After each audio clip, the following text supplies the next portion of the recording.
7th consecutive home series and going 8-2 on the most recent homestand. The Royals take to the road for the next 6 games. First up, Cincinnati in interleague play as the Royals and Reds meet in a short 2-game series that begins tonight.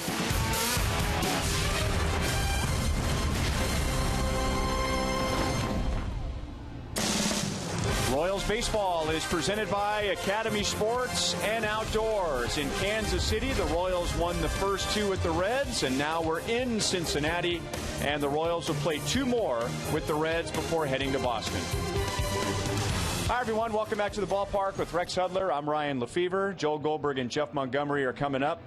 The last time the Royals were on the road, they went 4-6, and some panic started to set in. Not with the team, but people around the team. And all the Royals did was go home and go 8-2 on the homestand. Yeah, you know, this team is good on the road. They're good at home. It just doesn't matter. They're a great baseball team when they play together with energy and passion. A lot of fun to watch. Royals have been outstanding since the All-Star break, and we have 2 of the best hitters in the game since the All-Star break. Let's begin with Eric Hosmer. Eric Hosmer, his skills are all coming together. This guy with Morales hitting behind him, he's patient, he's selective, and when he swings the bat, he's making contact, driving those runs in. He's been good.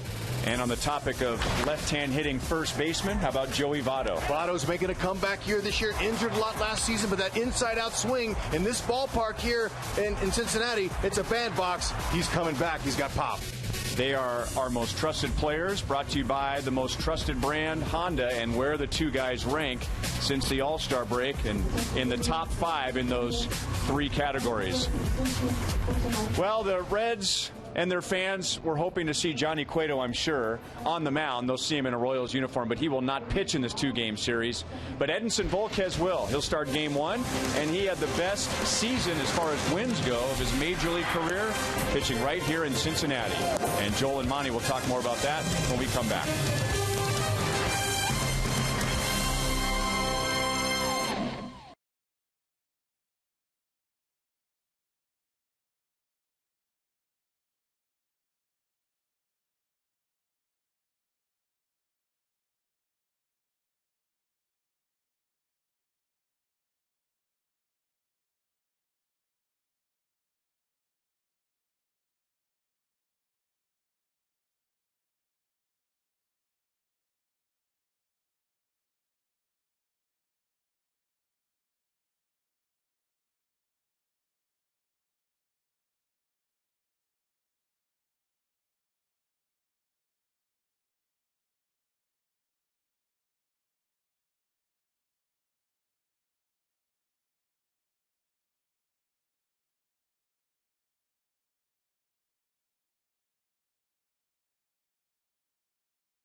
Diamondbacks fans here locally not showing up in big numbers with their team struggling, but we know a lot of Royals fans travel everywhere. Joel Goldberg alongside of Royals Hall of Famer Jeff Montgomery.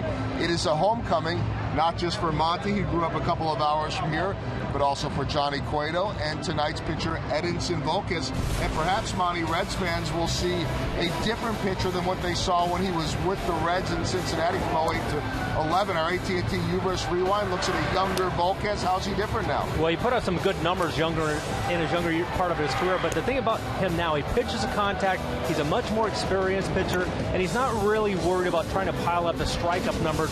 And I think one real key for him is keeping the walks down. As we can see, he's improved that year after year after year, and I think that's a real big reason for his success now. Really turned the corner in Pittsburgh last year and has matched that performance as far as walk rate. So totally different. Not putting guys on with the free passes and then can get the double play ball. And I think the other key is he pitches to his defense. He's got a great defensive playing behind him, and he understands that, so he really likes to pitch in contact. He will be challenged tonight in a home run hitter's ballpark by a lineup that is loaded with power hitters. The Reds will be swinging for the fences. The Royals trying to keep up their huge lead in the Central. First pitch is coming up next from Cincinnati.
In Kansas City in May, the Royals won both of those games and outscored the Reds 10-1.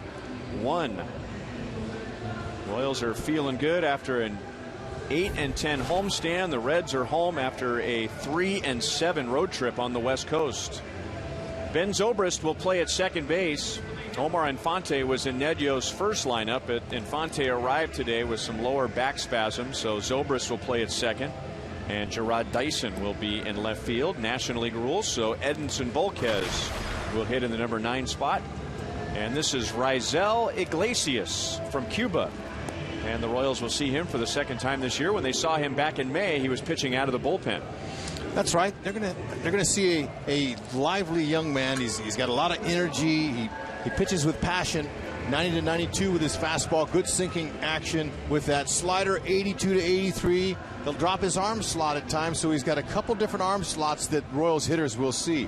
He's got a good changeup, very effective, 83 to 84, straight change, good arm speed on it, and he will use that when he gets in trouble.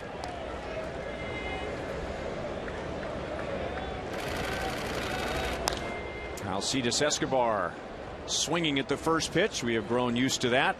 One pitch, one out as Bird makes a play in left field. So 19 consecutive starts by a rookie.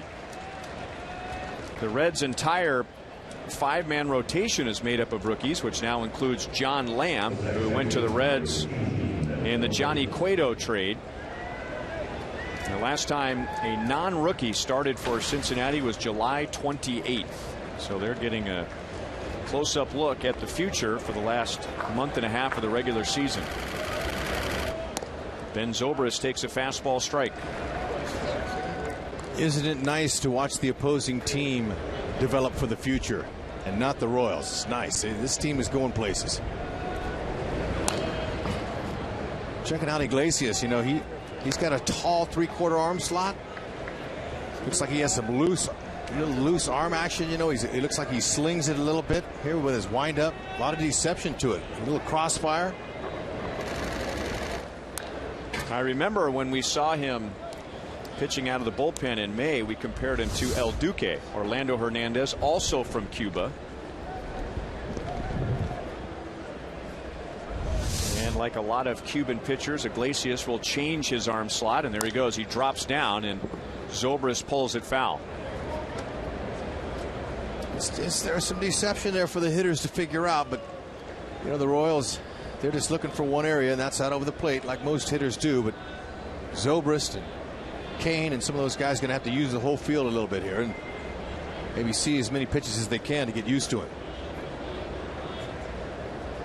Pitching to fellow Cuban and former Royal Brian Pena. And Aroldis Chapman, the Reds closer, all-star closer, also from Cuba. So that made the transition easier, I'm sure, for Iglesias, who was just signed by the Reds last year. Still 1-2.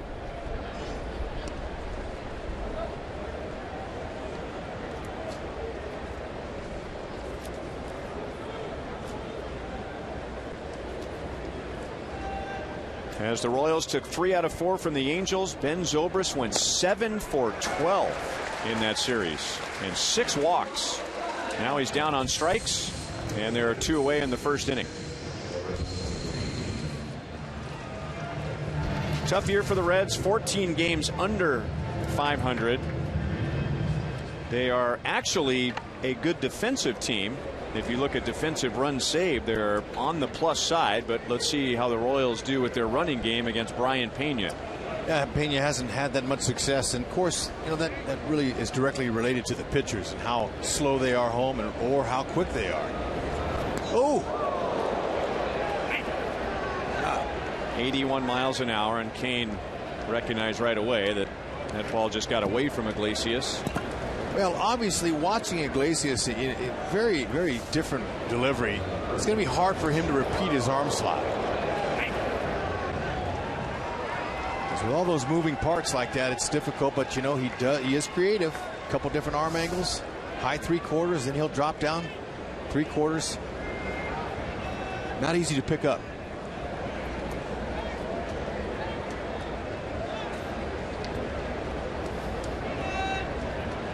And now Eric Hosmer, and I was telling you about what Ben Zobrist did in the Angels series. Well, how about what Eric Hosmer has done in the last month, now coming up on a month and a half. He is now 4th in the league in hitting at .319. He has driven in a run in 10 consecutive games.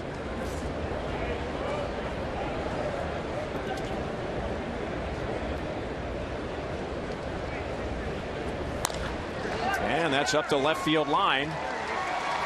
Bird cuts it off before it goes to the wall. He'll play it to second base. Kane goes to third.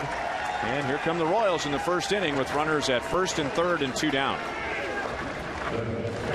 Well, that's what I was talking about. You know, hitters with this delivery of Iglesias going to the opposite field is going to be important in spraying the ball around. Pena's staying away from the power from Haas, but he just golfs that. That's a really nice swing. Being patient, let the ball travel deep. Good, short, compact swing. So make it a 9-game hitting streak for Eric Hosmer as he chats with Joey Votto. We featured those two at the top of the broadcast. Keep that hitting streak alive. Salvador Perez takes down and away. So it's Salvador Perez, not Kendrys Morales. No designated hitter here. So another very hot hitter. Morales is forced to be on the bench. Well, you know, Ned, talking with Ned, he knows the strength of this team is defense. And so it's just hard for him to picture Eric Hosmer not in the lineup. Hos just means so much to the infielders with his glove work. The guys on the left side, they can just get rid of it and throw it. So look, he wants to stay with the defense. And now 3-0 to Salvador Perez. And he's got a pretty good bat coming off the bench when he needs it. That's Morales. Right. Last time we were in a National League Park, he used Morales like in the 3rd or 4th inning. He used him early, but he took a chance. And they could have used him later. But, you know, it's all up to Ned and how the game's going. Got that call, 3-1. Now the Royals, I think they got the Reds early here where they want them. 2 outs. They lead baseball with a .280 average. So they've been really good with 2 outs. Pena now, in case Hosmer does steal, he's alerting the infielders on where he's going to throw the ball. One of the best and the worst matching up here in that category. 2 outs and runners in scoring position. And Salvador lines it toward left center, and Bird makes a running play, and he saved 2 runs. So he just told you the Reds, despite being 14 games under 500, they have had a good defensive season, at least by the numbers, and that saved 2. Snow coned it.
And the Cincinnati Reds are 3rd in the National League in home runs, and they have a lot of firepower in their lineup. Todd Frazier, 29 home runs. Joey Votto, 21 home runs. Marlon Byrd, 19. Jay Bruce, 18. And a lot of that has to do with the ballpark that they play in. So Edinson Volquez has to keep the ball down, especially here. Kia puts us in the driver's seat. Volquez spent each of the last 7 Major League seasons in the National League, including years here in Cincinnati. So he's familiar with the teams. He's familiar with the players. And this year in interleague play, he's pitched very well against the National League. And the movement he gets on his pitches are conducive to this ballpark. Everything down if he's going good. Good 4-2 seam fastball. He'll average 93 with that pitch. We'll see some 95s. That 2-seam fastball, it starts on the outer half and moves back across the plate with tremendous movement. A nice changeup that works down and into righties away from lefties, and a beautiful curveball. 2-0 against Brandon Phillips, who lost an 8-game hitting streak on Sunday.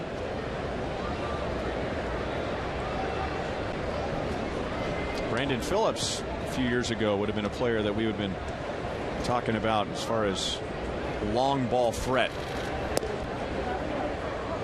2-1. Power numbers have gone down the last 2 years. Hard to imagine why. This is such a hitter-friendly ballpark. All you got to do is just really get a decent swing on it. It's got a chance if you can get under it. 2-2. Phillips thought that was a little high. Home plate umpire is Mark Carlson. So far, I like his strike zone. He's calling strikes for the most part. Moves the game along a lot quicker. A late swing. Still 2-2. Mark Carlson is also the crew chief. Gabe Morales is at first base. Eric Cooper at second. And Chris Conroy is at third.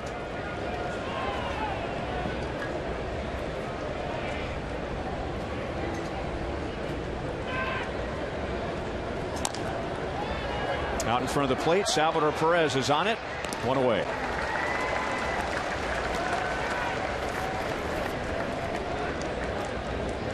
And a look at the Royals defensively tonight, presented by Ford. So Infante was the scratch. So Zobrist moves from left to second. Gerard Dyson will play in left field. Dyson had a big game on his 31st birthday in the Royals Angels series. So you have one catcher who doesn't throw out many, and you have another catcher who throws out almost 30%. And there's Zobrist, who has the most major league experience at second base and right field. So this is a spot where he is very comfortable. And that's going to help out with Salvador Perez's ability to throw runners out, because the Reds, if they do get on, they lead the world in steals. 110 steals. Of course, a lot of that is Billy Hamilton, who's got 53 bags.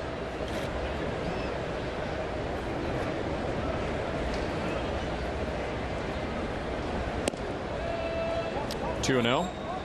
Yeah, Reds a combination of power and speed. Last year, Cincinnati was third in the league, third in the major leagues in stolen bases. The Royals led the majors. Now they're in front of everybody. 3-0. Eugenio Suarez. We saw him with the Tigers. Came up through the Tigers organization. Big admirer of Maglio Ordonez, and his stance at the plate would remind you of Ordonez. And what we saw when he played with the Tigers, the guy, he's got good range. He's got a nice compact swing from both sides of the plate. Uses the whole field, and so far showing a little bit of pop this year. He's got 7 homers.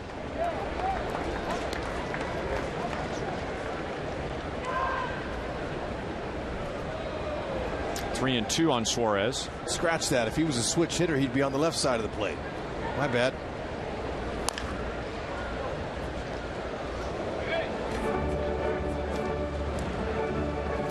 And Suarez is getting an opportunity because Zach Cozart, the Reds' regular shortstop, went down when he wrecked his knee.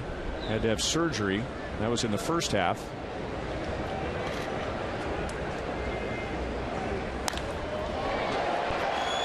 Into the left field corner, and Suarez hits his 8th home run of the year.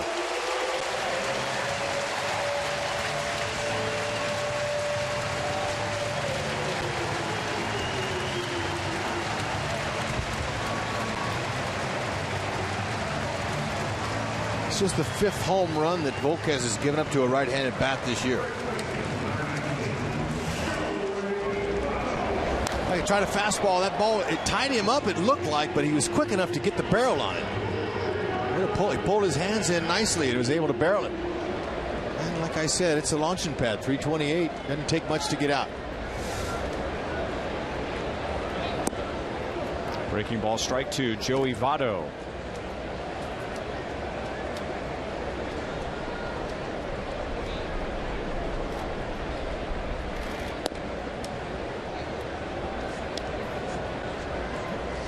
Six-game hitting streak for Votto, but over a longer stretch, and since the All-Star break, hitting .412.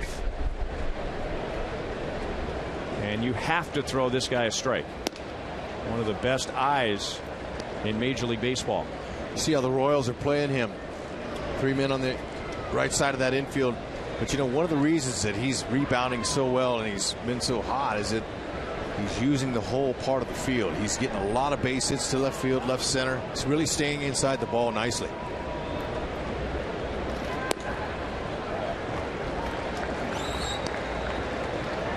MVP in 2010 and still very productive in 2013, and then last year with the injuries. He will be a grandfather before his contract expires here in Cincinnati. Good for him. Wow.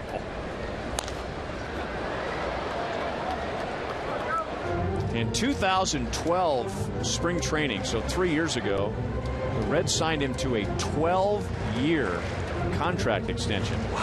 Which will go down, I'm sure, as the last 12-year contract extension in history. I would think, at least.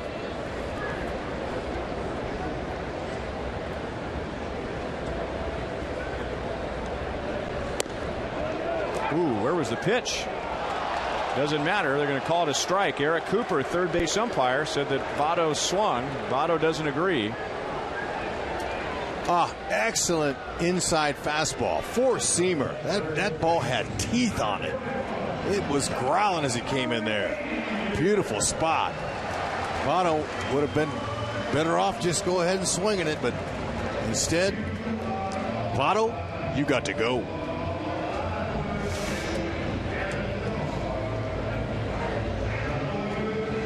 So it wasn't a very manly swing, but it was a swing. Volquez follows up the home run with his first strikeout, and now Todd Frazier. Man, what a year he's had. 29 home runs. That matches his total from last year, which was a Reds record for a third baseman. And this is a season he will never forget. Starting third baseman in the All-Star game, which was played here. And if that wasn't enough, he won the home run derby in front of the home crowd. Second straight year he's won the home run derby.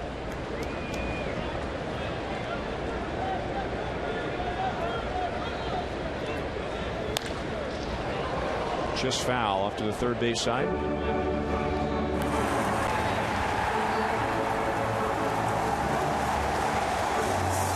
And if you like a flair for the dramatic, how about winning the home run derby with your final swing? Special moment for the Frazier family. That was exciting. Their new format this year, I liked it. It was entertaining. Kept those guys swinging. There was no time in between. No time to rest or take pitches.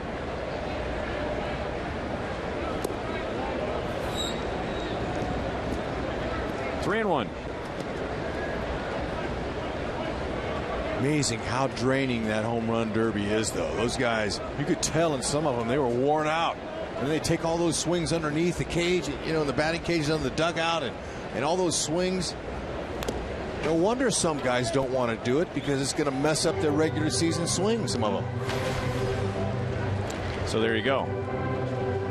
And it's not a hard rule that this is going to happen, but I'll bet it's happened more times than not. A home run derby champion has a reversal of power in the second half.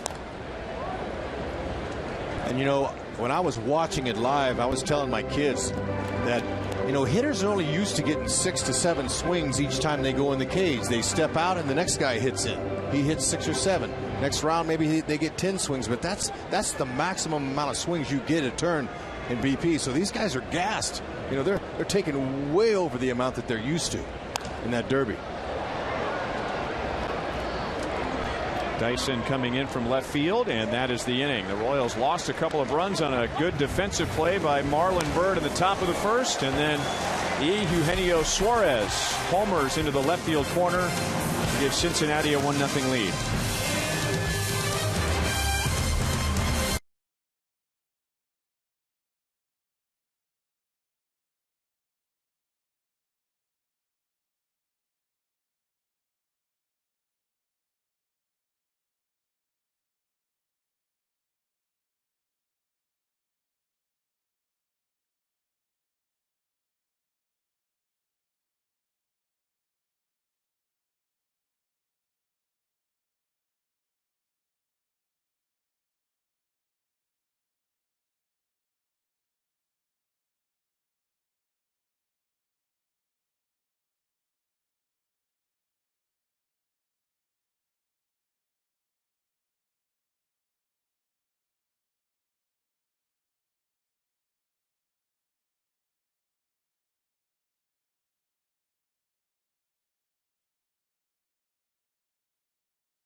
Royals with 2 outs and nobody on, got a hit batter and a single, and then lost a couple of runs when Salvador Perez line drive was run down by Marlon Byrd in left center field.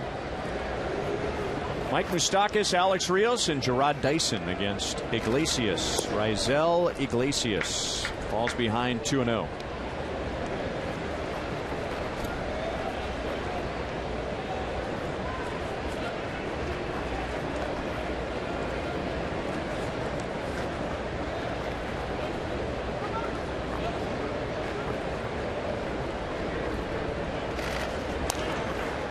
Two and one.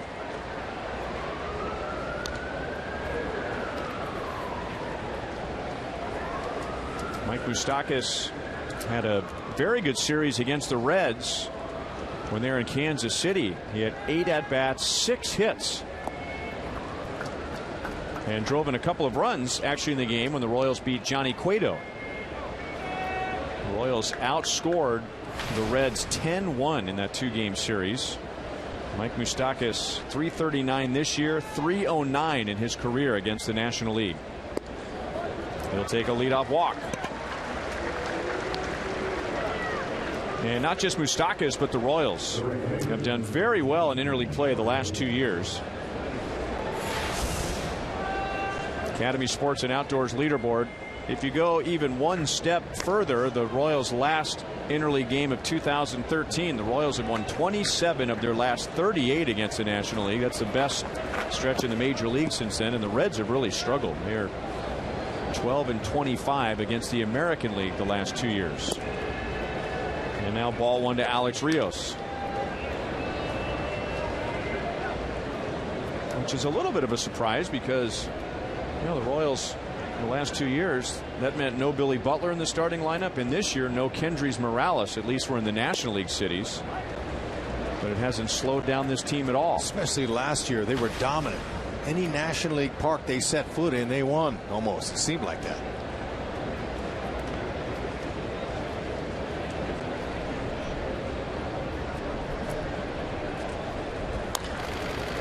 On the ground to Frazier. He'll throw back to second base. No double play, so the Reds get the lead runner.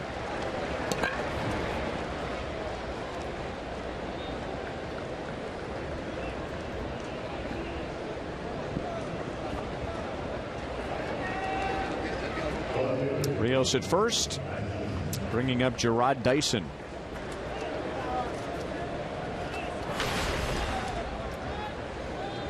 Dyson having a laugh with Brian Pena before he digs in.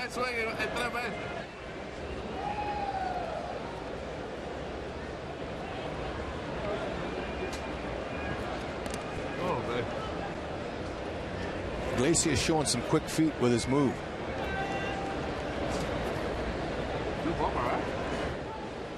Rios is 8 for 8 in steals.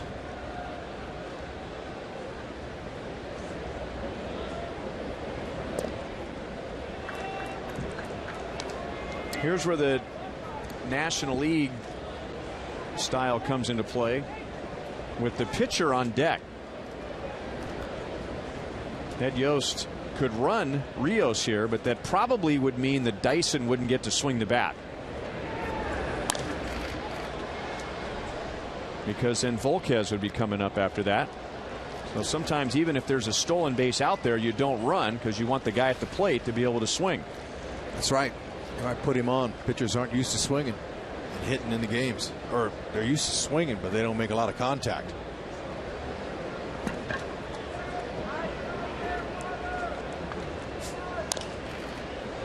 One and two on Dyson.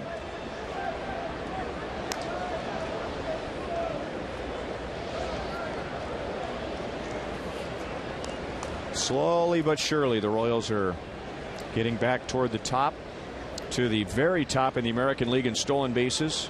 For most of the year, they've been 5th or 6th, as the league has gone to extremes to slow them down. But the Royals enter tonight 2nd in the American League in stolen bases, 1 and 2 on Dyson.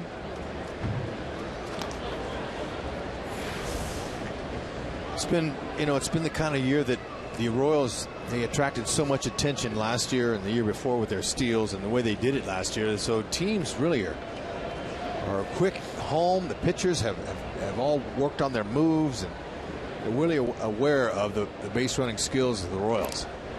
And the Royals, their offense has been solid. They hit a lot of doubles, and Ned, with the runner at first base this year, believes that that's a runner in scoring position for this team.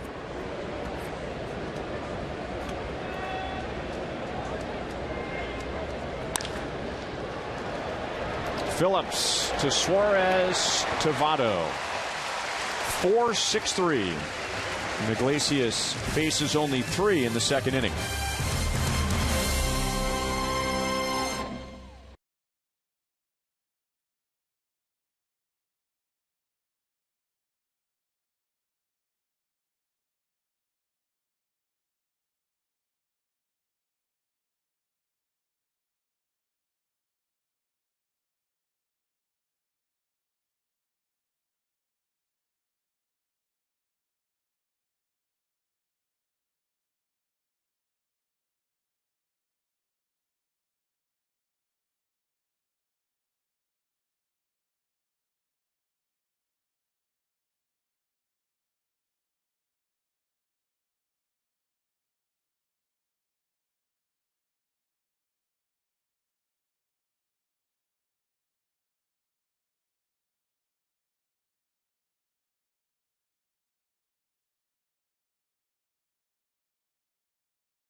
Kansas City area Chevy dealers. Drop by for great prices on all the new 2015 vehicles today.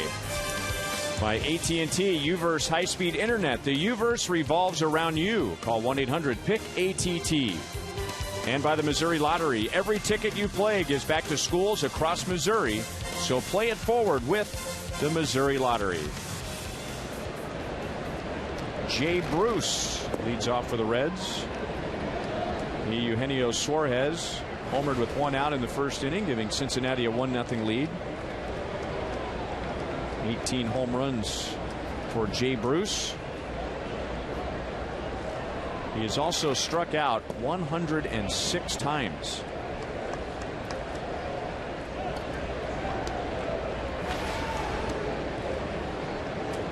Got some nice numbers against Volquez, though.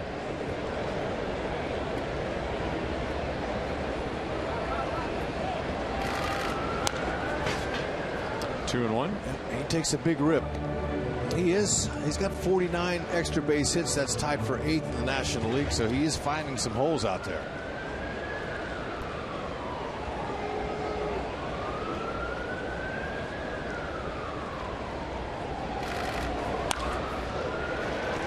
Zobrist from shallow right field.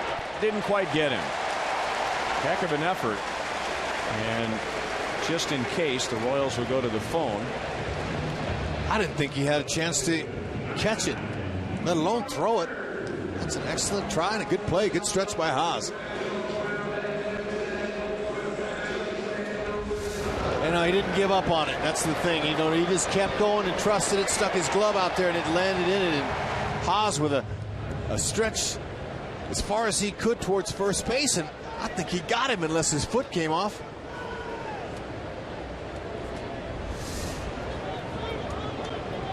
Foot must have come off the bag, and they had a better angle from that dugout. I mean, you can't stretch much further than that, and there it is. There's the angle.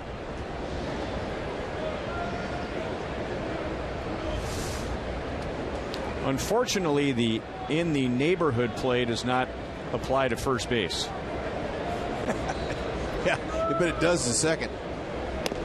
Even though nowadays they'll call that, if they don't think he's on the base, they'll go to the replay. I remember when I went from the National League to the American League, and I was turning double plays over there. But I think my first year in the American League, the umpire, after I turned 2, he says, "You got to stay on the base in this league." And that was when the umpires had, they were National League and American League umpires then. They had a little more strength, and they had more power. And it's kind of arrogant, but the umpires, they all know who's new in the league and who's not. So I said, "Oh, okay. I thought I was all over the base."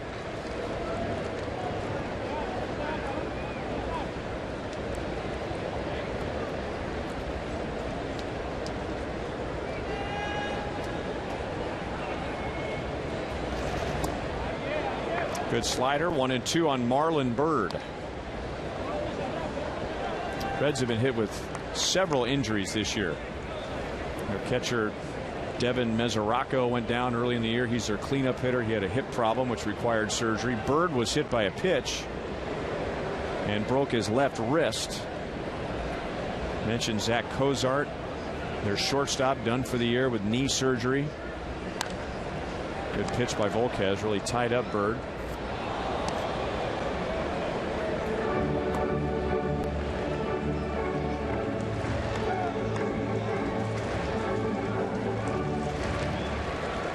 Amazingly, Marlon Byrd was out 17 games after going down with a broken wrist. They thought he'd be out for a month. He's out for fewer than 3 weeks. Quick healer, I guess. That's why you drink your milk, kids. No doubt. Back with the slider. Second strikeout for Volquez. 1 down in the second inning. If you're a Royals fan and looking to attend the Kansas City Irish Fest, get your tickets today for Irish Heritage Night at Kauffman Stadium. That's Wednesday, September 2nd, starting at just $20. A special ticket package gets you both a game ticket to watch the Royals and the Tigers and a single-day admission to Kansas City Irish Fest the following weekend. Royals.com/special events for tickets.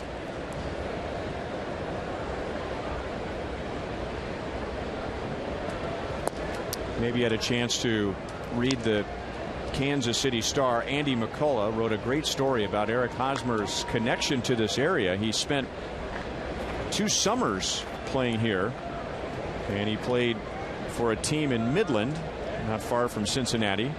So there are over 100 people, friends of Eric Hosmer's from Midland, who are at the game tonight. So to please them, he will handle this pop-up. And there are 2 down.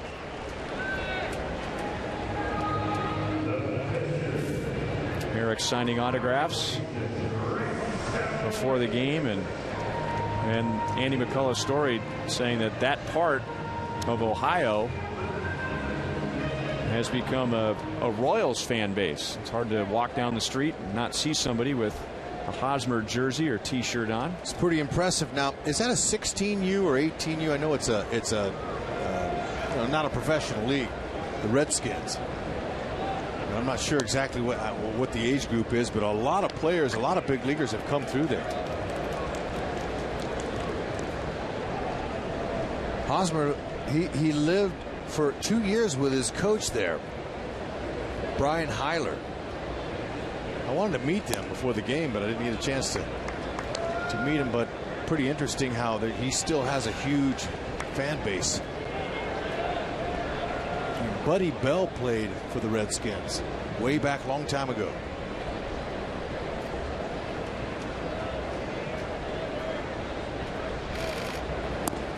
Brian Price, Cincinnati manager, bats Iglesias 8th. Yeah, that league is 8 through 18 years old. I guess it must have been sometime during that time when Haas was with them. I don't know how. It was after his junior and senior years of high school. All right. Good breaking ball. So Volquez strikes out 2 in the inning and works around the leadoff infield single. So the Reds are out with a duck on the pond.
Our University of Kansas Hospital injury report. Maybe you've seen this highlight.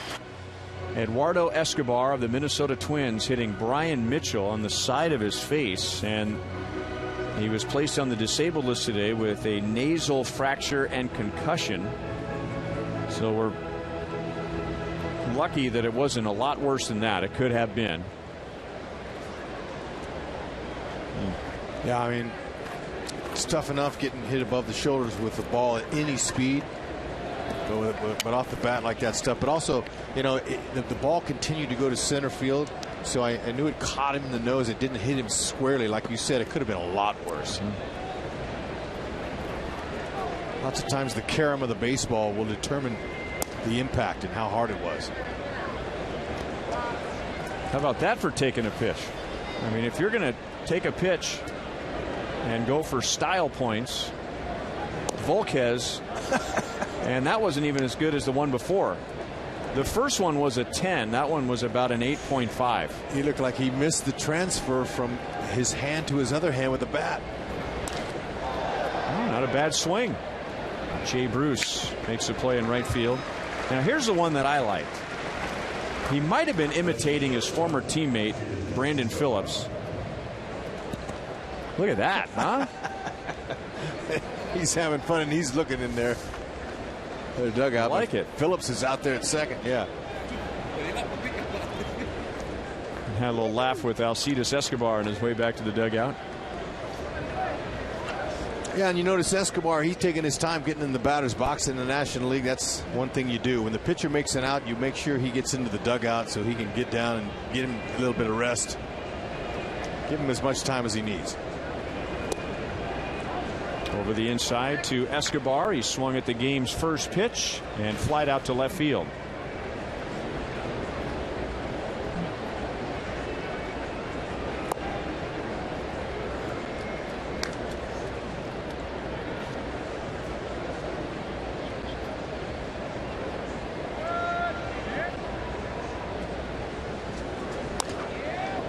Little half swing roller out to Phillips. And there are 2 down. Ben Zobrist is coming up, and let's go to Joel. All right, Ryan, thank you very much. The Royals' walk rate has gone up since Ben Zobrist joined the team, and he has been among the best in baseball since his first game with the Royals July 30th. Among hitters with a minimum of 65 plate appearances, only Votto, McCutchen, A-Rod, and Correa are better. That 5.67 rate, walking every 5.5 plate appearances, that has not been done in the history by very many Royals. Over a season, only 2 qualifying Royals have ever done that. John Mayberry twice and Darrell Porter. Now, he hasn't done that for the whole season this year, but his walk rate this year, guys, is at 7.53. The last full season walk rate that high for the Royals was Chili Davis in 1997. This is an element the Royals have not had for a long time. And it appears to be rubbing off on the other Royals. You know, there's 2 things we were discussing earlier today. The impact that Johnny Cueto has had on the starters, coincidence or not. Starters' collective ERA has gone down since he's been here. They're pitching deeper into games, and now the Royals as a team are walking a lot more now that Zobrist is here. Royals have walked 2 or more times in 11 consecutive games. It's the only time they've done that this year over that stretch.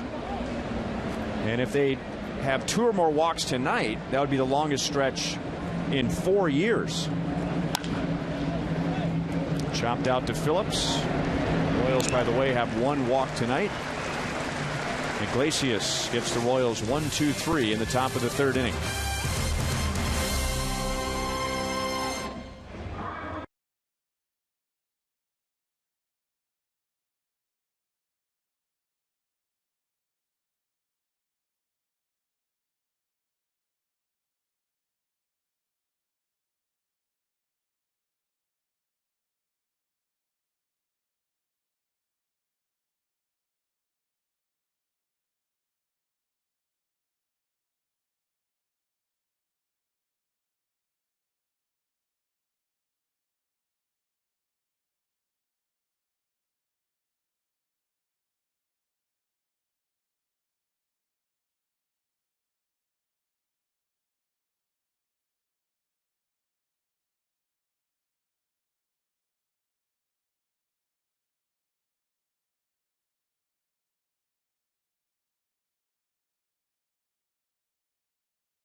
Watching a ball game, that'd be a great Data Strong Fan photo of the game. Tweet yours now. Use hashtag KC Data Strong Fan. You just might see yourself in an upcoming broadcast.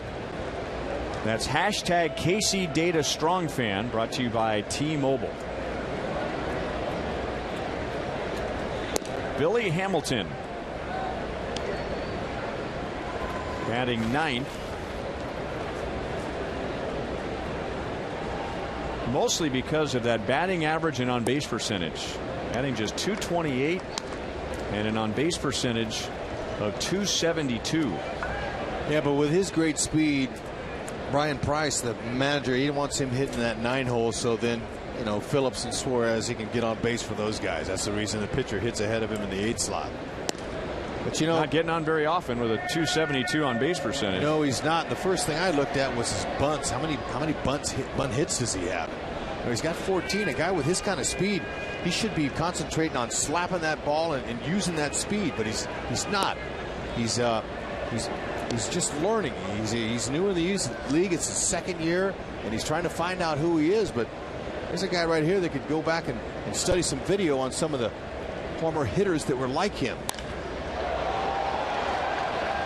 And he can do that all night as far as the Royals are concerned. And that's been one of the problems. He hits the ball in the air too much. And for him, and I don't mean this in any way of disrespect, but for him, that ball's probably hit pretty good, right? I mean, if Todd Frazier hits that same ball, he's hitting it off the windows in straightaway center field. But for Billy Hamilton, to that part of the ballpark, that's about as good as he can do. Brandon Phillips hit a little tap in front of the plate. Salvador Perez threw him out.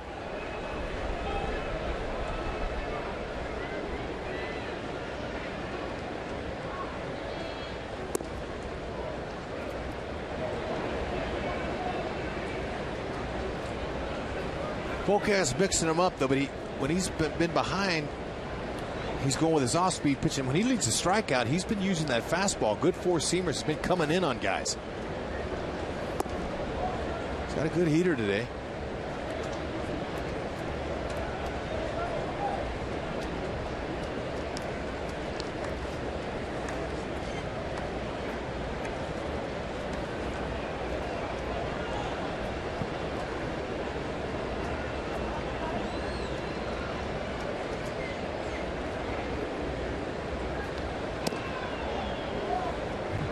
Three-0.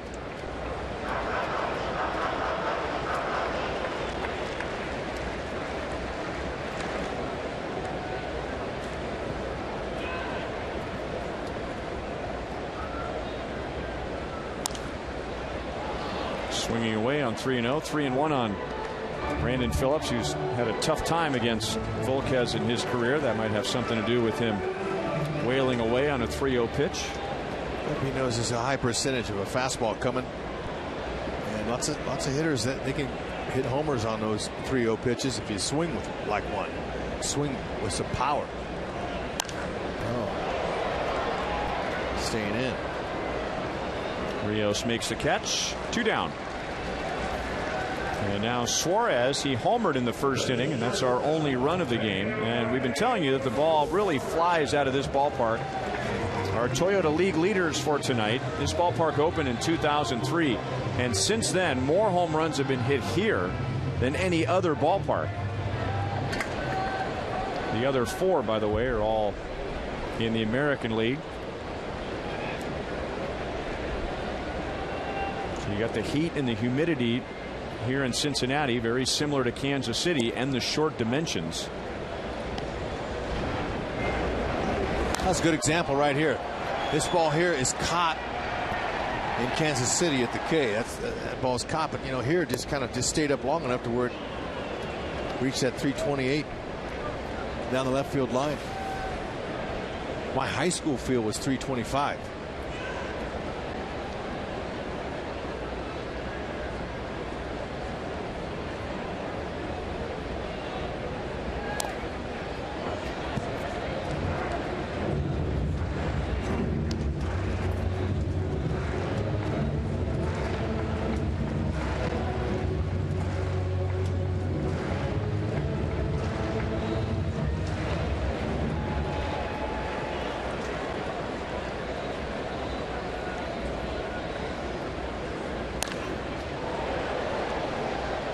Still 0-2.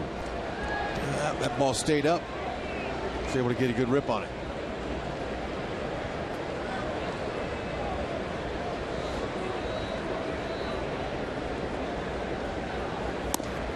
Changeup strikes out Suarez, so 6 straight set down by Volquez. And at the end of 3, Suarez home run is the only run of the game. Great movement.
And you'll be entered to win a majestic prize pack from Rally House. With 2 outs in the first inning, Kane was hit by a pitch. Then Hosmer singled. And then Salvador Perez lost a hit and probably 2 RBIs on a running play by Bird into left center field. And since then, all Raisel Iglesias has done is walk 1 batter. The Royals only have the 1 hit so far. 0-2.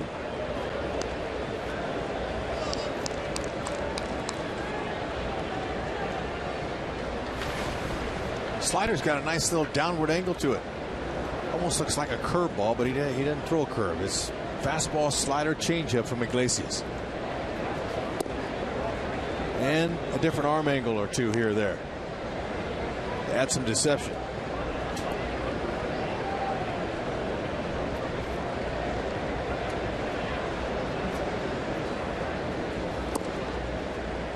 Two and 2 on Kane.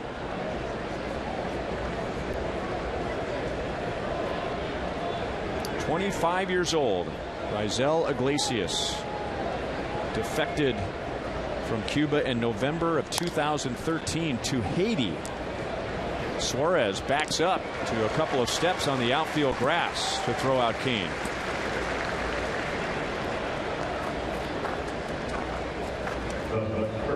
Played for Cuba in the 2013 World Baseball Classic, and the Reds were so convinced that Iglesias would be a big league contributor, they signed him to a 7-year contract. And now one of 5 rookies in the Reds starting rotation. Eric Hosmer singled to left in the first inning, extending his hitting streak to 9 games, and that's the Royals' only hit so far.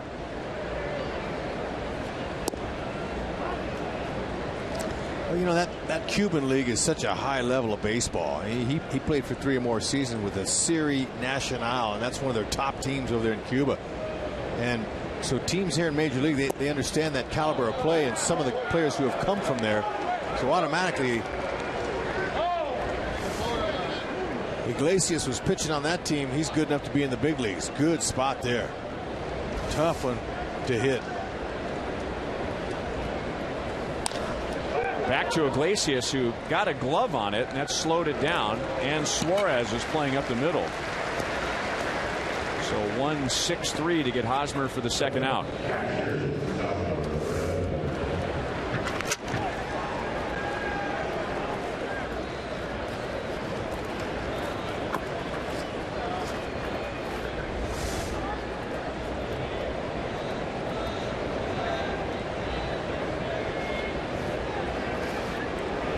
Salvador Perez. If not for an outstanding play by Bird in left center field, the Royals have a 2-1 lead right now.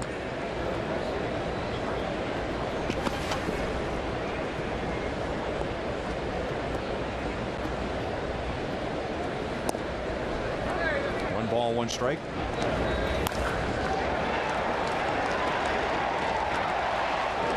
You know, you don't make that play unless you get a perfect jump. I mean, on contact, you got to be moving that way. And Marlon Byrd, you got to credit him. You can't catch that one, though. So that's good timing for the Reds. They make the play on Perez with 2 on. Perez gets a hit with nobody on. And he's at second base with 2 down. Salvi hit that ball down the line. You can't catch that one. He hooked it in the outer half of the plate. Dead pull, 18th double.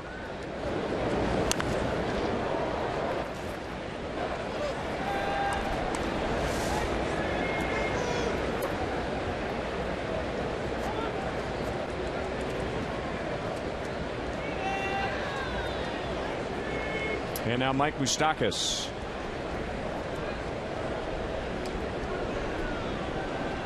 Iglesias has walked 1, and that was Moustakas to lead off the second inning. And a changeup fades outside, ball 1.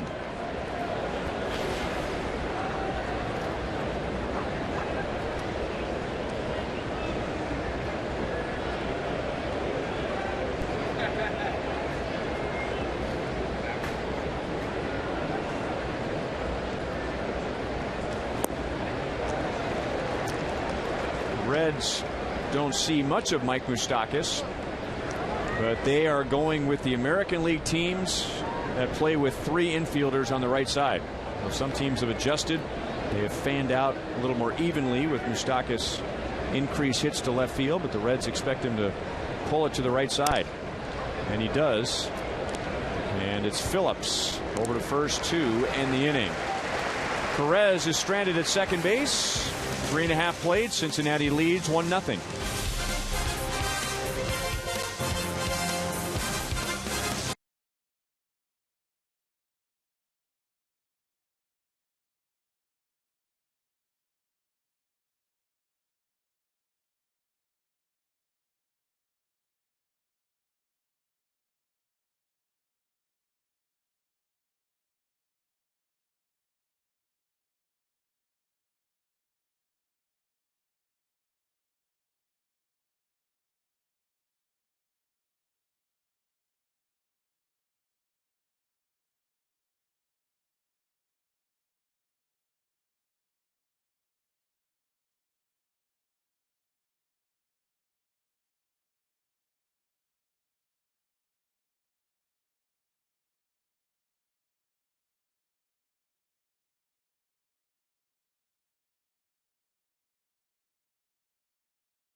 In the first inning, his 7th of the year, and that gives Cincinnati their 1-0 lead. pretty impressive how the young man pulled his hands in. That ball jams a lot of hitters, breaks their bat, but he was able to keep it fair. Only the 11th home run allowed all year by Volquez in 149 innings. So it's Votto with nobody on, Frazier and Bruce.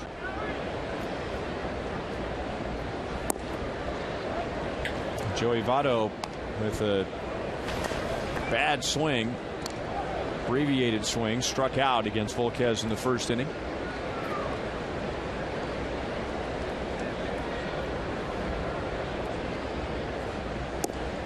It's interesting. I asked Mike Jerschele, who's in charge of aligning the defense, and Votto took a pitch, and then Mike Moustakas went over to the right side, and so many numbers today, and the percentages tell the Royals that when a hitter like a Votto, who may put down a bunt, or for that matter Moustakas or Hosmer, that once there's a strike in the count, that the percentages go way down that they're going to put down a bunt. So you will see the Royals and other teams spread out evenly on the infield, but as soon as there's a strike, well, then they go into the shift where they think he's going to hit the ball. And you know, it plays mind games with a hitter.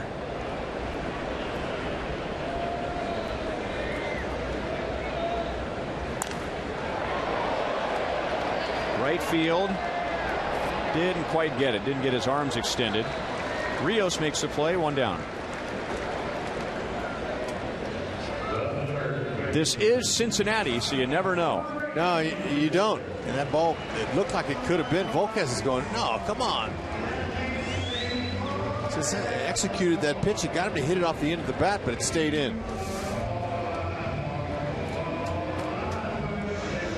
All right, telling Salvador Perez right there, he just missed it. He might be right. Sure did. It's just off the end. So Todd Frazier with one out, nobody on.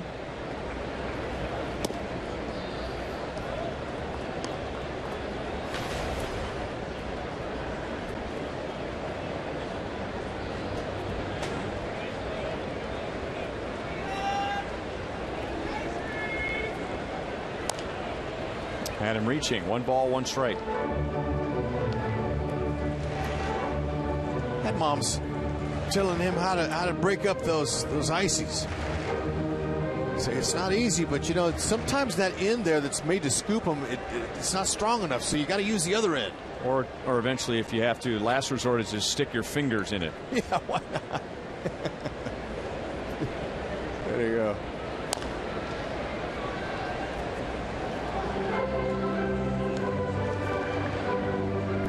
And almost got hit by that foul ball.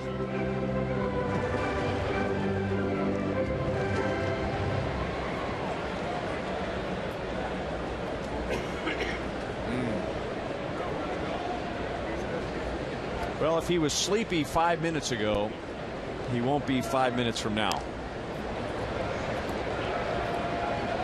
Yeah, and you know, there goes the cotton candy vendor just up a few rows past them, and that'll really keep you up.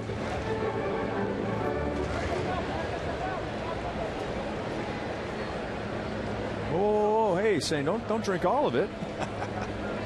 He said you could have a little sip. She took a big bite of it. 1-2 on Frazier. Guy like Volquez, you really got to be patient. I mean, you can see Frazier, he just kind of flicked at that. You know, when Volquez is on, his curveball and changeup, those are two great pitches that he uses that has downward angle. I mean, a lot. So if you see that ball starting up around your letters, and it's going to be hittable, but if it starts at your belt, you got no chance.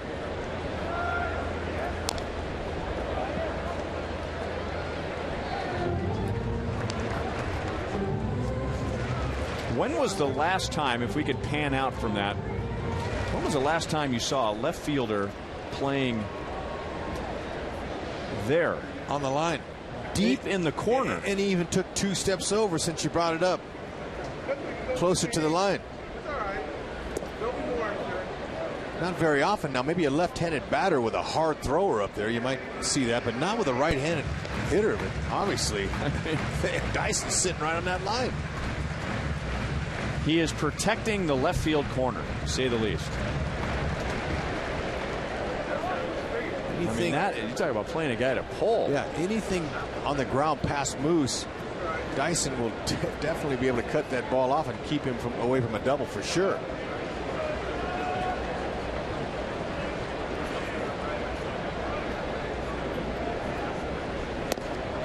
Fastball up, strikes him out. That's 5 for Volquez.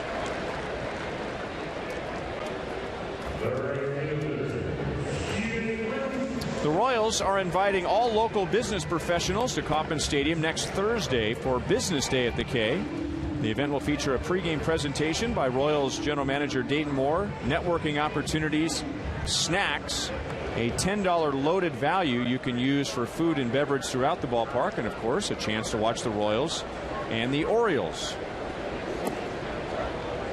And if you'd like to participate, you have to purchase a special ticket package at royals.com/business.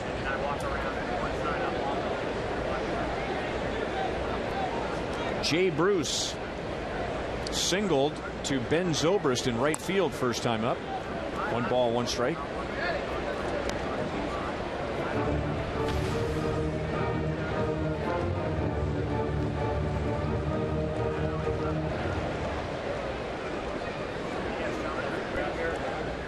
Zobrist almost like a 4th outfielder. And he ran into shallow right center field to field the ground ball hit by Bruce, but his throw pulled Eric Hosmer off the bag. Yeah, so you see how far deep he is, like you mentioned. But I had to put in my scorecard, that was an infield hit.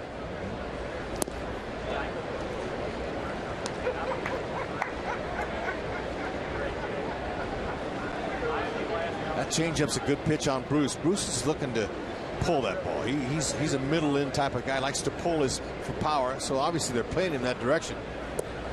There's the hook. Salvi liked it.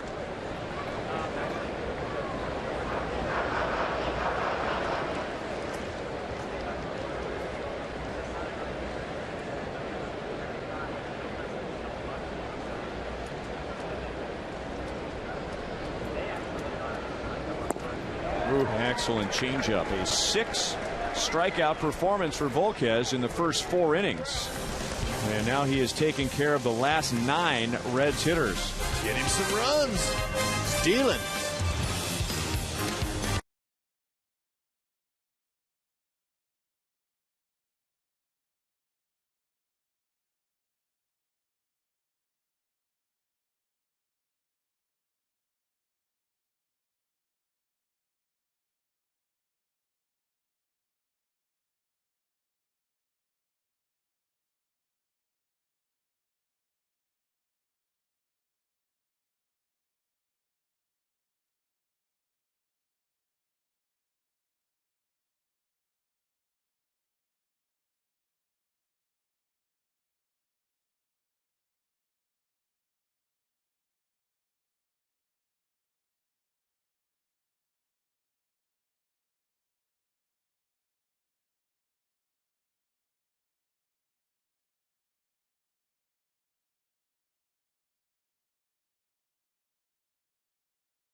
Would have loved to have faced him, and it would have been great for the fans. And Johnny, if he had his say, he would have pitched too.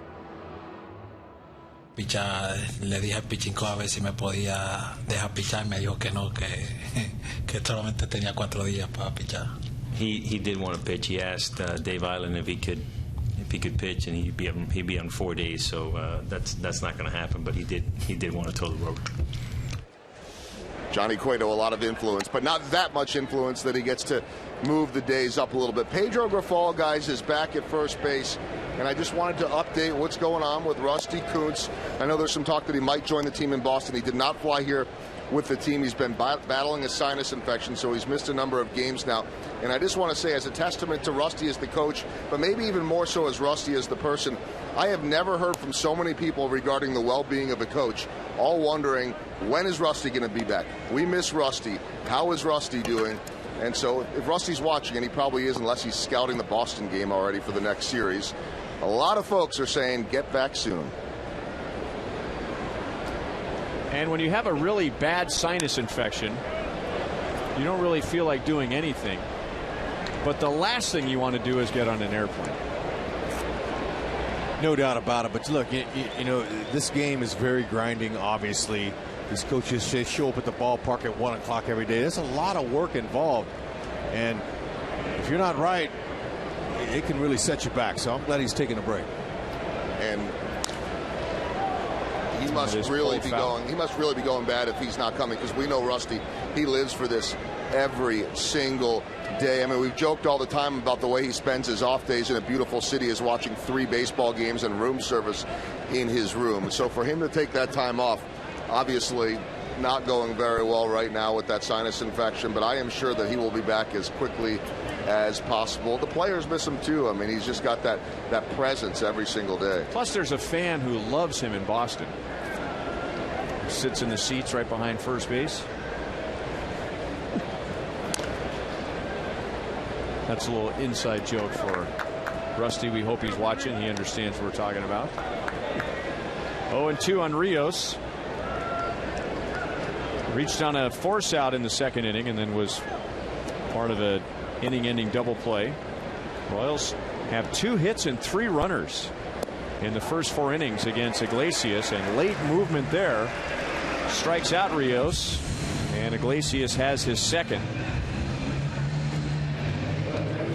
A reminder, as you enjoy a cold one, to look forward to Miller Time later in tonight's game, brought to you by Miller Lite.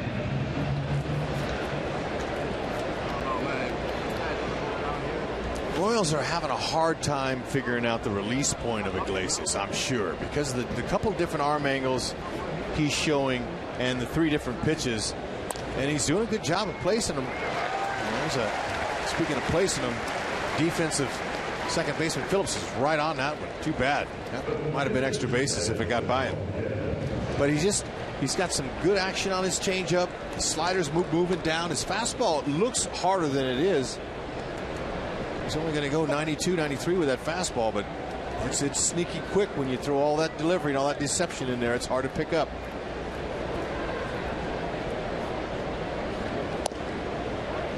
Strike to Volquez. He flied out to right field in the 3rd inning. He is 0 for 5 this year and hasn't been much of a hitter in his big league career, and he spent a lot of time in the National League. He's taking the batting stance of Phillips, no doubt. Look, now he's looking at Phillips, and he's even got something for him there, sticking out of the tongue. He's having fun.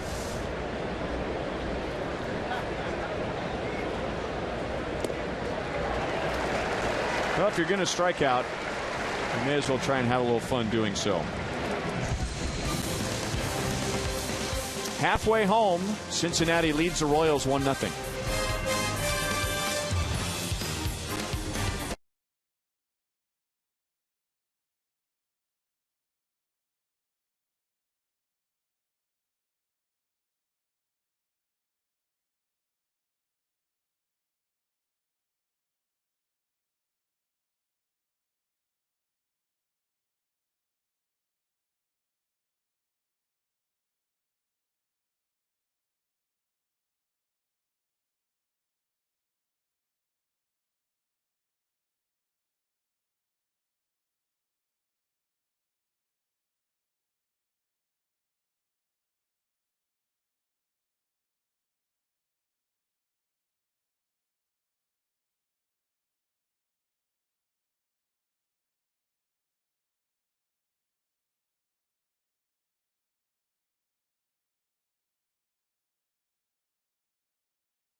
Lines. Order online with rapid pickup at delivery.panerabread.com.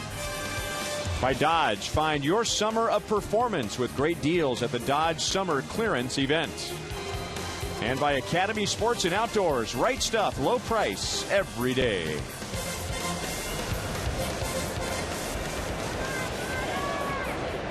Great American Ballpark in Cincinnati. Very pleasant night. 84 degrees at first pitch. Beautiful. We got a great view up here too. You can see the river out there. It's a good looking ballpark. Got a great view. See right into Kentucky from here.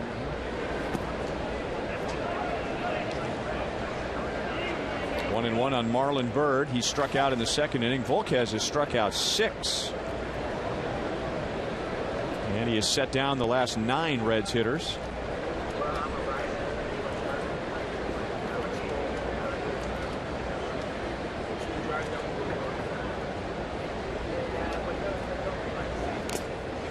Ooh, off man. the mask. Solid contact there off of Carlson. He's all right. He's saying. But Volquez's fastball is really good tonight. Now that's unhittable up there. You got to really get on top of that to hit that.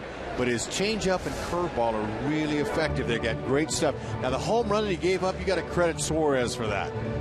That wasn't a mistake. That was a good hard fastball. The kid just kept his hands inside and he barreled it over the plate or over that left field wall. But Volquez's stuff is good. Let's check it out. Let's check his hands out. Now, this is a good, hard running fastball. 4-seamer. It's not a 2-seamer. It almost looked like it jammed him, but he's able to just barrel it by pulling his hands inside quickly. An easy swing. Caught it just right. Byrd strikes out for a second time against Volquez, and that is 7 for Edinson. Calling all Yogis. The Kansas City Royals are excited to host the first ever Yogis in the outfield. That's right. Fizz is writing it down as we speak. Sunday, September 6th. Prior to the game against the White Sox, join yoga instructor Sue Park for an early morning 1-hour yoga session on the Kauffman Stadium outfield grass. How about that? Followed by a light breakfast. You never, ever, ever want to have a heavy breakfast after yoga.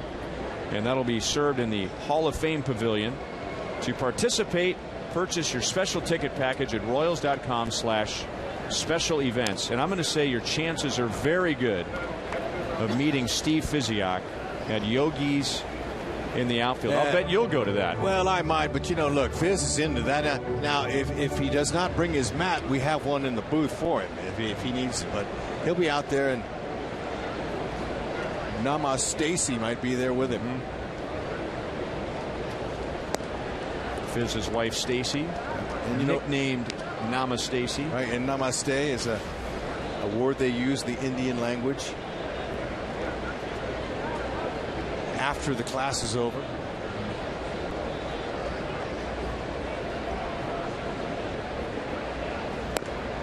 Three and one on Brian Pena.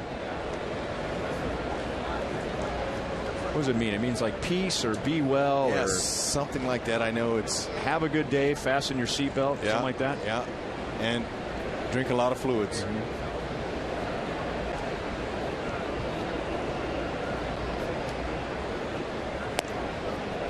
And now ball four to Pena. Now we've looked it up in the dictionary, and we have created a bigger problem if you want the definition. The definition of namaste is a respectful greeting said when giving a namaskar. Now you got to look up namaskar. So let's just go with peace or be well or yeah. Have a good day.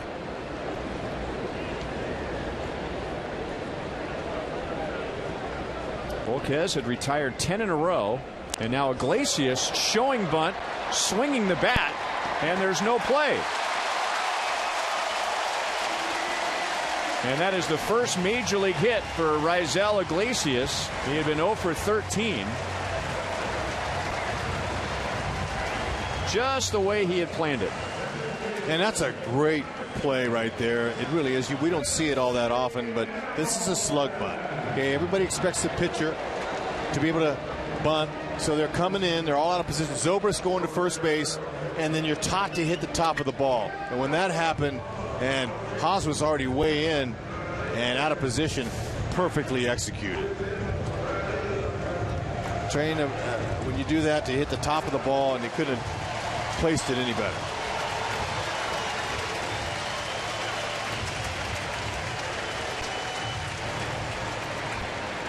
And now the Royals are still ready for a bunt. This time not setting up for a sacrifice bunt.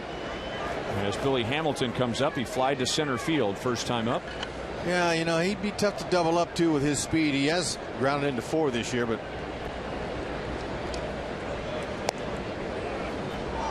he's a good bunter.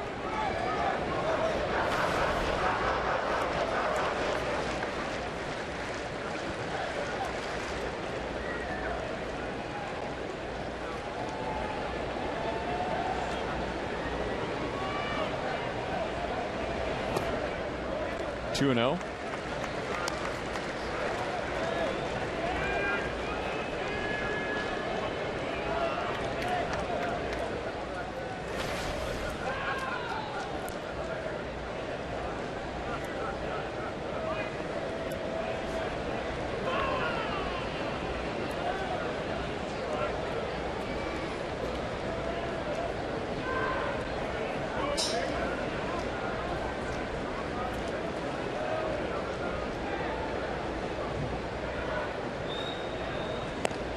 And now 3 balls, no strikes. Brandon Phillips is on deck. Volquez doesn't want to give this guy a free base. He's hard to walk as it is. He has just 24 walks all year, and he's hitting just .228. So you want to make this guy put the ball in play.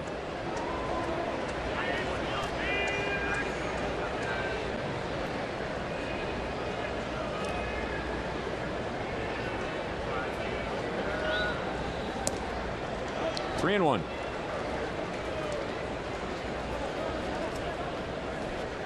Billy Hamilton 3 years ago in the minor leagues, and mind you, this is a 5-month season, not a 6-month season. 5 months in the minor leagues, had 155 stolen bases. 3 and 2. That is a minor league record at any level. Vince Coleman had the record before Billy Hamilton. 155 in 5 months. You would think that Hamilton would pull out some old Vince Coleman highlights and watching him hit, and how Coleman hit, and he stayed on top of the ball and he chopped it, and he used that speed, and he became a really good hitter with that style, with that speed, and from the left side of the plate.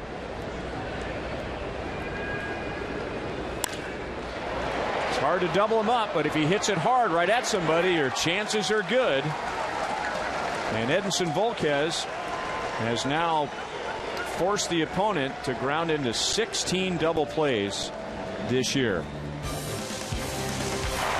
Third time through for the Royals. Top of the order coming up when we get to the 6th. Cincinnati leads 1-0.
as a member of the Reds and as a visitor, and he's held Cincinnati to 1 run, 3 hits in 5 innings, but the Royals have no runs, 2 hits in their 5 at-bats.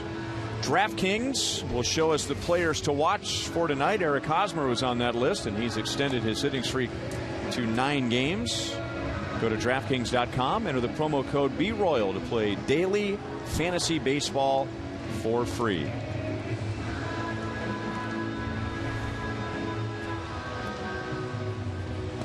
Alcides Escobar, Ben Zobrist, and Lorenzo Cain coming up in our Sonic Slam inning. Our contestant is Allison Stroh from Olathe.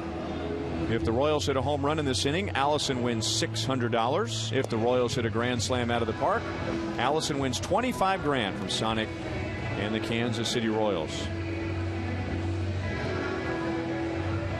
The Royals have only 4 base runners in the first 5 innings. 2 hits, a walk, and a hit batter. There you go, Mom. All is well here in Cincinnati.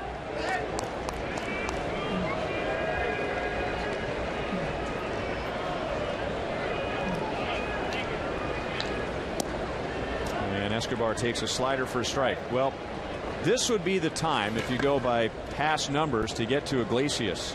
The numbers really spike 3rd time to the order. And a good start. Escobar is on to begin the 6th inning. Yeah, and I'm not surprised by those numbers particularly, because with his motion and those pitches, and guys haven't seen him before, it'd take a little bit of time to figure him out. Hopefully they can capitalize on that and get something going here. Ben Zobrist 0 for 2 altogether this year. He's hitting .281, but as a Royal, he is hitting .340.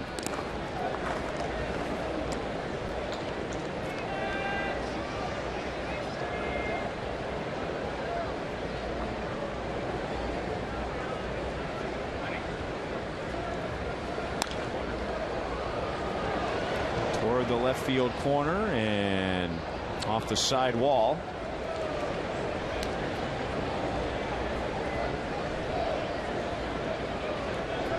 You know, he's made a direct impact. There's no doubt about it, especially with the versatility in the spots that Ned can use him in. But really, he's been swinging the bat. Impressive.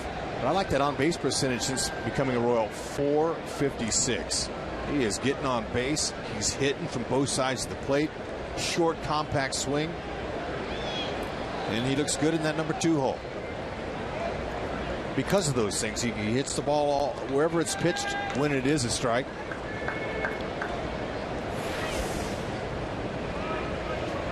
A little over 2 months now.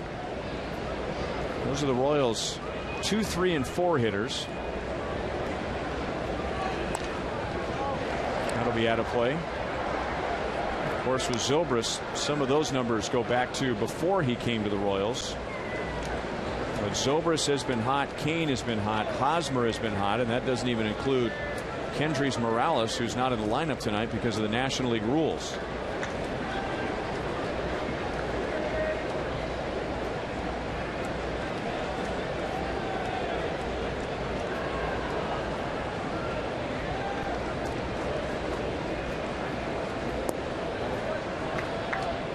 Most of the time, not all the time, but most of the time, when you're talking about 3rd time to the order against a pitcher, you're talking about the 6th inning, maybe the 7th. And if you've been following the Royals this year, you know that they score a lot of runs in the 1st inning. They are ready to go right away. Well, right behind the 1st inning would be the 6th inning. So this is about the time of game when the offense starts to crank it up. Zobrist going to have to hurry, and Suarez lost the ball in transition. So the ball went flying, but second base umpire Gabe Morales said that Suarez had it long enough, and Escobar is out.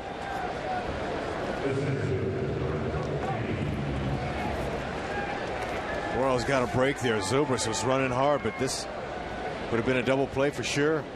Tried to be a little too quick. Good slide by Esky, though. Esky was coming after him.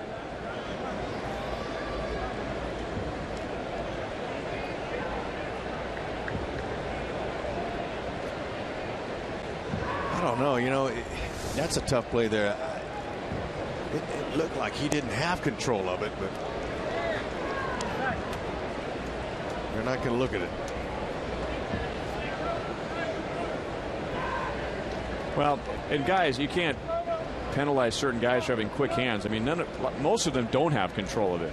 I mean, the ball's basically just bouncing out of their glove. I mean, then to make it even harder for the umpire, when you miss that, you come up like you are throwing it. And it appears that you had it, but you just dropped it on the transfer.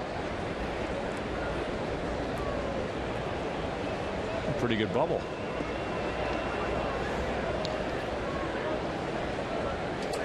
Kane was hit by a pitch in the first inning and then grounded to short in the fourth. Royals have had a tough time elevating Iglesias. A little bit outside, 1-2. This ballpark, even though the Royals aren't a so-called home run hitting team, you'd love to elevate the ball.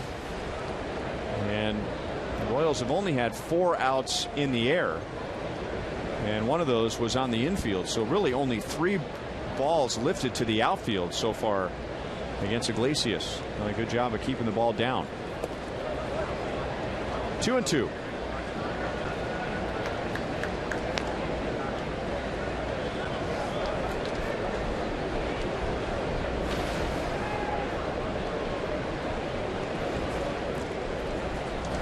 Home runs, 52 driven in for Lorenzo Cain. Home runs already a career high in runs scored, career high in triples, and one more RBI and he'll tie his career high. And another ground ball for Iglesias, and this time the Reds handle the ball and turn a double play, their second double play of the game, and the Royals are scoreless through 6.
To look at the sprint cuts of the game against Edinson Volquez. Yeah, Eddie had a kind of a rough first inning through mid-20s in the pitch count, but since then he's really got things going. Like the way he's attacking his zone, using all his pitches. That's real key for him when he's able to do that, especially that changeup, putting guys away, right-handers or left-handers.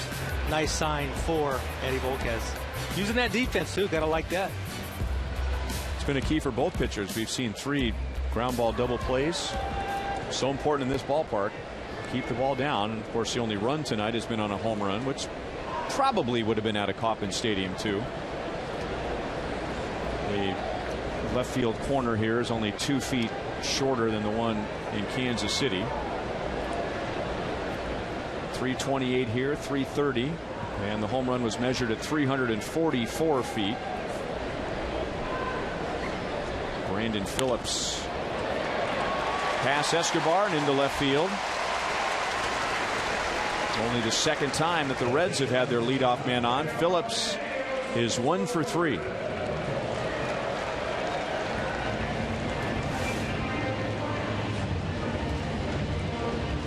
It's a couple times that he's gotten hurt on that pitch inside. That's where the home run was too, on the inside part of the plate. But sometimes hitters get that bat head out extended and do some damage. Yeah, but Suarez, I wasn't expecting him to barrel that one. Yeah, I wasn't either. That was a good hard fastball in on the inside part of the plate, about 2 inches. Had good life. Volquez's secondary pitches, Monty, have really looked good. They got excellent stuff, downward move. We've seen it all year long. But he's sharp tonight. Just hadn't gotten any run support.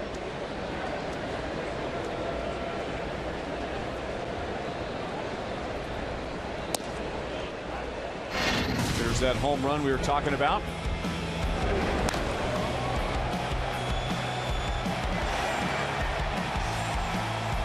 That pitch had good life to it. It was up in the strike zone, but in off the plate. So got to tip your cap occasionally. That was one of those times.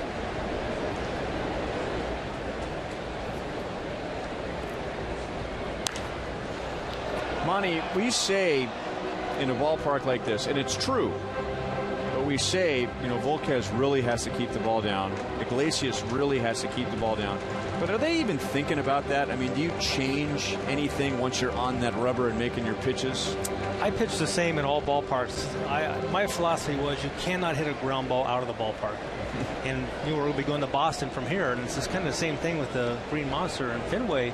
If you try to change your style of pitching and you try to change the way you pitch, you can oftentimes cause more troubles by doing that than just sticking with your game plan and trying to get the ball on the ground. I mean, that's one thing that's pretty much a common theme for most pitchers. Now, Chris Young, for example, is a big exception to that. But for the most part, you're thinking down, down, down. If you're down and you have that downhill trajectory on your fastball and on your off-speed pitches, you're going to get a lot of ground balls. It's just when you hang them, when you leave them up in the strike zones, when you get hurt.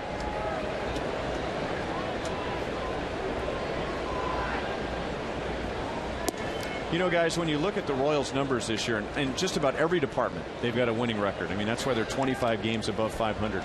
But if there's one Achilles heel, it is the Royals' record in home run hitting ballparks. Teams that hit home runs, and in a ballpark where balls will fly out, where it may not go out in Kauffman Stadium or other ballparks, and this would be one of those stadiums.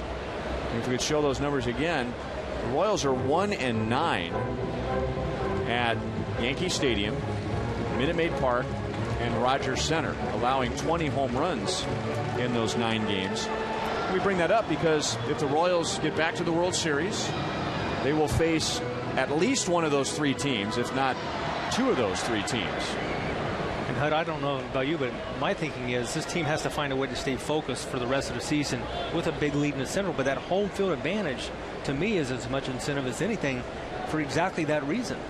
Oh, exactly right. Now, Ryan and I were talking about before the game, and I said, well, I wonder why you would think that. And Rhino, he quickly said, hey, look, we have fly ball pitchers.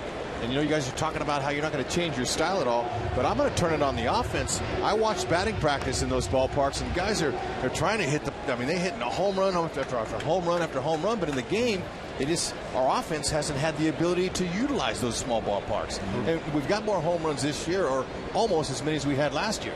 And one thing I've noted in those ballparks, it seems like we get behind early in games, and then we go to the plate swinging for the fences, trying to hit those six-run home runs to get back in a ball game. Maybe that's the hitter's version of the question I just asked you. Yes. As a pitcher, you don't change your game in a ballpark like that. But have there been times where the Royals hitters have changed their game? I feel like that first game in New York on Memorial Day, the Yankees hit 3 home runs in the first inning of that series and scored 8 runs. And it seemed to me that the Royals thought, okay, it's on, boys. It's home run derby this series. Well, the Yankees can do that because that's the kind of hitters they have, but that's not the Royals' style of play. And the Royals just really didn't have a good hitting series at all. And to me, what followed from that, Ryan, was the fact that the Royals' offense went in the tank for about 2 weeks. And a lot of that's just a residual from changing your style and changing your approach, and then you get out of your game, and it takes a while to kind of fix it, get back to your proper mechanics. Now, they can't change their style one bit. The Royals got to keep it the same, and sometimes, you know, accidents or home runs happen. It's a byproduct of a good swing. Staying down through the ball and get that backspin on it, but when you try, that's not going anywhere. And by the way, the Royals' style offensively is working just fine. They are 6th in the league in runs scored, which may not impress anybody, but if you combine that with the pitching, you combine that with the bullpen, you combine that with the defense and the speed the Royals have, well, that plays just fine. It does. And last year, and the year before that, the Royals, they were a lot lower in runs scored in the league, and they were still winning games. And it's a combination of what you just said, the defense, and able to save runs with their defense and win close ball games. 1 on 1 out to Joey Votto.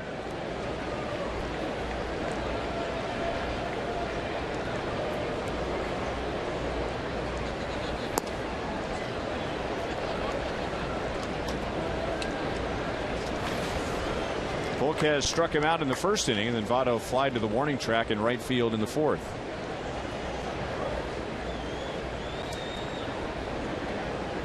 Volquez has 1 ground ball double play. If he gets another one tonight, he will tie his career high, which is 17 ground ball double plays, and he did that last year with the Pirates.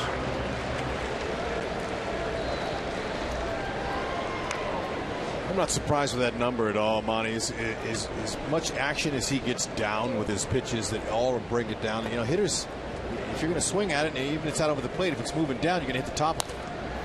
Well, the thing that's impressive about Volquez, he gets a lot of downward tilt on his pitches. And if you go back to the 5th inning, here he is. He's got Billy Hamilton at the plate, a couple runners on. He's 3-0 on him, and he's able to come back and get a ground ball. He didn't lose his composure on the mound. He didn't stress out. He stayed with his game, and he gets that double play ball, and it's a huge turning point in the game. Votto, though, middle away, he's been dangerous. He's been going to the opposite field with a lot of power. He had a good swing on that last one going that way. They're going to try to stay away from him.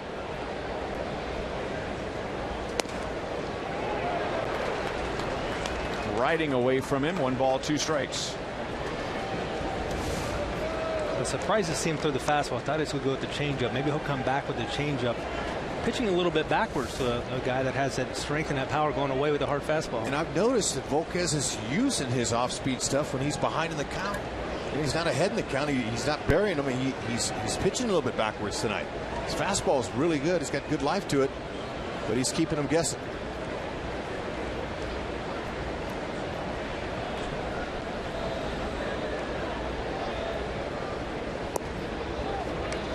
That was pitch number 102. So the Reds have just 1 run, 4 hits against Volquez, but slowly pushing Volquez out of the game.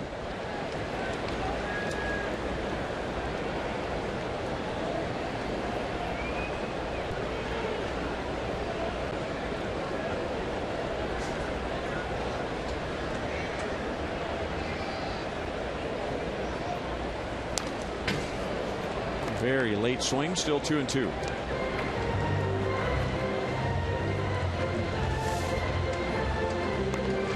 This game resembles Volquez's last start he had against the Tigers a little bit. Gave up those couple runs early. Then he really got on this roll where he was very effective for those middle innings. Unfortunately, didn't get out of that 8th, didn't get an out in the 8th. But tonight, same thing. He's really been throwing the ball well in his middle innings.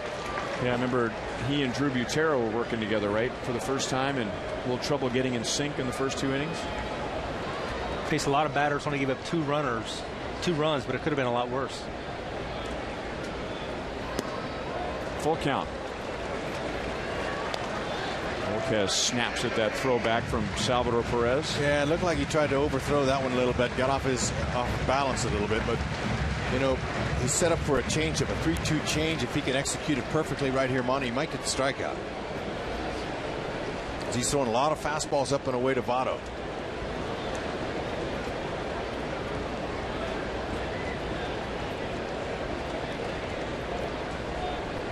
Salvador Perez telling Volquez, make sure he gets a first base on a ball hit to the right side. Phillips runs, and that's ball 4. And now we might see some activity in the Royals bullpen.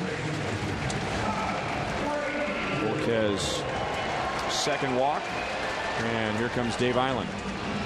Fox Sports Kansas City invites you to join current and former Royals players on the field August 31st. That's coming up. Diamond of Dreams. You'll enjoy a delicious menu from local restaurants, live music from the American authors, and a fireworks show. It's all for charity, and you get to enjoy all of that from the field at Kauffman Stadium. Buy your tickets now at Royals.com/Diamond of Dreams. Franklin Morales begins to throw in the Royals bullpen. Another reason the pitch count is high, Monty's got 7 strikeouts. So lots of times he's been going to some full counts, and when you have that many strikeouts, you're expending a lot of pitches. And that's a lot different, Edinson Volquez, than we've seen for the most part his time as a Royal and over the last few years. But that's the way he was a lot early in his career. He went for the strikeouts a lot. He piled up a lot of strikeouts. As a result, he didn't stick around long.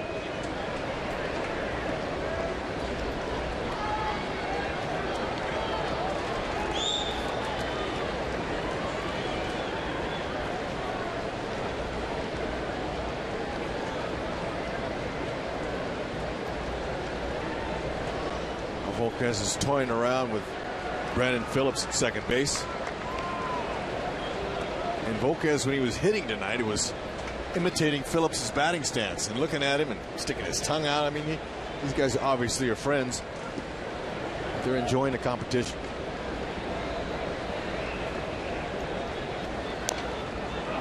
Didn't mean to go around. That ball went foul and then fair again. Volquez right on top of it. That's a huge out to get a hitter with 29 home runs. Phillips goes to third, and Votto moves up to second base.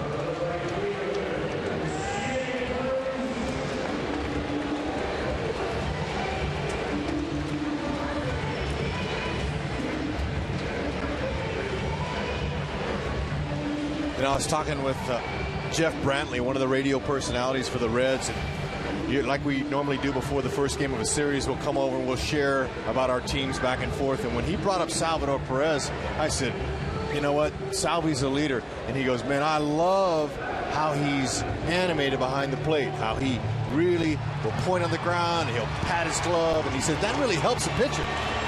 Yeah, you see him a lot too. He helps his defenders. He'll take a shot and let them know he's going to throw a fastball inside, give that third baseman a heads up. Hey, be looking, we might be coming your way. He's very animated and lots of energy, and he helps out a lot. So they'll walk Jay Bruce and go after Marlon Byrd, who has struck out twice against Volquez.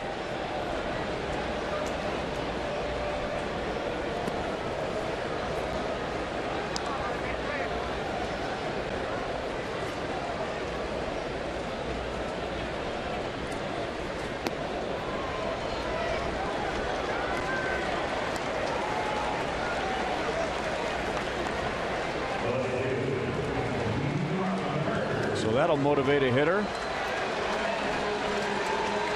Marlon Byrd about to turn 38 this month.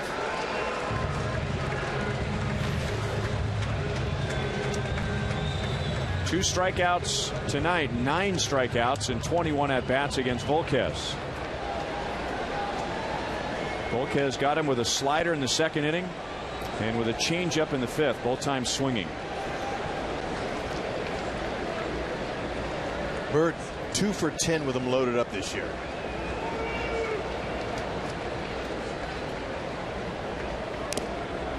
Late swing, and he fouled it off of Salvi's mask, and Salvi immediately tells the home plate umpire he's fine.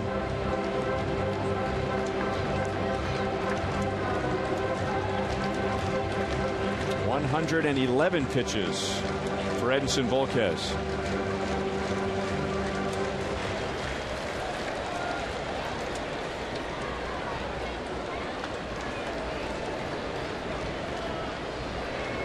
He has tied his season high. So this is a season high here, 112 And Bird cracks his bat. Moustakas, strong throw to first to get Bird and get Volquez out of the inning. So the intentional walk pays off, and Volquez has given up 1 run in 6 innings.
Our Mazda game break will take us to Fenway Park. Royals will be there in a couple of days, and they know how good Mookie Betts is. We saw it earlier this season. He doubles his 27th on the year.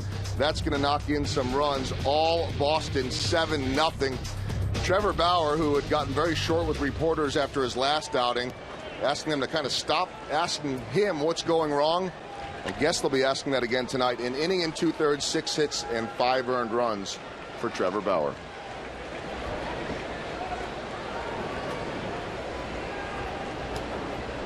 You know, I was thinking about Trevor Bauer earlier tonight when Edinson Volquez was at the plate imitating Brandon Phillips. Remember a few weeks ago, Trevor Bauer was hitting, and in one at bat he imitated like 3 or 4 teammates.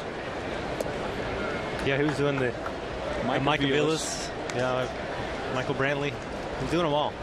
Ryan Rayburn, I think he did.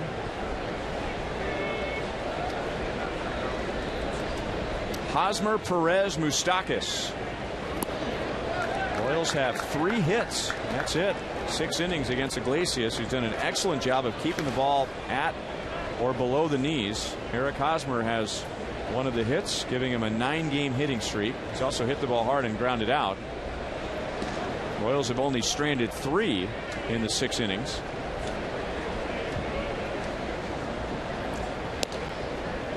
Three and 1. Best scoring opportunity came in the first inning. 2 on 2 out. Salvador Perez line one to left center, and Marlon Byrd made a sliding play, and that saved 2 runs.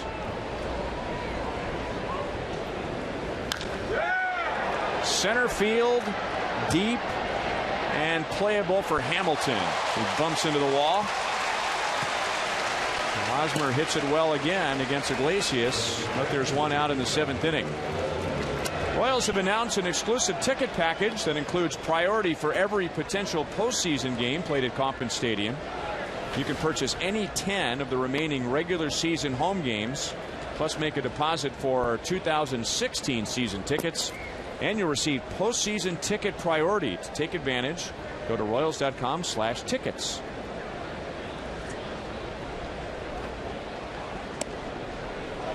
Strike from Iglesias to Salvador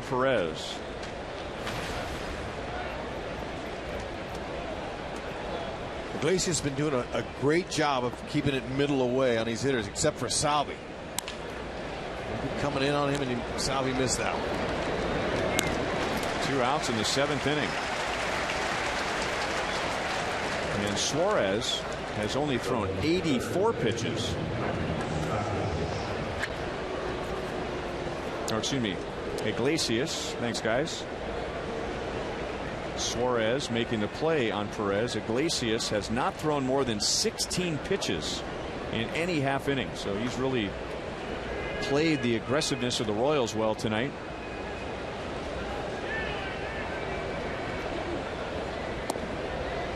Changeup strike to Moustakas. Somebody's got to put him in the seats.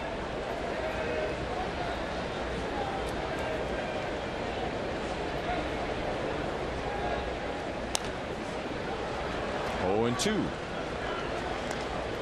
He does a nice job of changing speeds, changes arm angles, changes pitches. So the Royals haven't really been able to sit on him at all tonight, and that's why he's been so effective. A lot of deception in that delivery. A little crossfire, too. Look out, Alex Rios.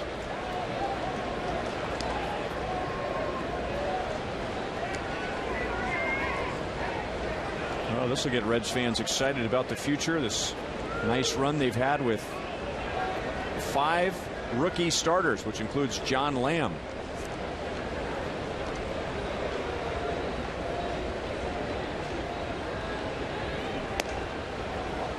The Reds were going to start the season with Johnny Cueto, Mike Leake, and Homer Bailey, and they felt like that was as good a 1-2-3 punch as there is in the National League. But Bailey went down with an injury, and then both Leake and Cueto have been traded.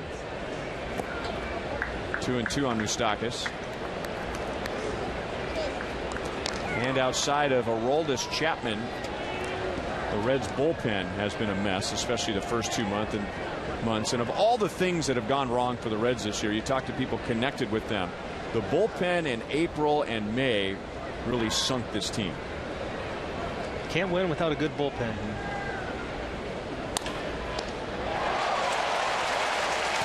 And he's done a good job of fielding tonight.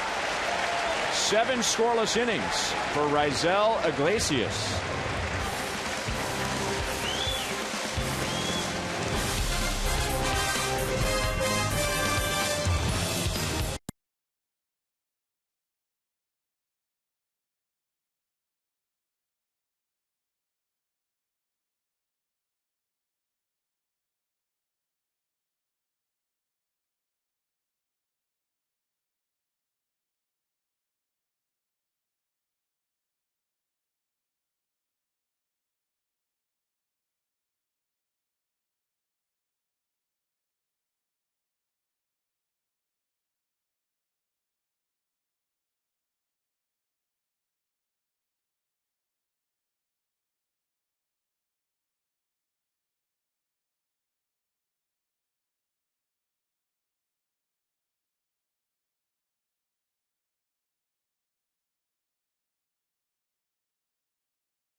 San Diego, he gave up a 3-run home run to Matt Kemp in the first inning and then retired the last 16 batters.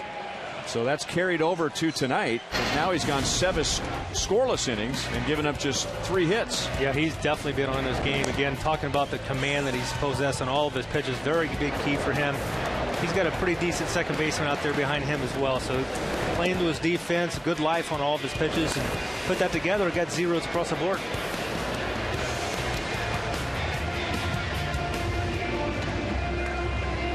Ryan Madsen will take over for Edinson Volquez, who had a very good night. I think the Royals in this ballpark, if given the opportunity for Volquez to go 6 innings and give up 1 run, would have jumped all over that. Ryan Pena takes a strike. Madsen was with the Reds in 2012, but he never pitched.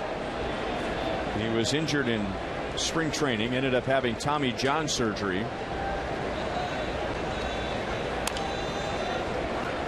That ball stays just inside the bag. Hosmer will take care of it. Ryan Pena is 0 for 2 with a walk tonight. 1 down in the bottom of the 7th inning.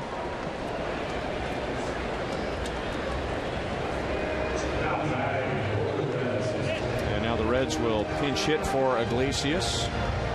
So the Royals will have 1 inning between Iglesias and Chapman, and that'll be the top of the 8th. This is Ivan De Jesus Jr. His father played in the big leagues for parts of 15 seasons. Yep, 1 for 10. Toughest job to do, Monty. Come off of that bench and try to hit a big league guy, especially a hard thrower like Matt's. Good hard cutter there. He'll go 90 to 96 with that fastball. Cutters in the low 90s and an excellent changeup. He wanted that pitch there.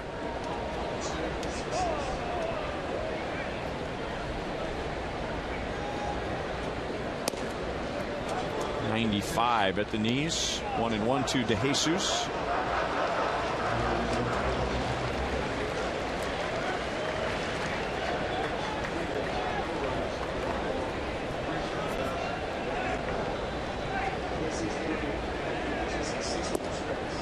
Two and 1.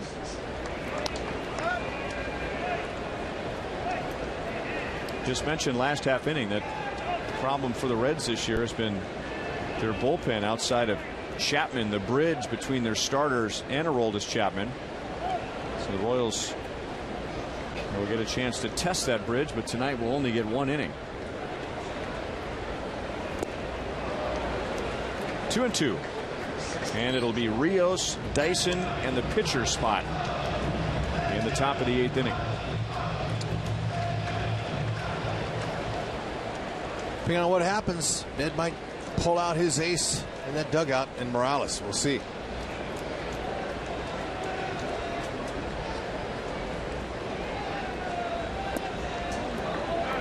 Very close. There's Kendrys with a bat in his hand already.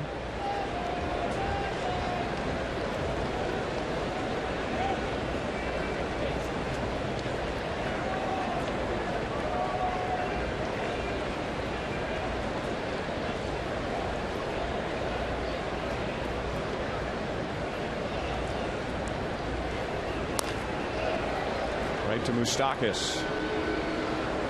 2 down.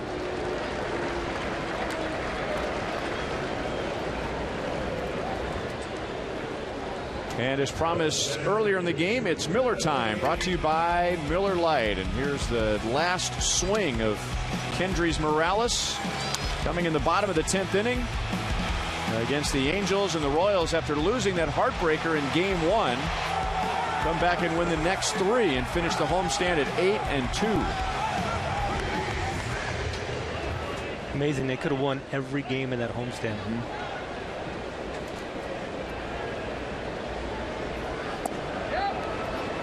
Hamilton did commit, trying to bunt that Madsen pitch. 0-1.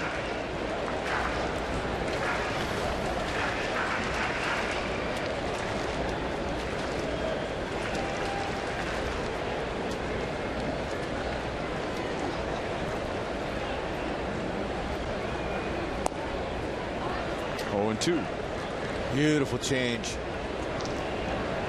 He can throw that for a strike when he wants to, Monty, and then when he wants to go underneath the bat, he'll start it out around the knees, and it'll end up down on the ground. He's got good command with it. I really like when Madsen establishes that changeup early in a bat like this, where he's going to have a chance to show it. Then he can finish a guy off even with the good one later, like you mentioned. Yeah, he knows it's, Hamilton knows he's got a good one. Perfect. They set him up big time.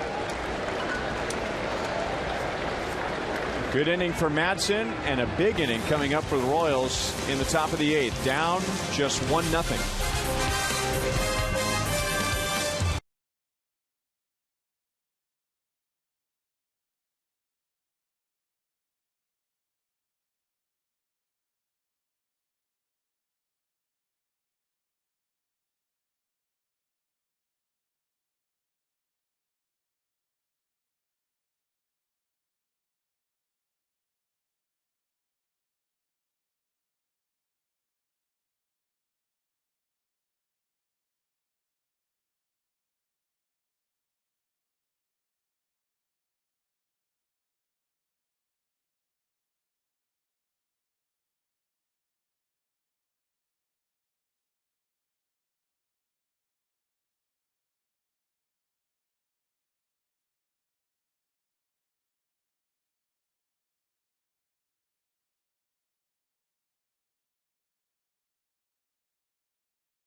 Nards on all your home improvement needs by Jack in the Box. For a limited time, try the new Portobello Mushroom Buttery Jack with melted garlic herb butter.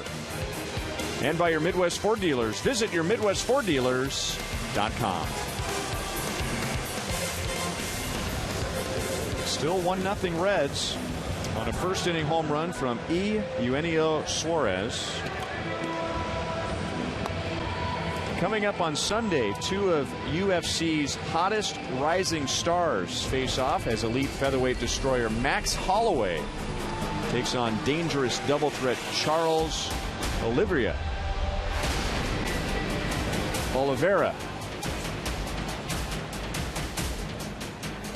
Plus Neil Magny and Eric Silva. You know, Magny has won 7 of his last 8.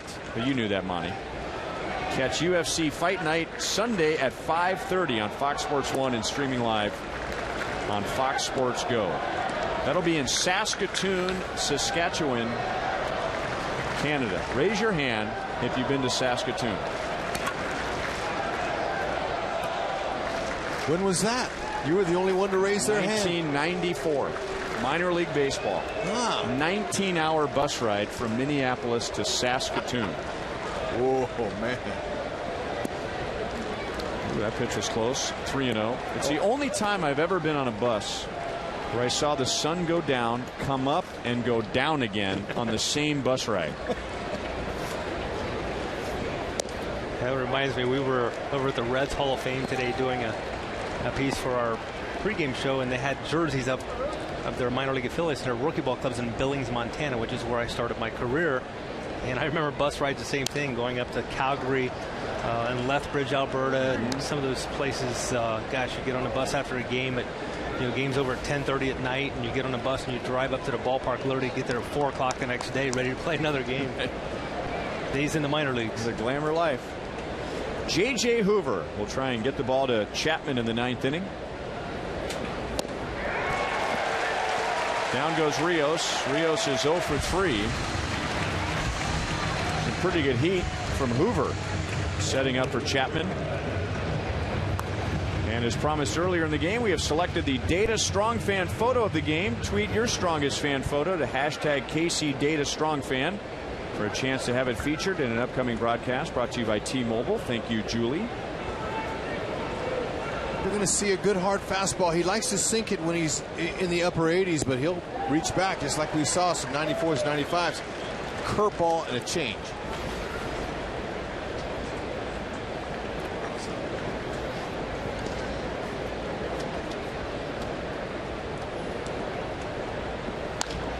Dyson to left field, and the tying run is on, and here comes Kendrys Morales.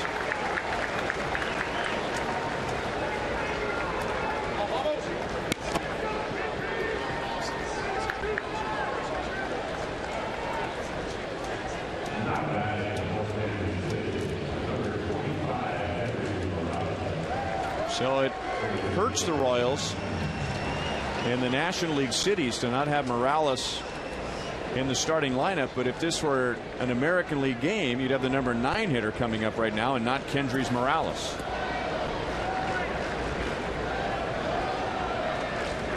Three pinch hit homers. Wouldn't that be nice? He's 1 for 5 this year off of Ned's bench. And listen to the Royals fans. Crowd of 28,719. And now Reds fans are booing the "Let's Go Royals" chant.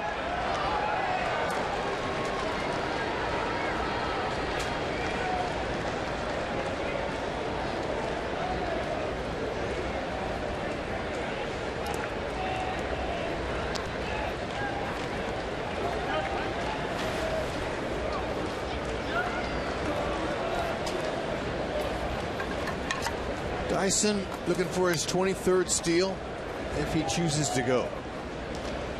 Morales got that first fastball. It was away. Look at Pena telling him to hold.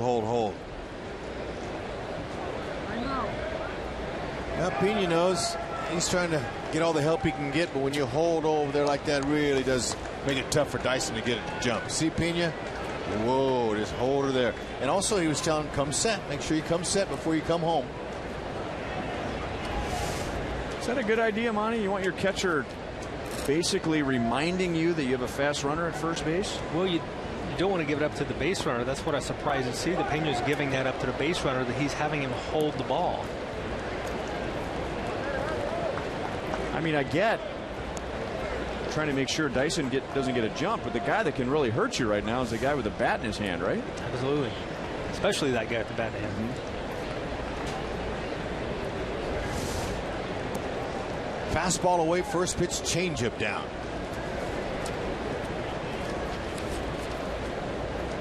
Morales, he could leave anywhere in this ballpark.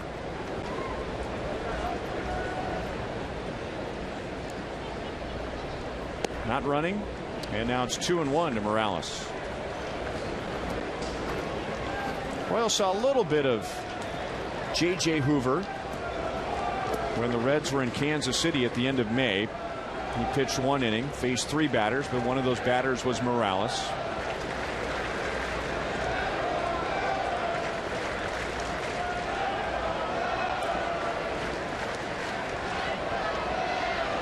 Dyson flinched. And now it's 2-2. We're talking about ways the Royals need to try to find an opportunity to score a run against Hoover here, so you don't get to their 9th inning guy. And think about the opposition against the Royals bullpen. They're saying we got to score in the first 5 or 6 innings because they got that shut down from there on out.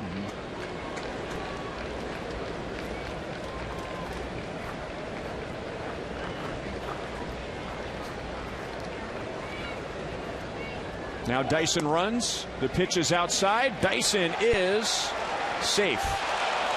Second base umpire Gabe Morales waited to see if Dyson overslid, but he's able to keep his foot on the bag. The Reds may take another look at it, but for now Dyson has his 23rd stolen base. Not many can throw him out. Where Dyson runs into trouble is over sliding the base and pulling that foot off, but he's able to anchor it with his left foot. He's able to get there and just hold it on the bag right there. Keep it on there along with the hand. 23rd steal. Lousy single is all it takes now to tie it up.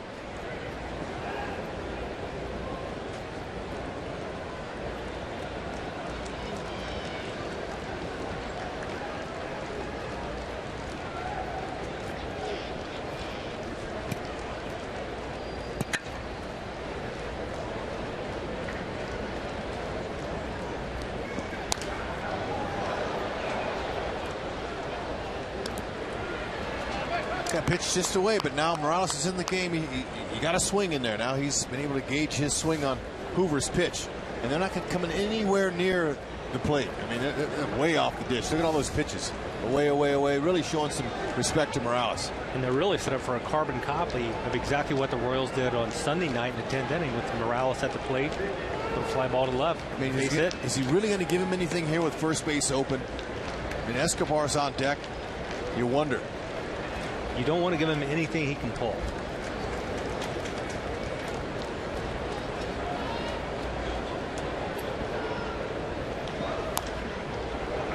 Still 3-2.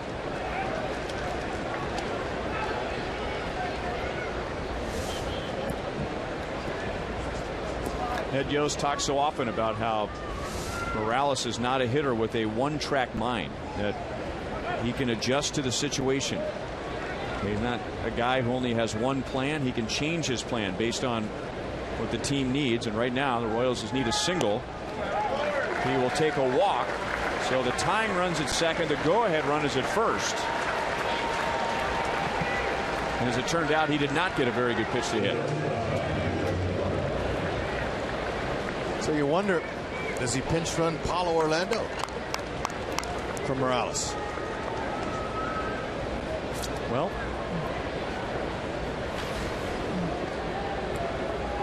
I would think, well, let's see, he has Infante, Butera, and Orlando on the bench. He's saving Paulo. Escobar, big time for a nice little single somewhere. Got a hit earlier to right field.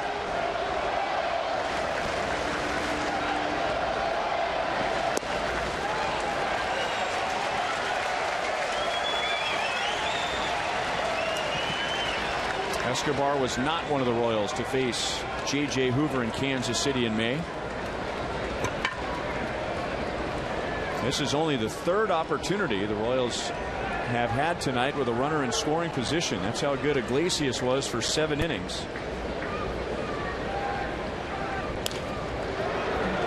Going to be tough to turn a double play, and the Reds do it.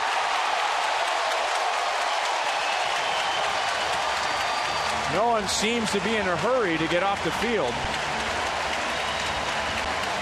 expecting that at the minimum the Royals will take a look at it. And now Ned Yost says nope, they will not review. And that is the third inning-ending double play for the Cincinnati Reds tonight.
Three inning-ending double plays. And this man's largely responsible, Eugenio Suarez. What a turn. Got that ball to the backhand to his throwing hand so quick and got it over to Brandon Phillips. That's the reason they turned it. That is some kind of smooth transfer at shortstop.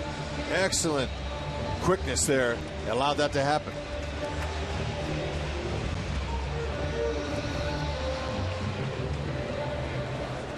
He will bat second this inning. Chris Young takes over in the bottom of the 8th. The top of the order coming up. Strike to Brandon Phillips. Chris Young, in the last month, has pitched 4 times.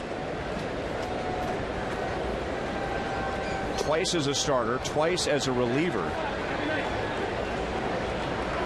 Now, reason for part of that layoff in there, he had a sinus infection and was really under the weather, especially during the Royals' last road trip. So part of it has been just a lack of opportunity, and another part was he just wasn't available.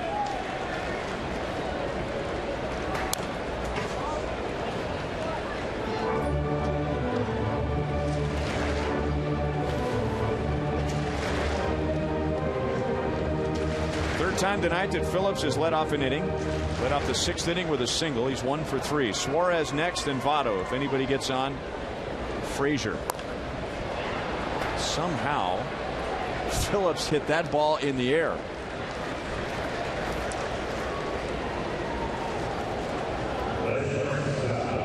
He's got his lob wedge out. It's like an emergency swing there. It was. You know, Young fooled him with a slider. Fastball slider is what Young will throw. He's not overpowering with his fastball, but he's got good movement on that slider down. And he's just way out in front of that. Must have been looking for a fastball. Backhand Moustakas from foul ground. He throws out Suarez. Nice play. It is a 1-0 game, and Eugenio Suarez back in the 1st inning turned in our Chrysler drive of the game. Yeah, the pitch that unfortunately had this bulk has executed, I think, about the pitch you wanted to make, but Suarez, nice job of handling the bat on the inside pitch. That's all the offense. Before tonight, there have been 1,025 games played here. 1,025, and only 18 1-0 games.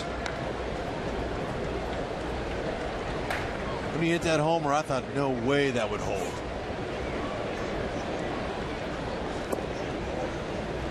One and one to Votto.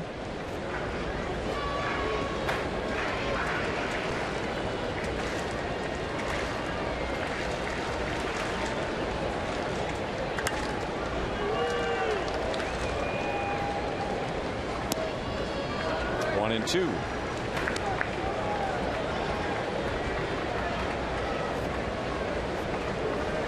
Volquez went 6, gave up the home run, struck out 7 in his 6 innings. Madsen had a scoreless 7. And now 2-2 from Young to Votto. There's Aroldis Chapman.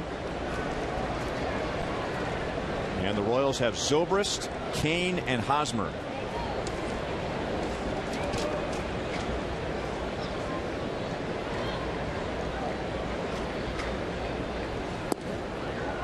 Full count. That was a pitch that Chris Young got Brandon Phillips to chase.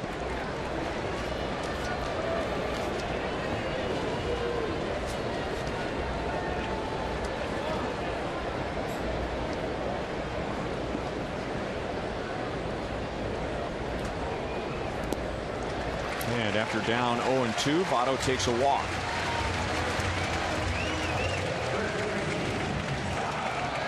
Tonight's copyrighted telecast is presented by authority of the Kansas City Royals and may not be reproduced or retransmitted in any form. And the accounts and descriptions of this game may not be disseminated without the express written consent of the Kansas City Royals Baseball Corporation. Ryan Lefevre, Rex Hudler, Joel Goldberg, Jeff Montgomery. With producer Joe Vincius, director Steve Kurtenbach, associate producers Al Broughton, Sam Abramson, Dave Holtzman, and the producer of Royals Live is Brian Shapiro. Todd Frazier had a heck of a rip. 0 for 3 so far tonight.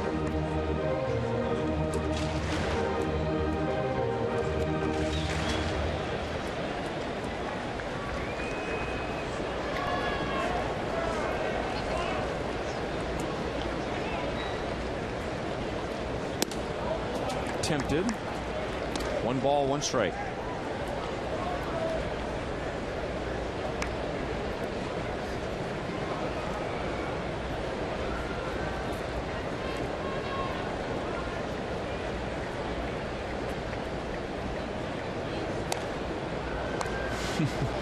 Now that's getting fooled.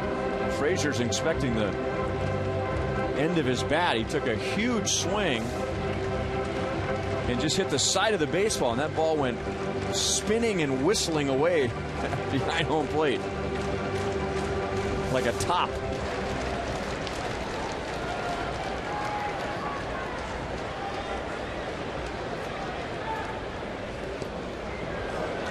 Good block by Sal. 2-2. Okay, if we're not pitching that much, Young looks like he's getting some good depth on that slider. He's looking good. His fastball's 88. You know, he's good and strong, but he's not overthrowing. He's not missing in the zone. Yeah, pretty tough thing to do for a guy who doesn't pitch on a regular basis. But as we know, he's a professional. He understands what it takes and really prepares well.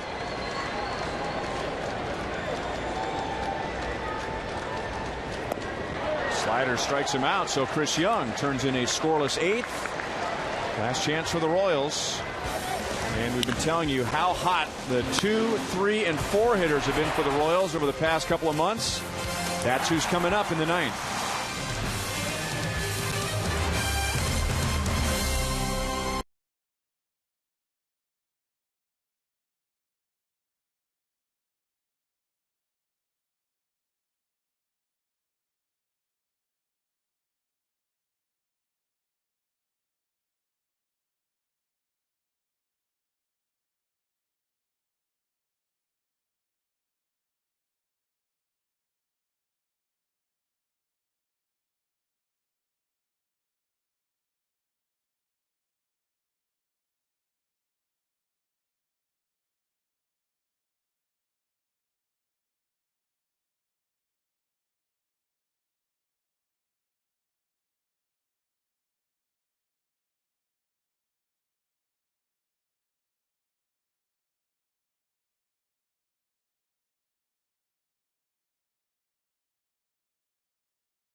In the top of the 9th inning, let's get a Mazda game break, and we go to Philadelphia. Edwin Encarnacion has homered.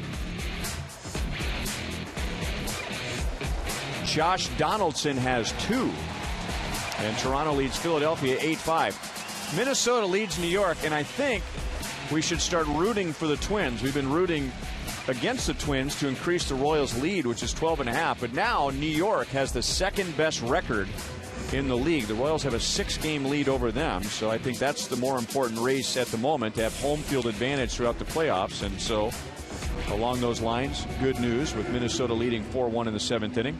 All right, here you go. Last 2 months, the Royals 2, 3, and 4 hitters. Ben Zobrist did some of this with the A's, but still 331, 347, 341, and that comes in handy when you're facing a guy like Aroldis Chapman, who has 1 blown save all year. Yeah, it's difficult to hit the average major league pitcher, but this guy's not average. He's way above.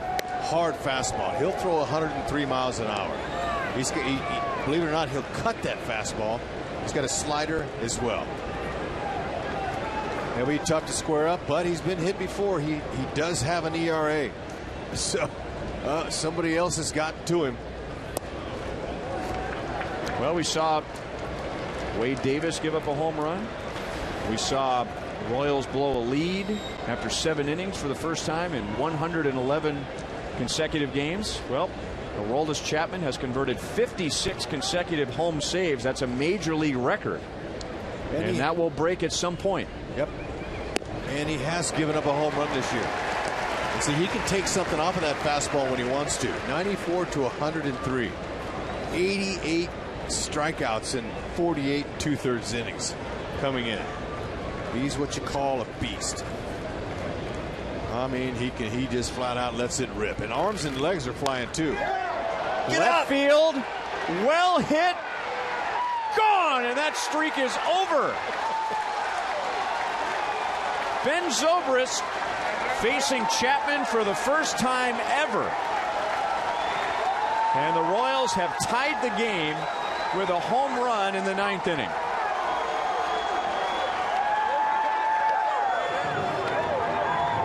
Way to talk him into it. Rhino, that was beautiful, short and compact as we've seen Zobrist. I don't think I've ever seen him take a long swing.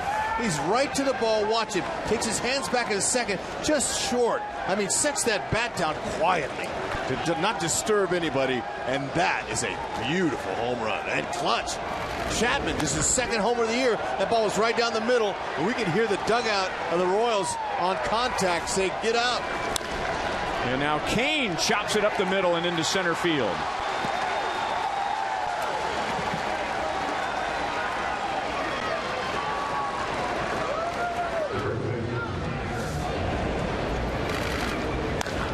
Oh, look. Notice how he sets the bat down. His first home run as a Royal, we saw it in Toronto. He did the same thing. He just he even reached down and set it down as to not disturb his bat. Clutch home run.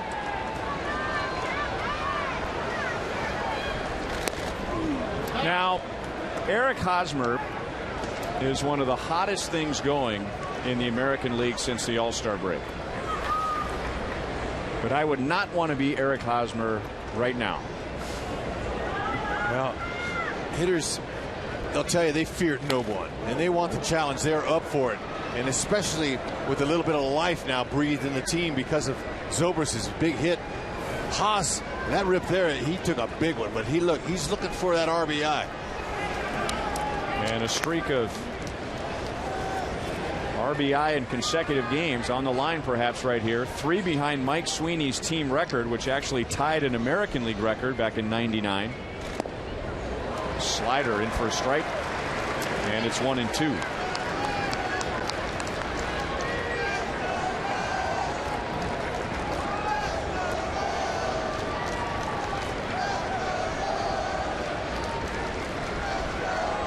A home run by Cincinnati in the bottom of the 1st inning, and a home run by the Royals in the top of the 9th.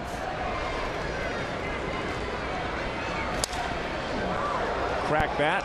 Hosmer's still alive at 1-2.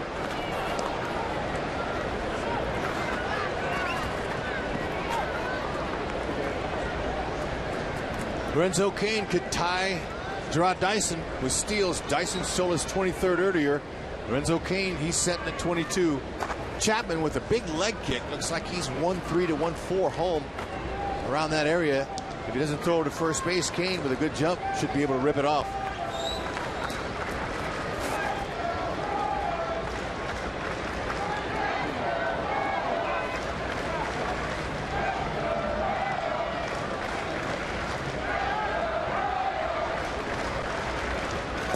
Slider.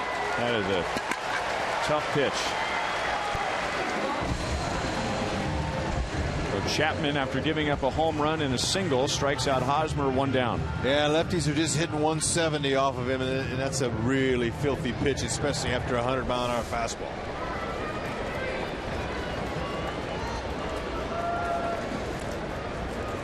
Now a matchup that Salvador Perez will never forget, and Aroldis Chapman will never forget. spring training 2 years ago. In surprise, Salvador Perez got on a fastball and hit Aroldis Chapman with a line drive on his forehead. So the official stats say that this is the first ever matchup between these two, but both of them would strongly disagree. First pitch to Salvi, changeup at 85. So he's got the fastball, slider, and changeup. Cain runs, and the Reds let him run. So the go-ahead runs in scoring position with 1 out. Yeah, I think Pena said, I'm not going to waste a throw. If I miss my target and the ball goes in the outfield, now they got him on third base. So, I guess Pena decided not to even attempt. And now Cain to third. And the go-ahead run is 90 feet away. 23rd and 24th bag. Takes the team lead back from Dyson.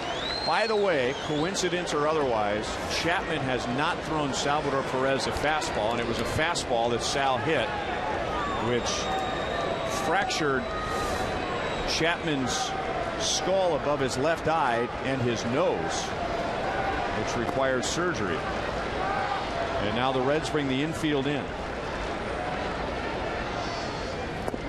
Sal helped him out. 2 balls, 2 strikes. Still hasn't thrown him a fastball.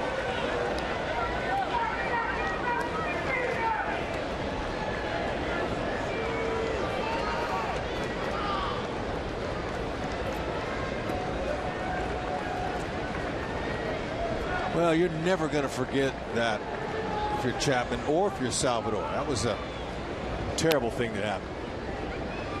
There's a fastball, and it's grounded up the middle. Cain is caught in between third and home. Stays in a rundown. And safe! He got around Frazier. Oh! Now, the Reds are going to want to take a look at this. Frazier was shocked that Cain was called safe. But home plate umpire Mark Carlson just waited to see what Lorenzo Cain was going to do. And when he touched home plate, Mark Carlson said he was safe. And Mark Carlson didn't make a call at all. He was waiting. Cain saw it, and he scrambled, crawled his way to the plate and tapped it. Great job of staying in the rundown, Lorenzo Cain. He knows the game's on the line right here, and he's did a great job of expending the throws. High throw, Cain gets around it, and boy, I didn't see contact there. And see Carlson, he's holding back instead of Frazier should have jumped on him right there. But Frazier was trying to sell it, and he tagged him the whole way. Boy, I tell you what, it's again, this is 2015 versus 2014. 2014 seemed to be, it looked like he tagged him. This year, it has to be clear with a capital C and convincing with a capital C evidence that he tagged him. Oh, man. Well, Frazier, by not going back and re-tagging him, obviously felt that he brushed the jersey of Cain. Or he's trying to sell it. Because if you go back and try to tag the runner, that tells the umpire that you didn't tag him. And I don't see his jersey moving. I don't see it there. Well, or did it right there? I don't know. Boy. And I want to remind our viewers at home, we do not have high definition in the booth like you do at home. So on plays like this, you might have a better look at it than we do. Those last frames can be a little blurry up here. Did the glove move there? Didn't see the glove move. It's all about the jersey, in my opinion. If he swipes him and he touches him, but sometimes the wind can move the jersey too. So we'll wait and see. We'll let the experts take over. But Lorenzo Cain didn't give up at all. He stayed in that rundown and almost got it. I mean, all the way. As a matter of fact, we're seeing 2-1. So unless it's overturned. That's the go-ahead run.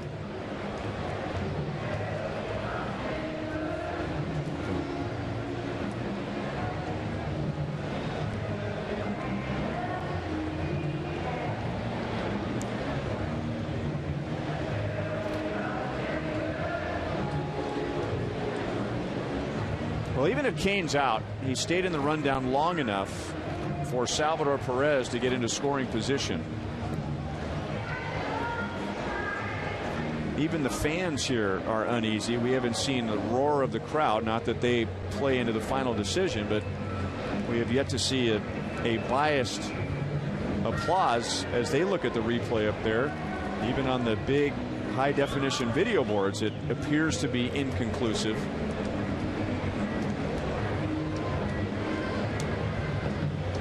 Mark Carlson was right there. May have been screened somewhat by Cain. He let Cain get in between him and Frazier. Even on plays like that, if you're the guy that's making the tag and you think it's questionable and you don't see a call by the umpire, you got to go jump on him and tag him again and just make sure that he is out, especially Cain being yeah. Well, no argument from Cain, so he knew whether he was touched or not. So the call is overturned.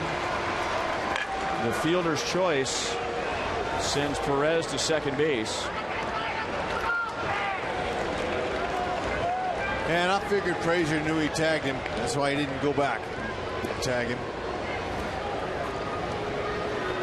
It is a 4-5-2-6-5 fielder's choice. 4-5-2-6-5. And now Mike Moustakas. Moustakas faced Chapman in the All-Star game this year, right here in Cincinnati.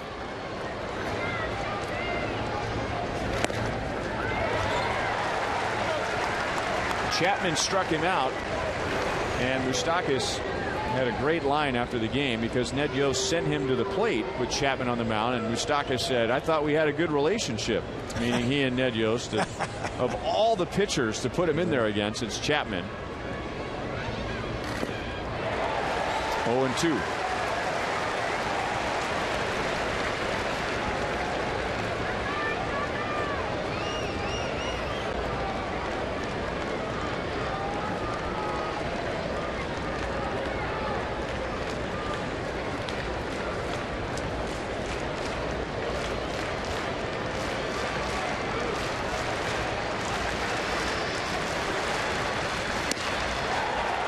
It's about as hittable a pitch as you're going to get from Chapman. Now, it wasn't in the strike zone, but it was 86 miles an hour and up.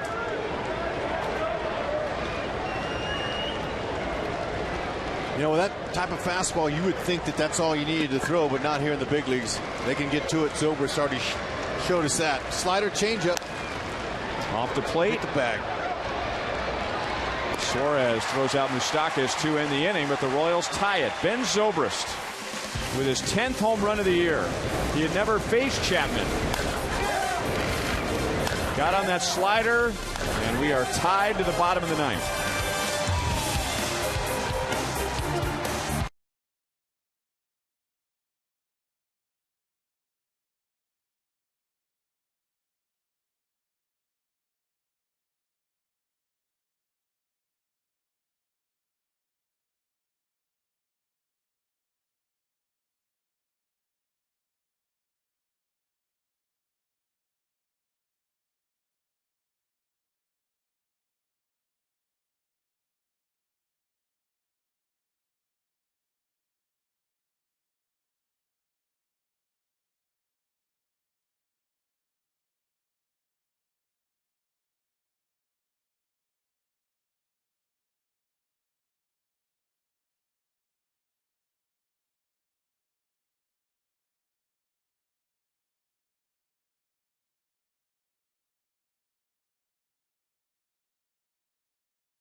Home run against Aroldis Chapman, just the second home run that Chapman has allowed all year.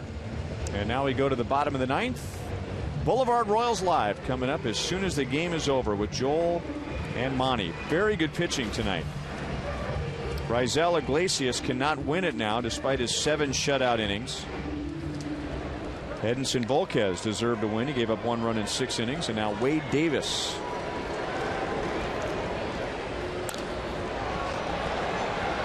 Moustakas long run into foul ground, and the ball hits the top of the side wall, and then Moustakas hits the top of the side wall.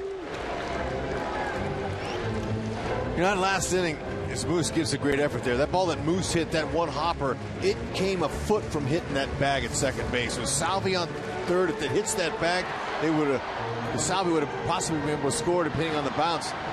But what a nice comeback so far. Let's see if they can get him out of there. Davis. 90 to 97, cutter, overhand curve, and we got a man there.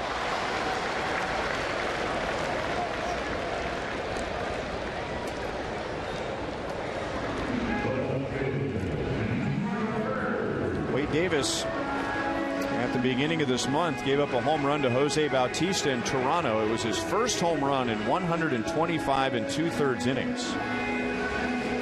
And now he's given up a home run in 2 of his last 4 outings. He gave up a home run in the game on Sunday against the Angels, which put the Angels ahead in the top of the 8th inning. But the Royals tied it in the 9th and won it in the 10th. And now 0-1 on Marlon Byrd. All he's showing is that he's human. He's going to miss once in a while, but look, the overall body of work that Wade Davis does is fantastic. It's his spot most of the time. He's got that overhand curve, that cutter.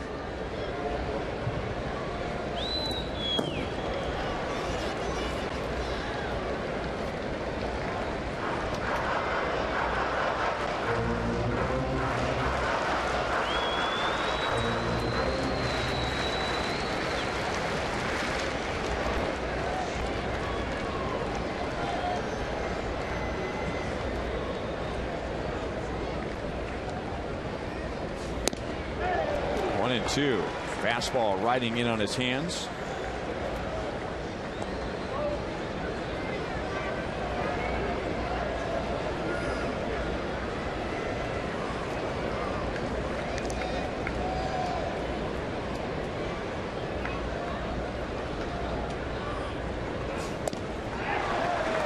'96 again, 2 down. And after that previous pitch inside, he could tell it. Salvi could tell he was going to be vulnerable to another high fastball, and that's exactly what he got. Blew it right by him. Don't miss the final T-shirt Tuesday coming up on September 1st. That's the Royals and the Tigers. The first 10,000 fans through the gates receive a special T-shirt commemorating the Royals Franchise 4 winners, courtesy of Washburn University and School of Law. For tickets, go to Royals.com/T-shirt Tuesday or call 1-800-6-ROYALS.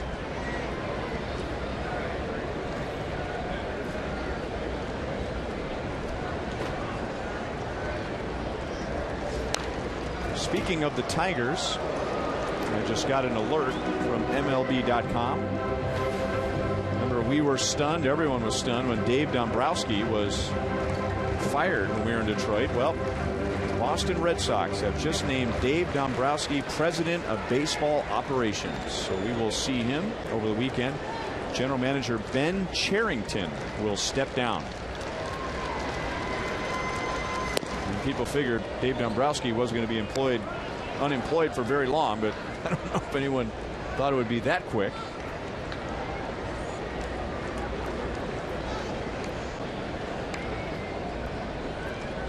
Good for Dave, but better than that, good for the Red Sox. Wade Davis, 3 up, 3 down with 2 strikeouts, and that'll send us to extra innings. Waiter, check please.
jerky all season long. Jack Link's Beef Jerky. Feed your wild side.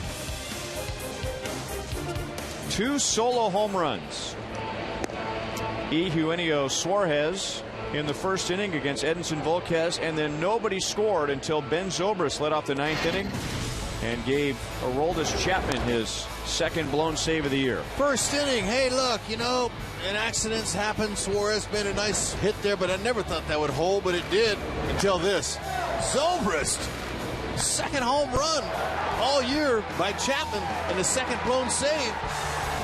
Made a deposit about 6 rows over that 379 sign. And then this one here, Lorenzo Cain, he almost tried to give it the go-ahead, staying in that run down that, and he comes in, tries to avoid Frazier's tag, and it looked like he did not tag him, but Frazier looks like he was able to get him. They had to do the replay, and sure enough, he was out. This is Burke Badenhop for the 10th inning. Strike to Rios. Rios, Dyson, and then the pitcher spot again. Ned Yost has already used Kendrys Morales. So he still has Infante, Butera, and Orlando on the bench. And remember, Infante had some back spasms, so I don't know how quickly he wants to use him. Tough hitting luck for Rios as he hits it hard right to Suarez.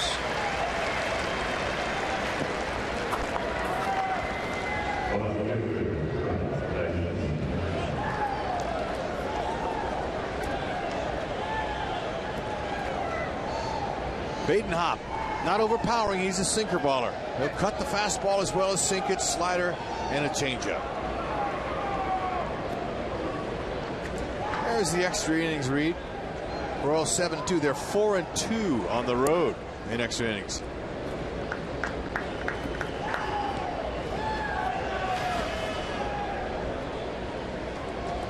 This is the perfect pitcher to try to bunt. Sinkers, sinkers, sinkers.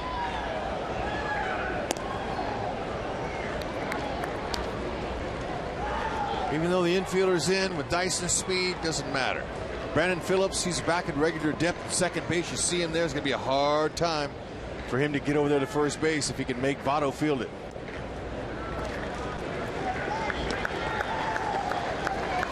Well, we've seen one impressive streak come to an end. Aroldis Chapman had converted a major league record 56 straight saved chances at home. And now Badenhop, not nearly as impressive as Chapman, but he has 19 consecutive scoreless outings.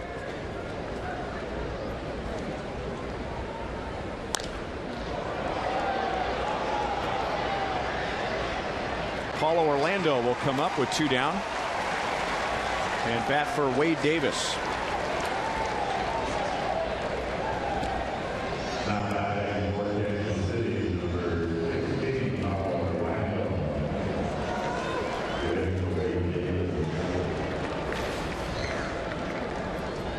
A .238 batting average, but in situations that are considered close and late, and I think we're there now, 1-1 tie in the 10th inning, he becomes a .321 hitter. Looking for his first career pinch hit. He's 0 for 1.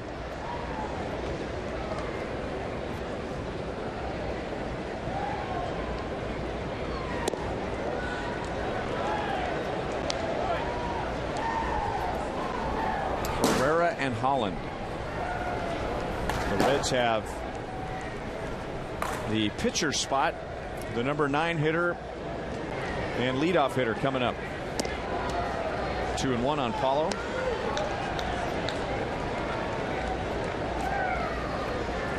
In this ballpark, where more home runs have been hit than anywhere else in the last 16 seasons, we do have 2 home runs tonight, but a combined 2 runs on 10 hits. So excellent pitching on both sides. Volquez, Madsen, Young, and Davis for the Royals. Iglesias, Hoover, Chapman did give up the home run and a blown save. And now Badenhop in the 10th inning.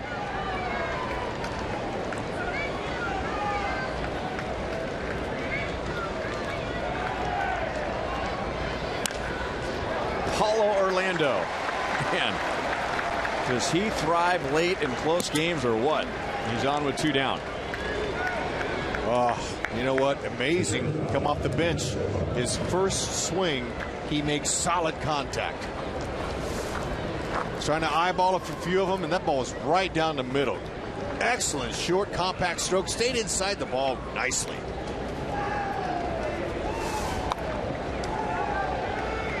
Now he's a .345 hitter in close and late situations. Alcides Escobar bats for the 5th time. Paulo's 3 out of 4 in steals. It wouldn't be a bad risk to take here. I don't know how much of a risk it is. Pena doesn't throw well. Escobar's at the plate, so if Paulo is thrown out, Escobar would lead off the next inning if we get to the 11th. Not running. And it's outside for ball 1.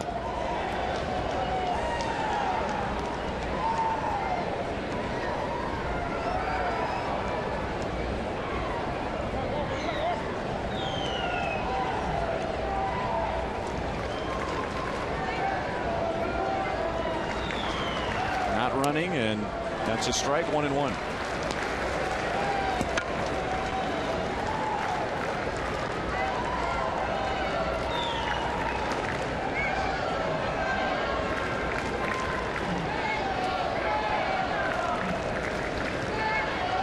Paulo getting a good initial lead. Wants to take a chance. Pena struggling throwing runners out tonight and all season.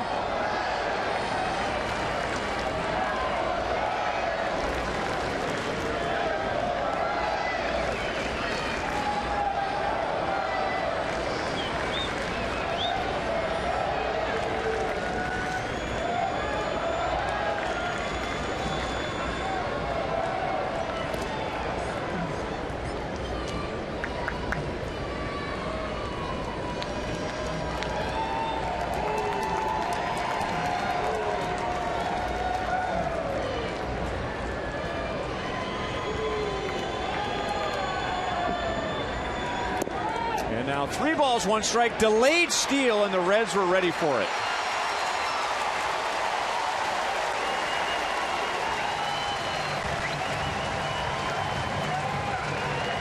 Nice job, heads up job by Pena. Look, even though he hasn't had any success tonight, we've stole 3, but he didn't take that 3rd throw hop.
Tonight, the Cincinnati Reds were ready for it.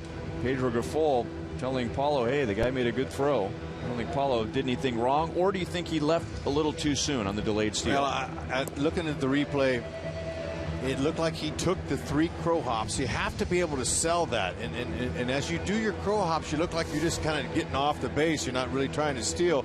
Okay, there's 1, 2, and then he might have given it away a little bit. But however, these guys, they know ahead of time, and they do their meetings, especially first game of the series. They're all in there, and when they talk about the runners, the running game, they talk about the delay steal. Watch for delay steal. So I'm sure that Pena was aware of it, and obviously Brandon Phillips, it didn't fool him. He was sitting right there at the bag. Kelvin Herrera will get a pinch hitter for the pitcher spot, and that'll be Jason Bourgeois, who spent some time with the Royals.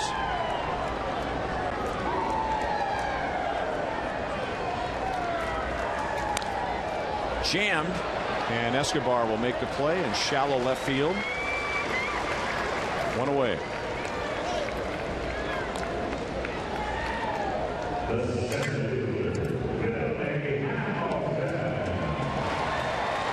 And now Herrera will get Billy Hamilton.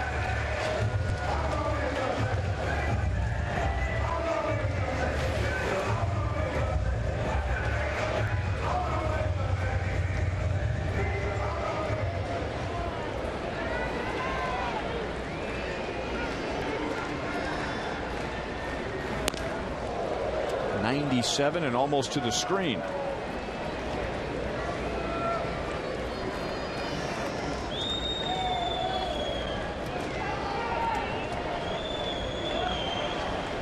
Herrera was the winning pitcher on Sunday. He pitched a perfect 10th inning against the Angels. And then when Morales won it in the bottom of the 10th, Herrera was the winning pitcher. 2-0.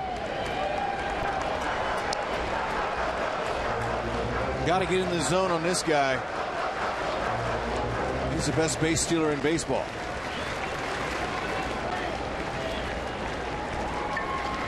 Oh for 3 tonight, including grounding into a double play and striking out.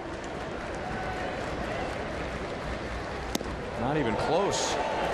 3-0.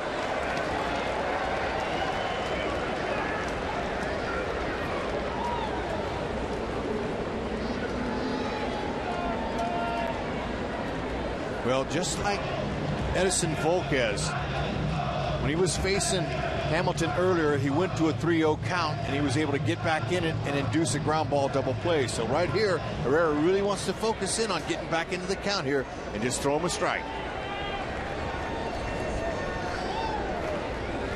Make him earn his way. Wow.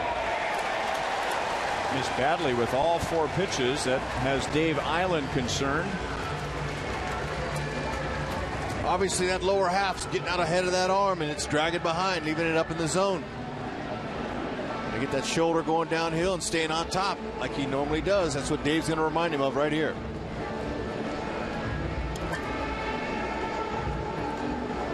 Billy Hatcher, what a good guy, man. And I'll tell you, what an excellent base stealer in his day.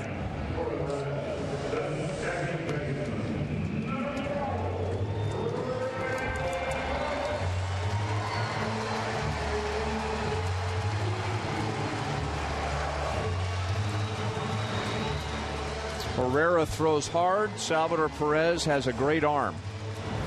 So it won't be easy for Hamilton if he wants to run. Let's see if Herrera can get back into the strike zone against Brandon Phillips. And we haven't seen a lot of pitch outs by the Royals this year, but they may consider trying to pick a pitch here. And with the velocity on Herrera's fastball, you may not need to pitch out as long as you can get a ball out on the outer half so Salvi can handle it. I'm not sure Herrera came set with that last pitch. It's important. You got to come set.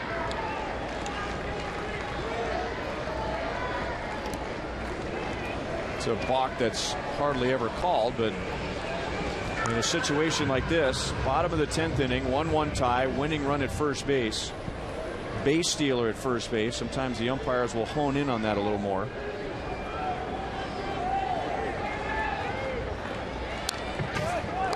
Oh, 0-2 on Phillips.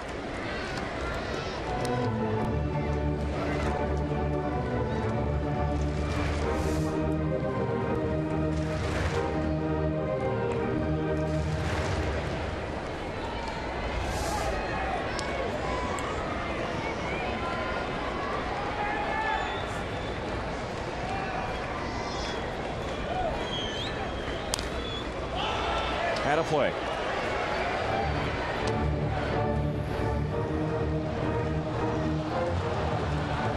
Herrera threw a slider there. He doesn't throw sliders that often. It's fastball, changeup, usually occasional sliders, and that one, he was up in the zone. Got away with it.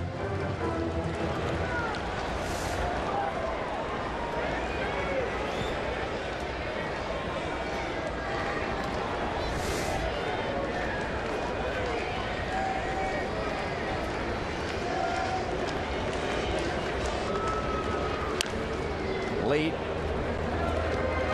Still 0-2. Well, Herrera, he's getting that ball home quickly. I got him at 1-1-5 there. That's really quick home. Hamilton have to get a great jump if he's going to leave on a pitch that quick to home.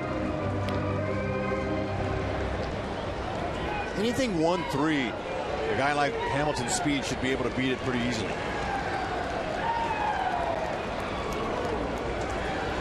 Salvin's calling for a high fastball. Into the upper deck.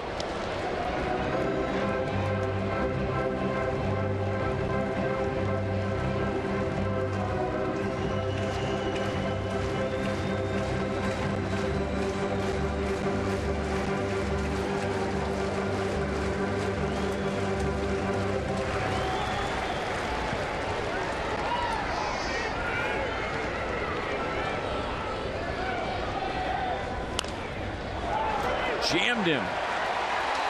Just foul. Phillips doesn't think so. He asked Billy Hatcher, the first base coach, what did you think? Oh, man, that right there, if that lands on the chalk, that's trouble. I didn't see any chalk. It's foul. Woo.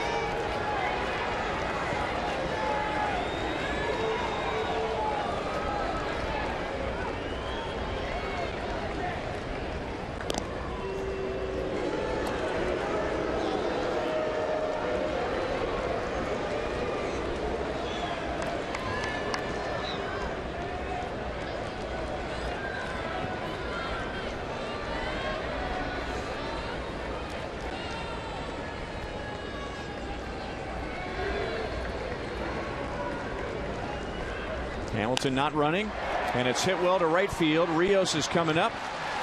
2 down.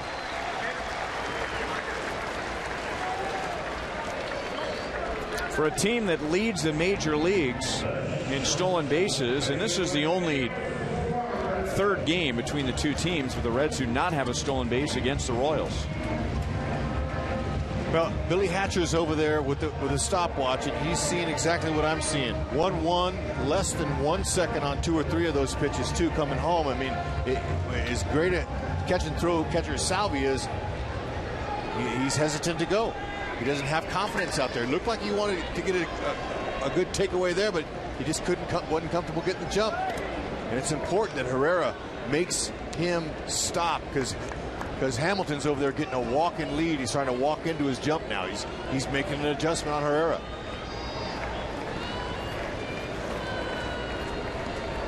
And Herrera's trying to catch him in that walking lead.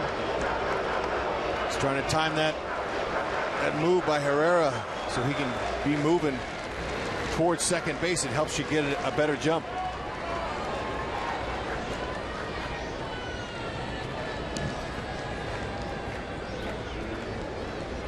Now he's running a high pitch, and Escobar got a glove on it. It was not a great throw by Salvador Perez. So now the winning run is at second base with 2 down.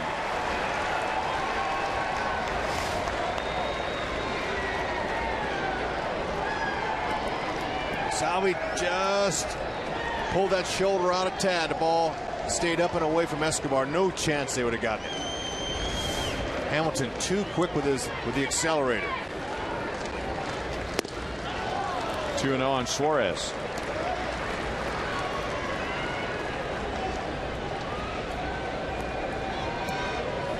He homered in the first inning. Second batter for the Reds. And that's the only run Cincinnati has. Broken bat, and it stays foul. 2 balls, 1 strike.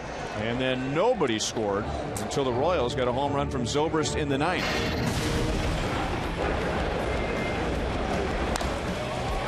And there it was. And that bat, that jam sandwich that Herrera just gave him, broke that home run bat. So he's going to have to go back and get another one. 3-1. Joey Votto is on deck.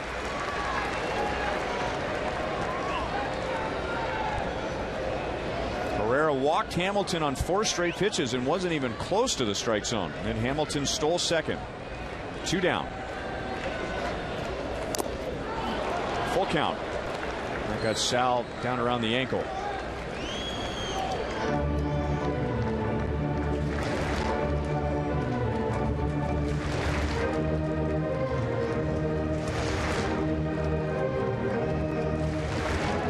Mutual respect between a home plate umpire and a catcher. If a catcher gets dinged, then the home plate umpire will dust off the plate. He'll take the ball out to the pitcher and allow the catcher to recover, and vice versa. We haven't seen Herrera throw one changeup tonight. His command not exactly where he wants it.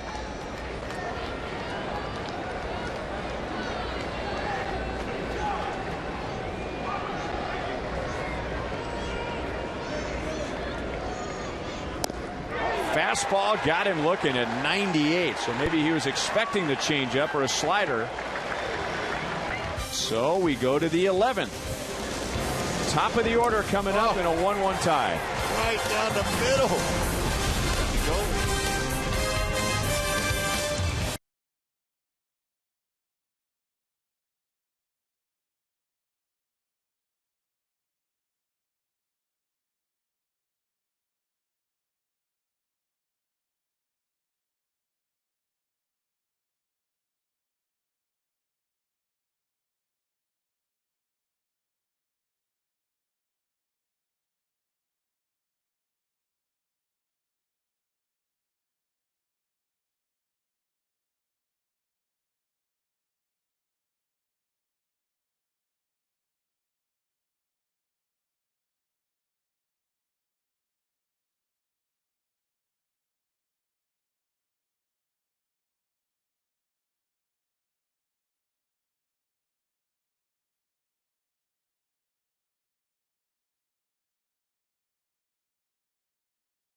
One tie to the 11th inning. Extra innings are presented by Jack Link's Beef Jerky.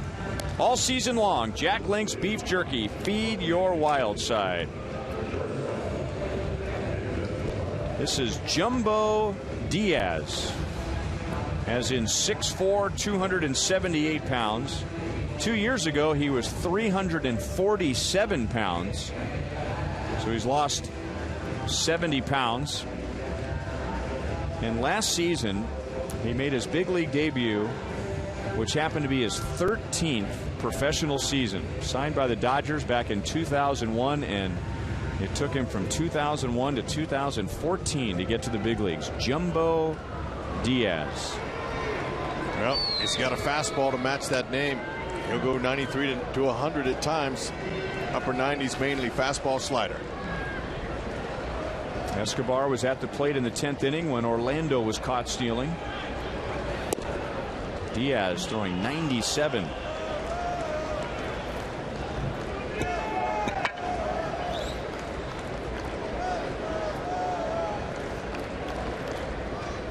"31 years old, Jumbo Diaz."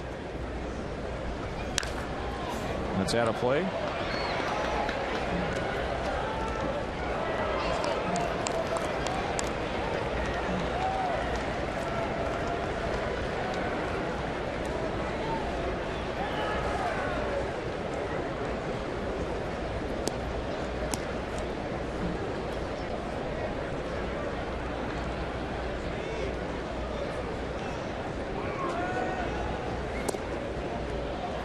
Two and one. You just want to stay short with your swing on a guy that throws like this. It's just like Paulo Orlando did for his first career pinch hit last inning.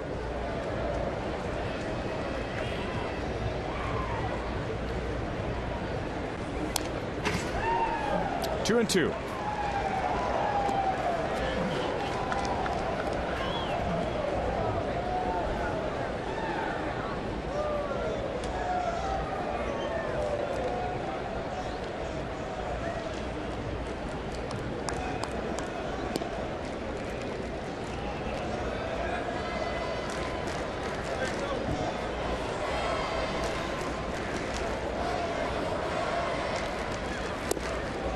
Close. 99 miles an hour. How was this guy in the minor leagues all those years? Well, probably had some command issues. But there's two borderline pitches that could have went either way, and they were off the grid.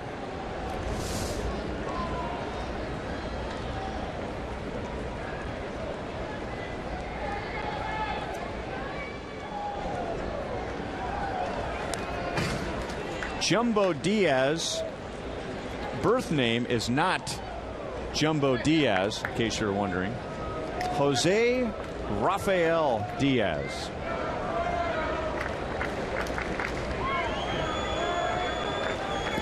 But he is listed in the media guide as Jumbo Diaz. Right, and I was looking up, doing a little research on him too, and I had to study extra hard to find his real name. Right center field. Hamilton dives, and he's able to keep it in front of him. Escobar wants second base. He is out. Escobar pointing to the Royals dugout.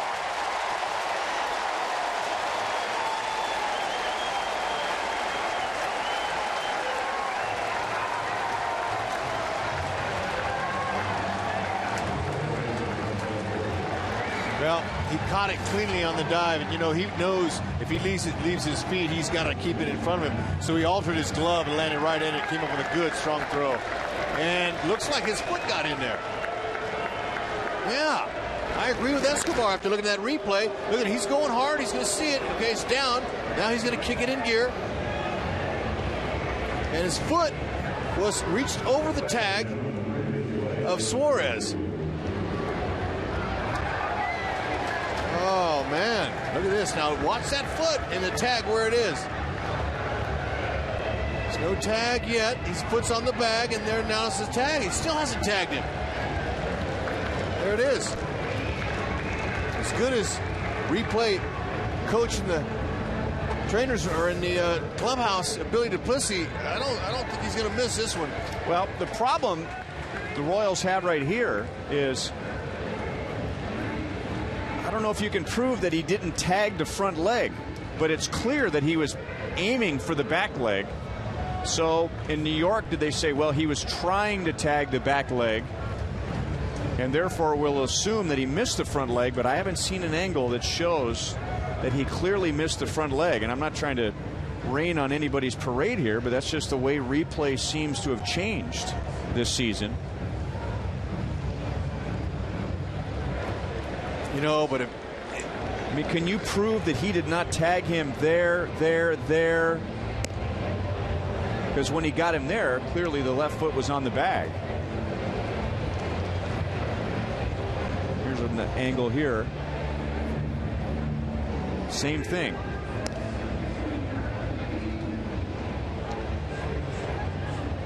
I'm with you. I think he's safe. Now they're showing an angle up on the video board.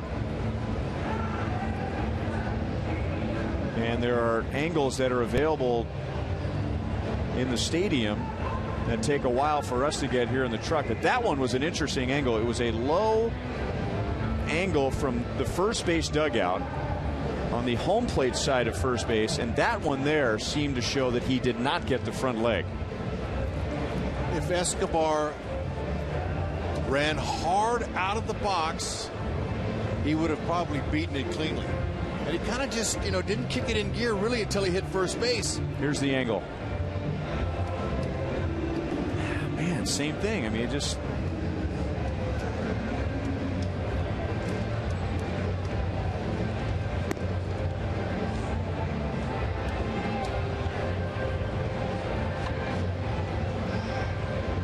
Yep.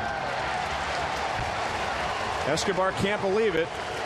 And I don't blame him, but technology just got in the way. And now Ned Yost has been ejected for questioning why Escobar was called safe.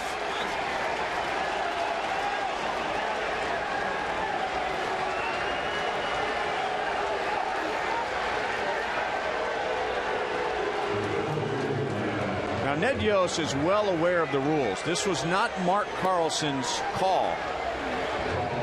But this is the frustration of replay right now at times, that somebody in New York who's not here, and Ned Yost is pointing to the angle that we just showed you and the one that they showed on the scoreboard and the one that Ned saw, and that's why he's pointing at the scoreboard.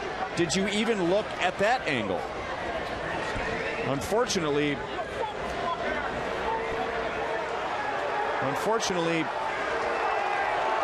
Mark Carlson and Eric Cooper are feeling the brunt of a call that was made in New York.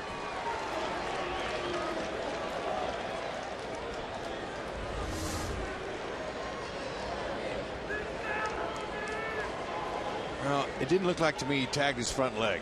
But you can't definitively say that from that angle. All right. It doesn't look like to me. It just doesn't work in 2015, unfortunately. So 2 down, so it's a single for Escobar, and he's out 8-6. Here's the one I thought, well, see right there. I mean, the call stands, by the way, so the umpire in New York is saying that they couldn't prove one way or the other whether he was out or safe, so you just defer to the call in the field.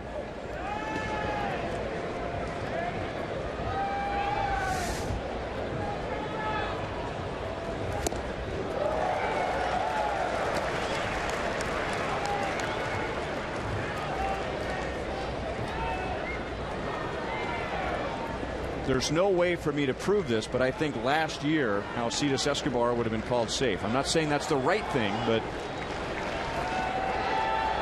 the league, the umpires have been a little more picky when it comes to clear and convincing evidence. All right, here's the email from the league. After reviewing all relevant angles as opposed to irrelevant angles, the replay official could not definitively determine that the runner contacted second base prior to the fielder applying the tag.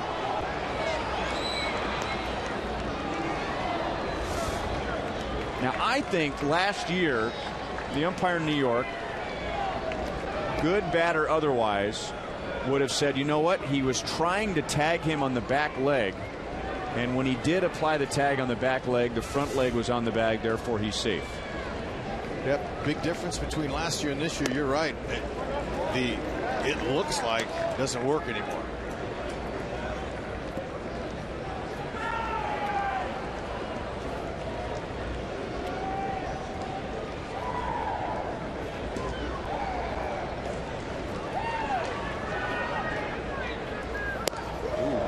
Count.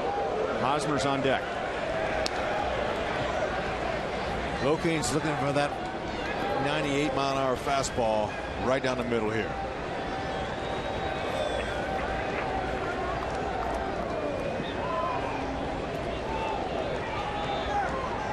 I don't think we've ever seen Lorenzo Cain go opposite field with a homer, but he can do it here.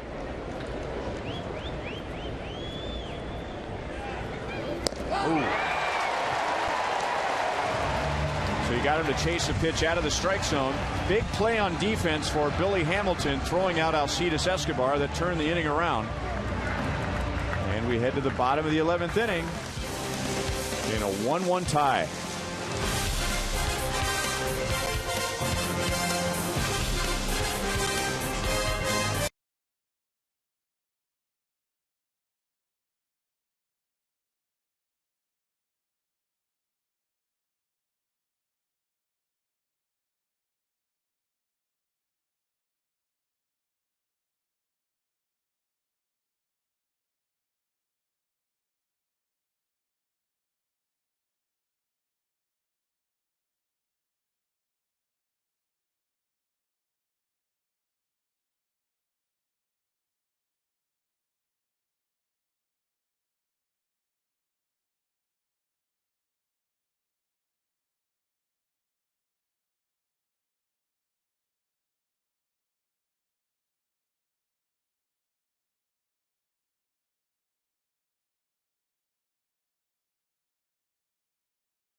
One tie.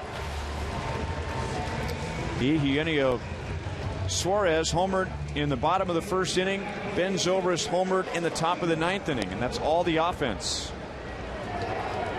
Morales on for the 50th time. I would say now, because people who are from here need to go home and get to bed for work and school tomorrow. Royals fans are here for vacation, so I would say we're about 50-50 now, Royals fans and Reds fans. The announced attendance at 28,719, and has thinned out considerably. Morales has Votto, Frazier, and Bruce. 68 home runs amongst those three players.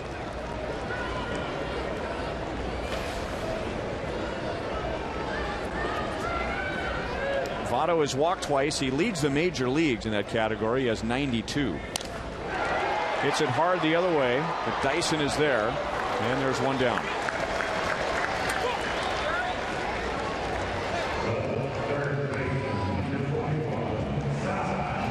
Morales took a lot off of that first pitch to Votto. That would look like a curveball. Now, he has all four pitches from his starting days: fastball, slider, curveball, changeup. But mainly when we've seen him in the Royals uniform, he's just been fastball, slider. But he has the ability to take something off of that slider and give it more depth, where it looks like it's a big curve. But we'll see what he does with Frazier here. 0 for 4, 2 strikeouts. Strike over the inside.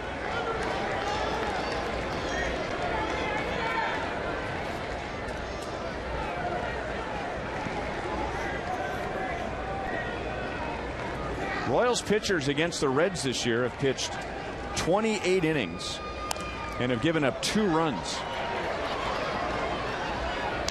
He's doing a great job of keeping the ball in the yard. Hope it keeps up here.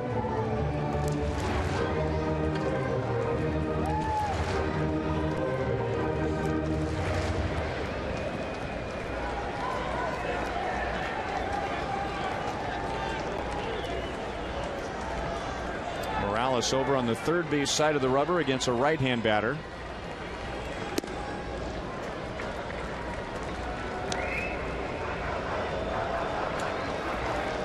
Jay Bruce, left-hand batter on deck, and Morales will go over to the first base side of the rubber when he faces the lefty.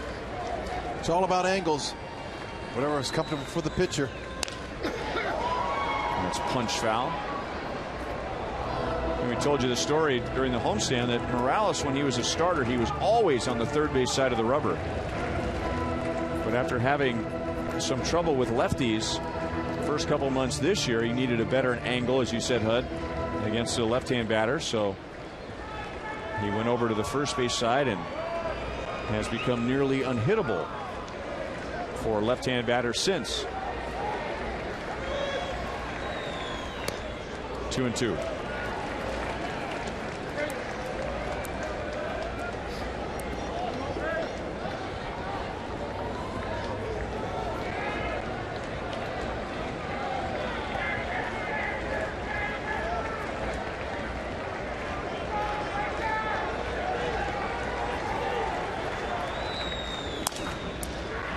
Cracked his bat, and Zobrist throws him out. 2 down.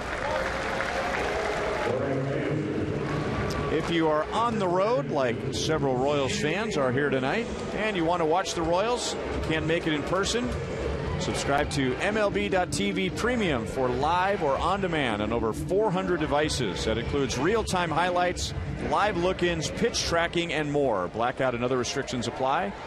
Visit MLB.TV for details. So over to the first base side of the rubber, and ball 1 to Jay Bruce.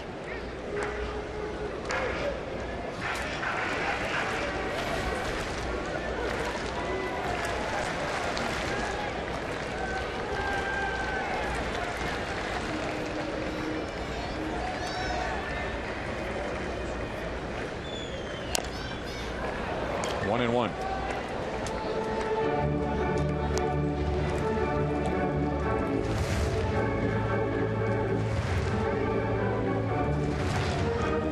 Right off the ankle bone. Yeah, he did a good job, Bruce, of masking the pain for sure. That ball was an inside fastball he was out ahead of.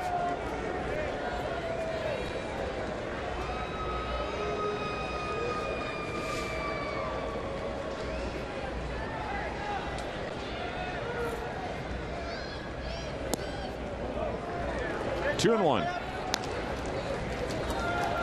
Cincinnati Reds, by the way, have 4 hits. So Volquez, Madsen, Young, Davis, Herrera, and Morales have held the Reds to 4 hits in 10 2/3 innings. 3 balls and 1 strike.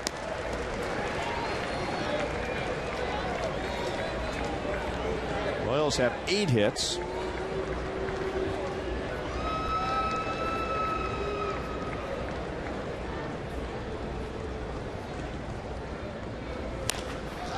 Hosmer picks it with a backhand, and we go to inning number 12. Cincinnati Reds are without a hit since the 6th inning. Nice pick by Haas.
As in the first inning for Cincinnati, and facing Aroldis Chapman, who would save 56 consecutive games at home. Ben Zobrist led off the 9th inning. Been a strange evening, no doubt about it. Chapman only blown one save this year and only given up one home run, and Zobrist takes care of that with a beautiful, short, compact stroke, putting him in the seats. Nice.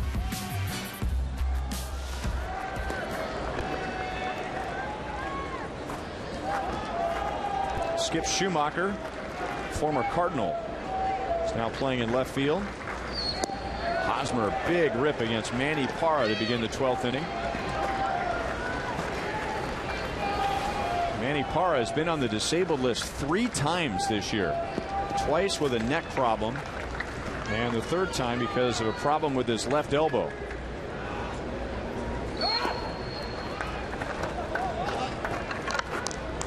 Fastball will go 90 to 95. Slider. That's what Hosmer's seeing right there. He's got a curve and also a split finger he'll use.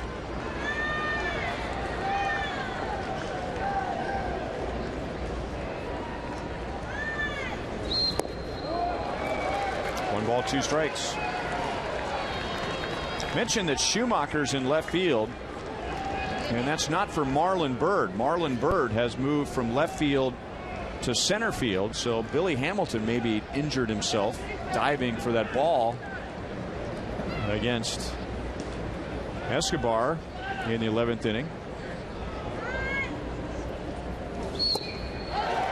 Hosmer down on strikes.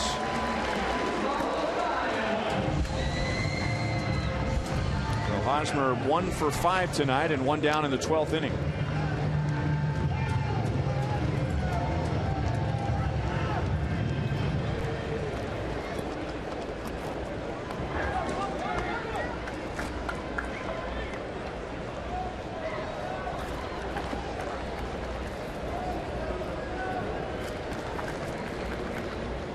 Now Salvador Perez inside for ball 1. Parra, he's closed when he was holding that ball, so he's doing a good job of hiding it. Totally closed, turns his backside almost all the way to the hitter. To left field and down for a base hit in front of Schumacher.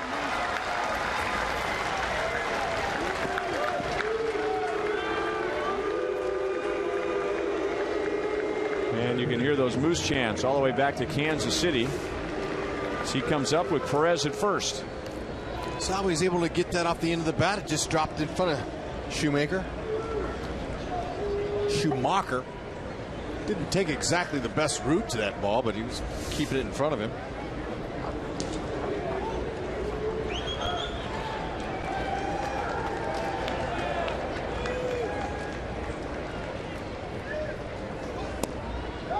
Strike 2, Moustakas.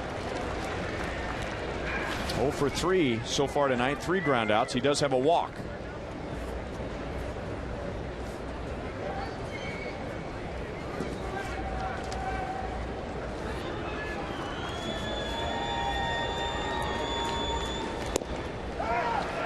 and 2. First time Mike Moustakas has faced Parra, who has spent his career in the National League and has spent a lot of his career on the disabled list.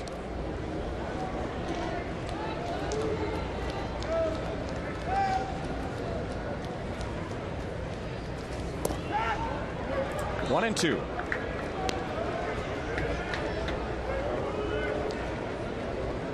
When you look at Parra's medical history, and it's a miracle that he is still pitching.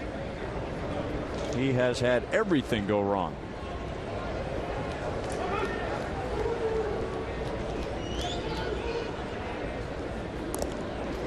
He has had left shoulder surgery.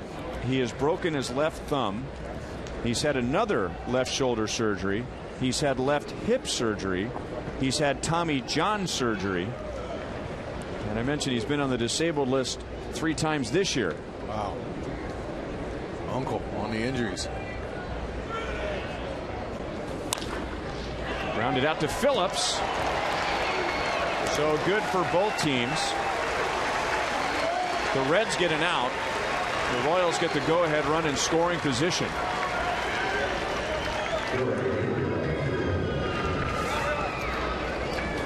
Didn't quite pull it enough. Brandon Phillips made that with no problem from his knees.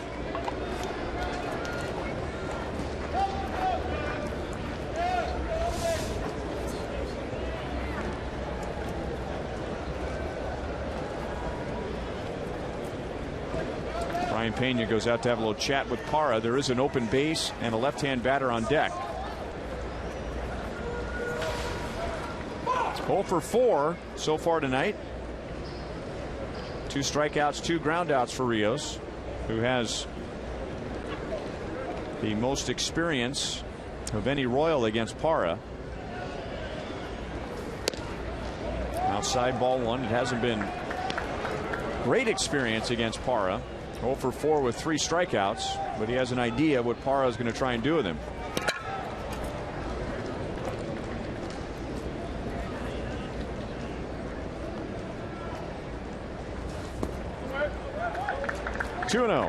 Yeah, the outfielders are so close here. It's going to have to be a well-placed ball to score Salvi. If it's a direct line drive, it could be close, and most likely with the good arms they've got out there. Schumacher has 3, Bird has 2, and Jay Bruce in right has 6 outfield assists.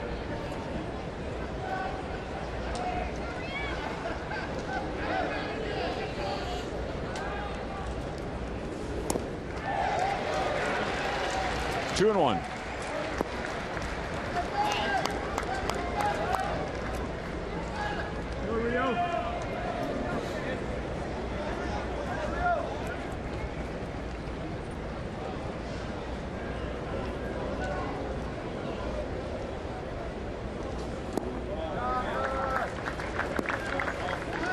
Royals went 8-2 on the homestand, and Rios pitches 188.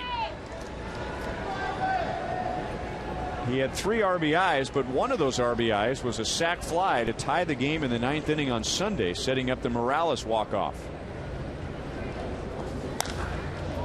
Off the end of the bat, Schumacher comes up, and that's the inning. Royals get a 1-out single, and we head to the bottom of the 12th. It'll be Bird, Pena, and the pitcher spot coming up.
First inning for Cincinnati, a game-tying home run in the 9th inning for the Royals, and that's it.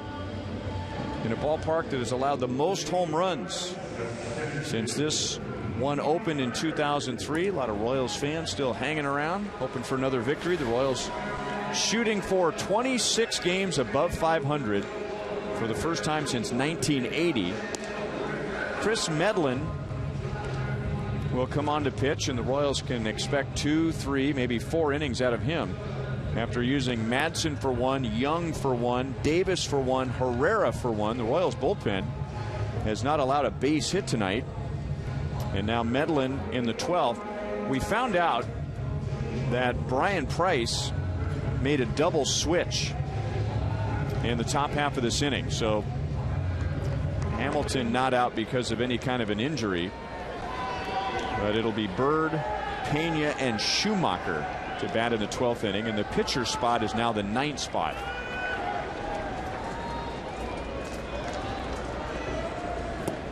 Good breaking ball from Medlin to Marlon Bird.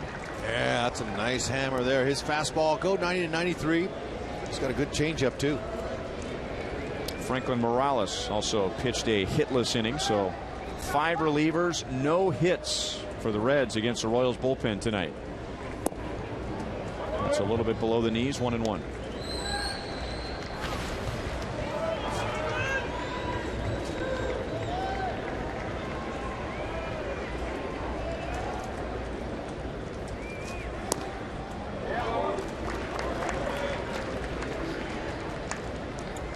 Good location so far, working Bird down. Exactly what you want to do in this ballpark.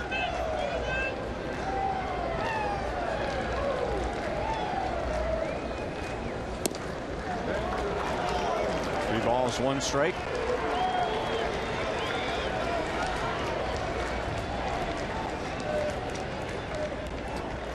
Medlin came on in the 4th inning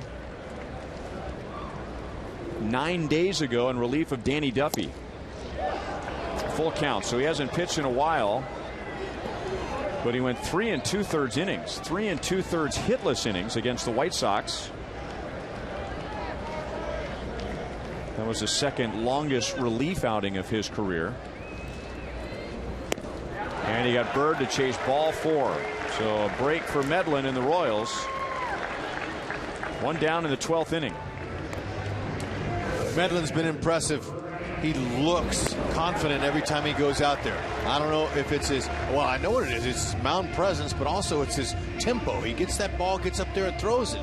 Doesn't give, you know, he looks confident when he's out there. The tempo's big as far as body language goes to the hitters and also those who play behind him. And again, breaking ball for strike 1, this time to Brian Pena.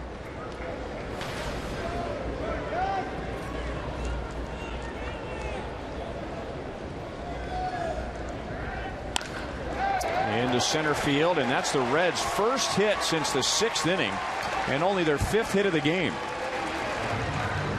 And unless Brian Price uses a pitcher, the only man on his bench that could run for Brian Pena would be another catcher, Tucker Barnhart. So Pena will be running with 1 out. In fact, if you assume that Omar Infante is not available tonight and he was scratched from the starting lineup with back spasms, both and Barnhart is going to hit for the pitcher Parra, so Brian Price will lose all of his position players, and Drew Butera would be the only available Royal on their bench. Schumacher into right field. Rios sliding play. Alex Rios takes a base hit away from Schumacher, and Pena's back to first with 2 down. That ball had base hit written all over it. Had some good top spin. Rios is playing deep. He came in on contact. A perfect slide with the backhand side of the glove. Nice. Pena gets off another step or 2. Might have been able to double him up. Rios looked to throw him out, but Pena was able to get back. 2 down.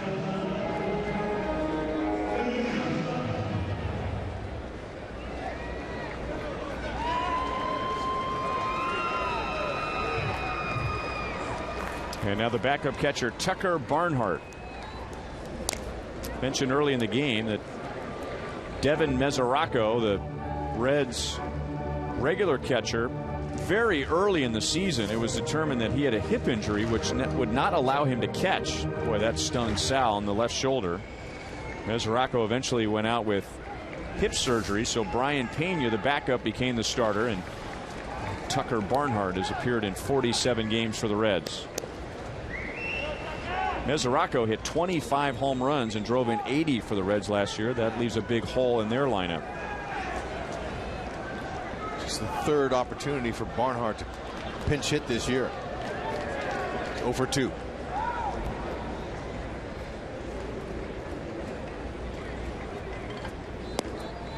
Curveball for a strike. Now Medlin has excellent command of that pitch, and it's 0-2.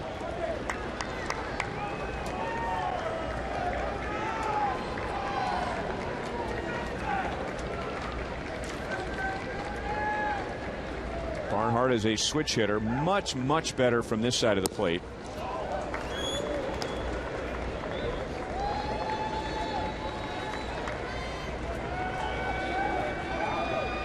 Almost 160 points better from this side of the plate.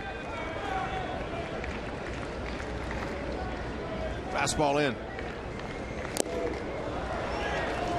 And that got Sal. Had fouled it off of his glove. And remember, Sal had to miss some games because of a bruised left wrist. Yeah, well, what a grind of a night, especially for Salvi. Watch this now. Hits in his glove, but an awkward position in the heel. That heel shot will affect the wrist.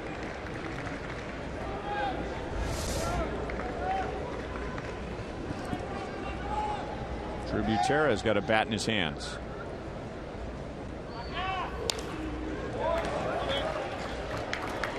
The pitcher spot is still the number 9 position. Royals haven't made any double switches. Now, Medlin would be a different situation. He's been a National League pitcher and a starter, so he's familiar with the bat in his hands. It's not like you're sending up one of the Royals relievers up there who never gets to hit. 2 balls, 2 strikes.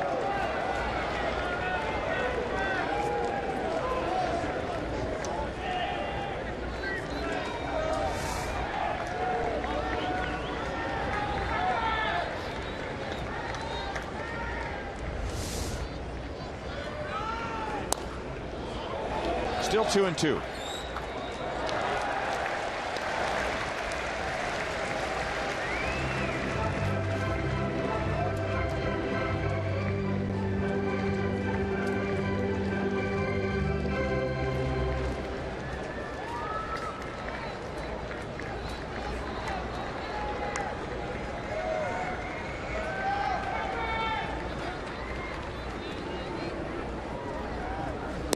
Curveball. That's his best pitch in this inning. And it's another scoreless inning for a Royals reliever. Madsen, Young, Davis, Herrera, Morales, Medlin have combined for 6 scoreless innings. Wow. Nice.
KC area gets to stay up late, watch some extra ball, and we're tied at 1 in this ballpark. Tied at 1 after 12 innings. Ryan Matthews, looks like Matthias, pronounced Matthews, will get the 13th inning with Dyson, Medlin, and Escobar coming up. You automatically think this is going to be a high-scoring affair in this ballpark, but I tell you, the pitching has been super tonight. Both teams. Matthews 92-95, sinker slider split.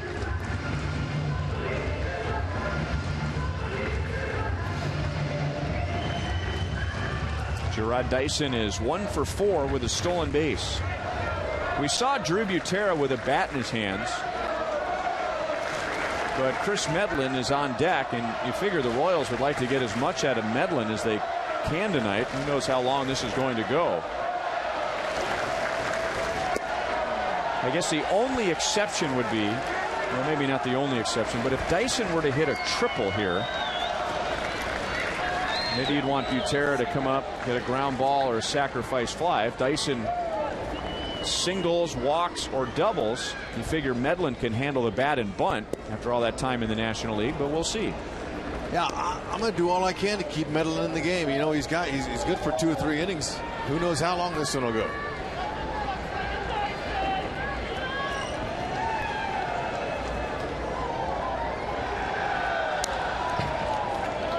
One and 2. Dyson against Matthews.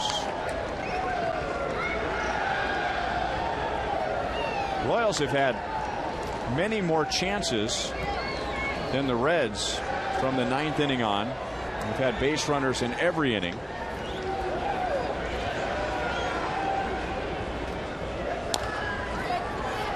Tap foul. Cincinnati Reds have 1 hit in the 7th through the 12th innings. The Royals got a base hit and a walk in the 8th, a home run, and a single in the 9th, a base hit in the 10th, a base hit in the 11th, a base hit in the 12th. The Reds pitchers have held the Royals down with a runner in scoring position. Did he go? No. Eric Cooper is the third base umpire.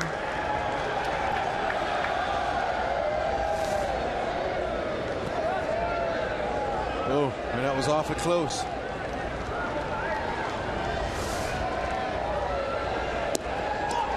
Full count, and Matthews screaming at himself. Yeah, a little quick pitch there by Matthews too.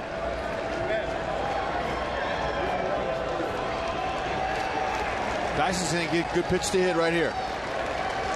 Didn't want to put him on. And there's a base hit into right field. And Dyson with a wide turn on Jay Bruce, but he holds with a single. Yeah, he earned that. He worked that count to 3-2 and got him a cookie. Now we'll see what Medlin can do. Work him over there. He knows he's going to get a pitch. All those pitches away by Dyson, trying to get him to pop that ball up. Trying to pull it, but there, he had to come in there.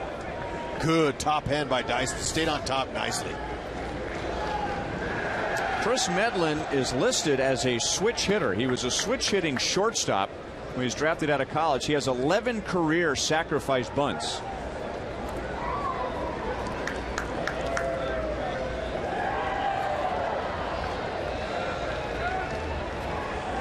You know, Ned has an option here. He can have Medlin turn and bunt and pull back and let Dyson try to steal second and then sacrifice him to third. That's an option.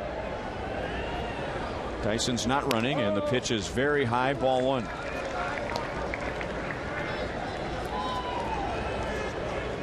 Ned has been ejected. It's Wakamatsu who's at the helm.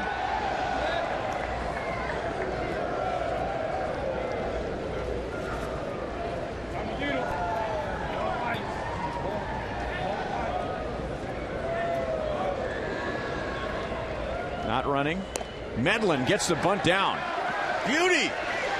He is safe, and the ball goes out into right field. Dyson is going to be waved home. Dyson safe, and the Royals take game 1 in 13 innings. Or they take the lead in 13 innings. got a little excited there. That's all right, but what a bunt by Medlin. The minute he bunted that ball, I knew by Matthews late coming off and picking that ball up, I knew he had a chance. And, Medlin's a good athlete. He can run.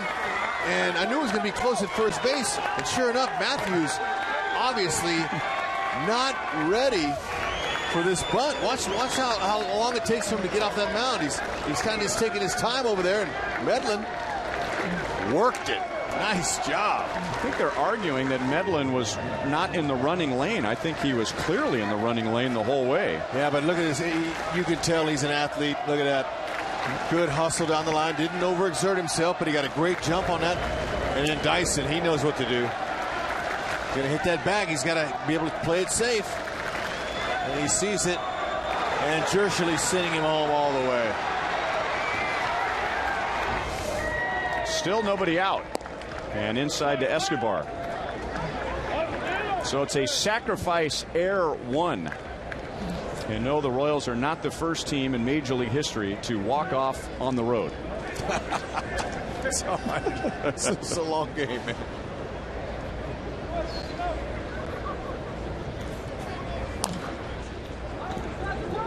One and one on Escobar.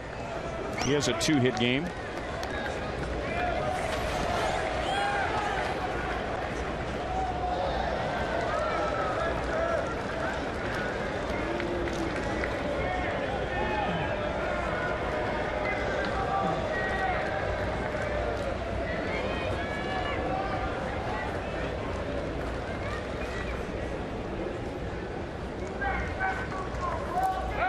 And now that ball gets by Pena. Well, this often happens when you get later into a game, that world-class athletes, wealthy world-class athletes, whatever you want to call them, there's a certain concentration span of time, and sometimes when there is one letdown after a long layoff, there's another letdown and another letdown. Oh, please leave him a cookie right here. Escobar missed the bunt.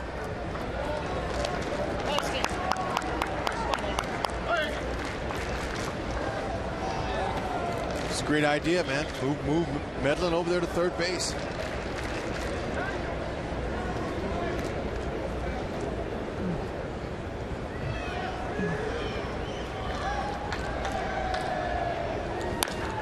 And there's a base hit into right field. Medlin will be held.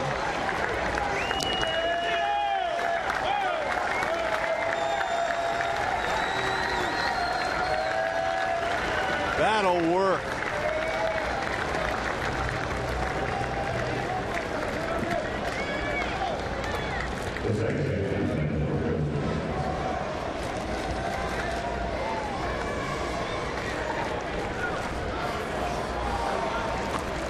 So a run home, first and third, nobody out. And Ben Zobrist, we are not in this position without Ben Zobrist. Royals down 1-0 in the 9th inning against Aroldis Chapman, who had one blown save and allowed one home run all year. And Ben Zobrist homered.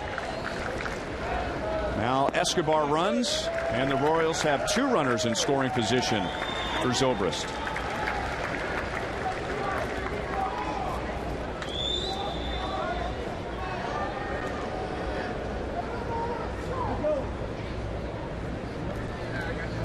Reds have the infield in.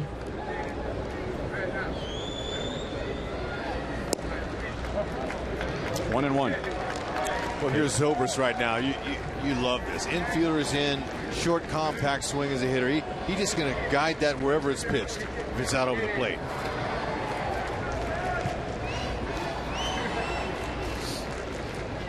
Time for some insurance. 1-2.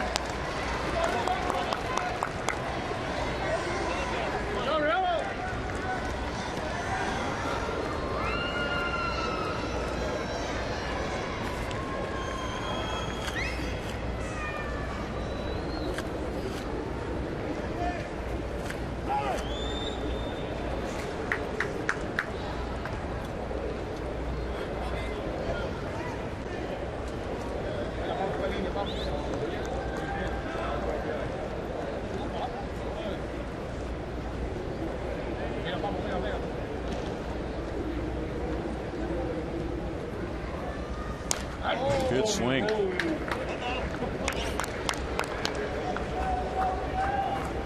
Royals are already 7-2 in extra inning games. Plus they got 31 come from behind wins. That's second most.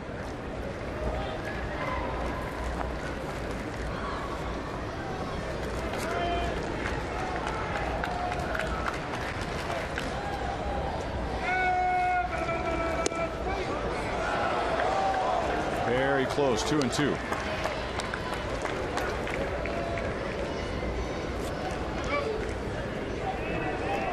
What a hollow feeling for Ryan Matthews. Been out there watching for 12 innings, and 6 pitchers hold the Royals to 1 run in 12 innings, and now he gives up a run, and now he gives up 2 runs, and Zobrist is safe. Escobar goes to third. Royals lead 3-1 in the 13th inning. That's a base hit for Zobrist. Still nobody out. That is a perfect chop knock for a base hit, because, you know, Matthews again late getting over to first base. And, you know, he had a hard time on that bunt by Medlin, and then he rushed the throw, and so now he can't get over there now, and Price is going to the mound. Look at this. Now, he's just kind of taking his time. Who does Matthews think is covering first? He was just kind of being a spectator walking over to first base, so the inability to bounce from the mound has cost Matthews. You know, and you talk a lot about body language. There was that 2-2 pitch to Dyson, and he tried to quick pitch him, and he missed, and then he yelled at himself and snapped at the ball, and maybe hurt himself emotionally at that point because he struggled. He did not record an out, and now Dylan Axelrod will take over with runners at first and third, nobody out.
Out where Chris Medlin is now in line for his first win since September 27th, 2013. Ryan and Hud, we've gotten to know Chris a bit this year. Very nice guy, very thoughtful, and also witty. And his bio on his Twitter page may sum up tonight for him. Hubby, dad times 2, platoon DH for the Kansas City Royals. Look at him. Good for him. And great job by Wakamatsu leaving him in there and letting him pull off the bunt of the night. I mean, that was beautiful. He put it in the perfect place, and Matthews just took his time getting over and rushed the throw. Zobrist was running as Kane fouls it away.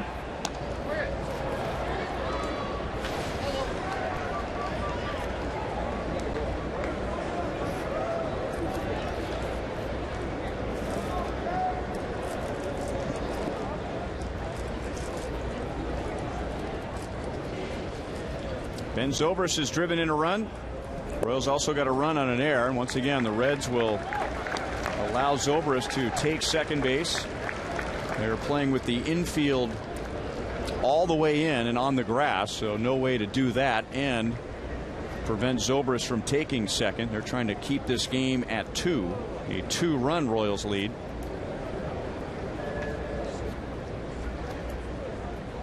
They have not announced whether that was a stolen base or indifference.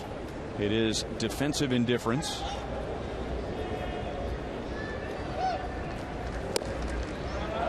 Over the outside.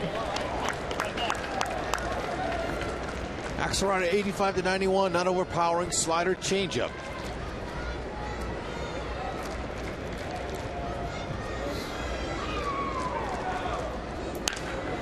That ball is foul.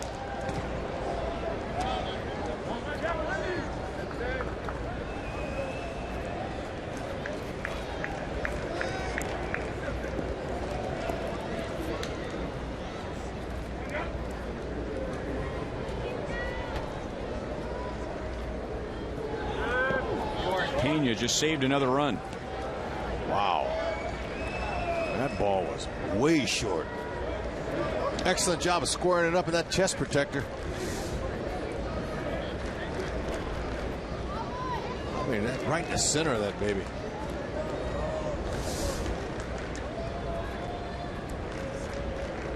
Still nobody out.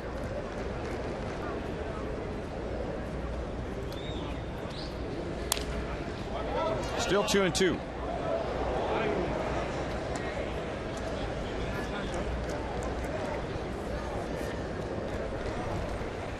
Greg Holland in the bottom of the 13th inning will have the top of the Reds order. Phillips, Suarez, Votto. Unless the Royals add on a couple more runs and Chris Medlin might go back out there.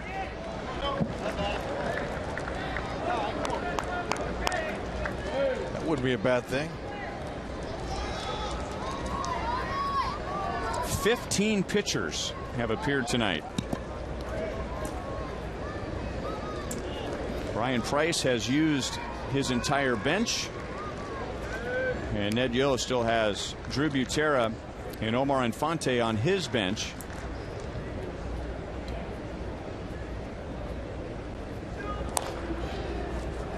One hop to Frazier. Very close but out. Lorenzo Cain still running hard, playing hard in the 13th inning. Like it. And that means Eric Hosmer gets another shot. His 6th opportunity tonight to extend his streak of games with at least 1 RBI. He could tie Frank White tonight. Mike Sweeney. Oh, they're going to intentionally walk him. Well, we had it set up perfectly. He had a chance to tie Frank White for the 2nd longest streak, and Mike Sweeney at 13 at the time tied the American League record. But Hosmer will be walked, and it'll be Salvador Perez coming up with the bases loaded. That's hard to do. Too bad.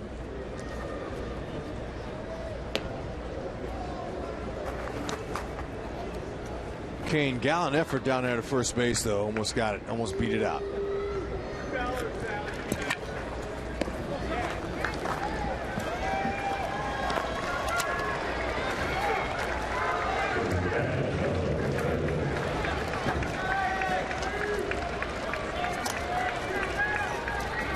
Bases loaded for Salvador Perez, who already has 2 hits tonight, and if Marlon Byrd doesn't make a play on him in the 1st inning, this game perhaps is over a long time ago. Marlon Byrd took 2 RBIs away from Perez back in the 1st on a sliding play in left center with 2 on. Inside, ball 1.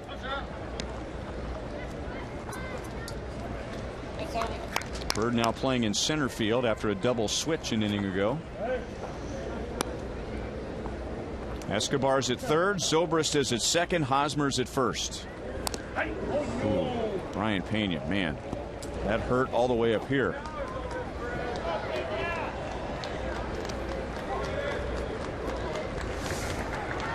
Off that throwing shoulder. No protection there. Some catchers have a pad there to protect that shoulder. Oh, man, that's.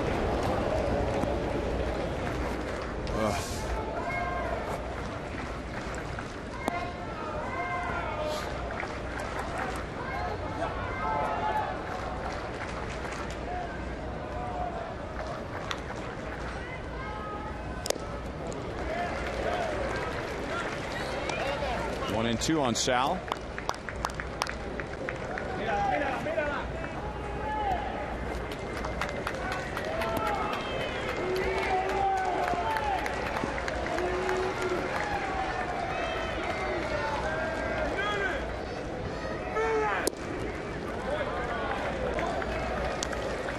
Two and two. It all started with a Gerard Dyson single. Chris Medlin put down a sac bunt. Pitcher at the time, Ryan Matthews, threw the ball up the right field line. That scored the first run. Then Alcides Escobar singled. Ben Zobrist reached with an infield single. That drove in a run.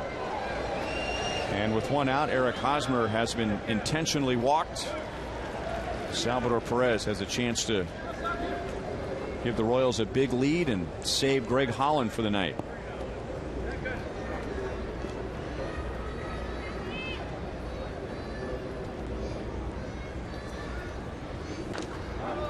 That'll be out of play.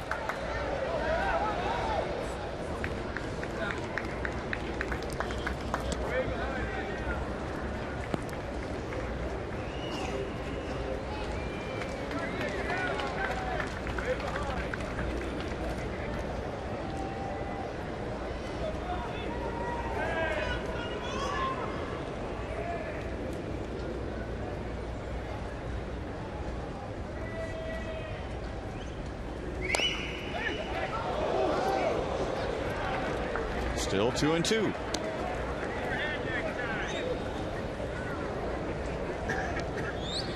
What are the chances that Salvador Perez gets tomorrow night off?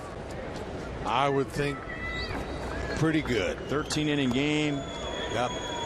This is his 6th at bat. He's taken a foul ball off of his shoulder. He's taken a foul ball off of his ankle.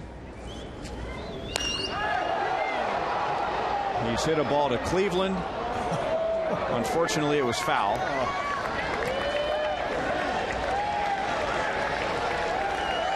Also took a foul ball off of his glove, which seemed to sting that left hand, and he missed 3 games because of a bruised wrist.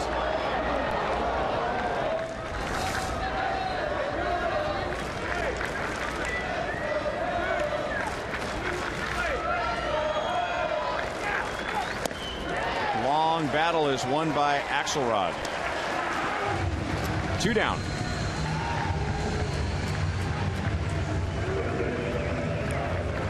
Axelrod 91 max on his fastball, but it's pretty sneaky.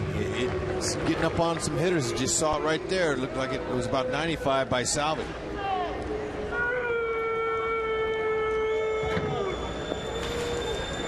Mike Moustakas walked in the 2nd inning and has grounded out 4 times since.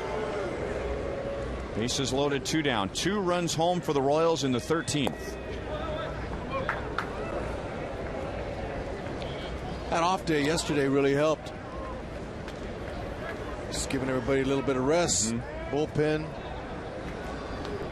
And now they're just grinding it out here.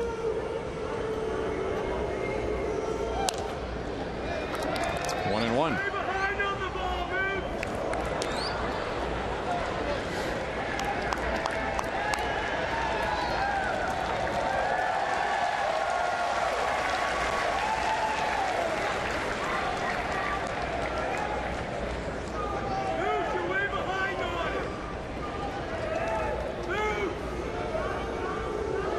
Moustakas is the 8th man to bat in the inning.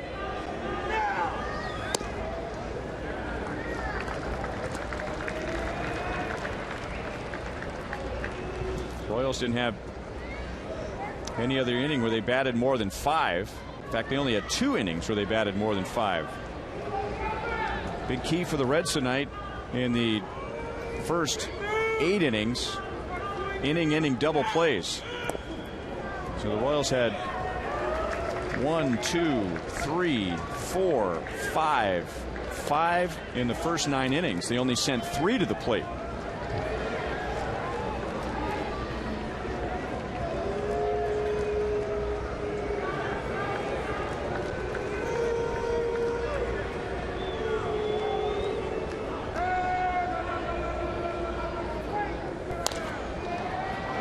Full count.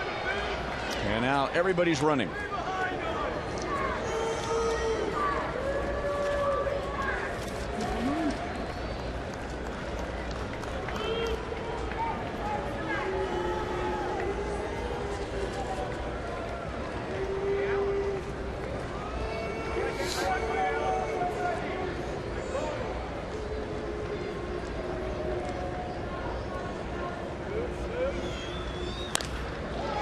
Left field, but Schumacher is there, and that is the inning.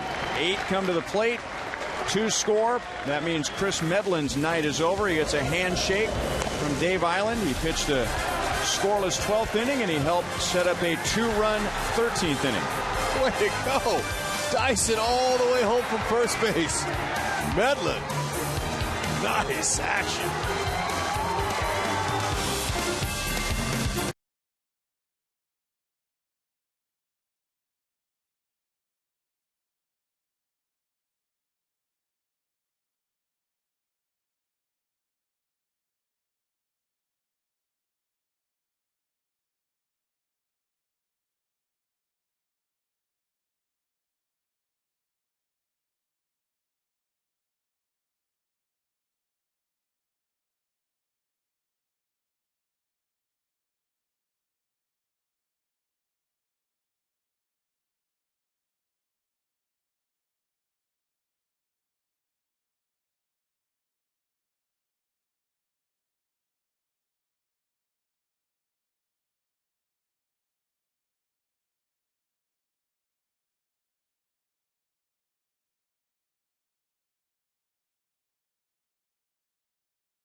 Chatting with Ryan Stoneberg, Royals strength and conditioning coach. If Greg Holland can save his 27th.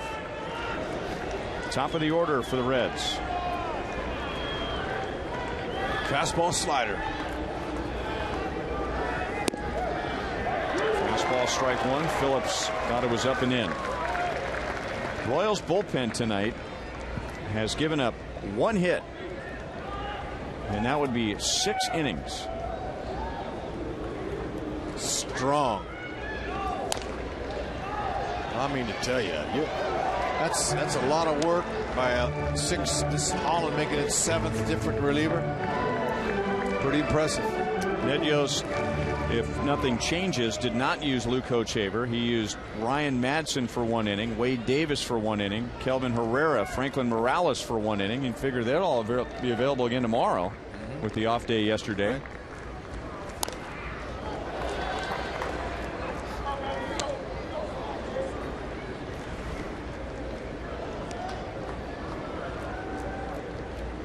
Three base runners allowed by 6 different relievers. 1 hit, 2 walks. Some kind of work.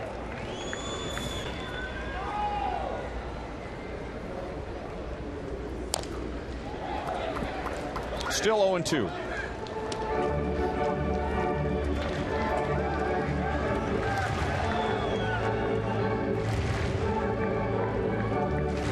And the Reds because of that bullpen work, have 1 hit since the 6th inning.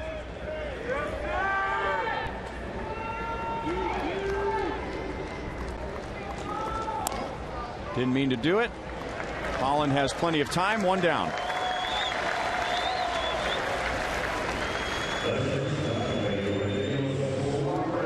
Royals the past few years have been a very, very good extra inning team. They are 7-2 this year. But if you really want to go the distance with the Royals, then you're in trouble. The Royals have won 6 straight games that have gone 13 or more innings, trying to make it 7 in a row. Here's Suarez. He drove in the Reds' run 5 hours ago.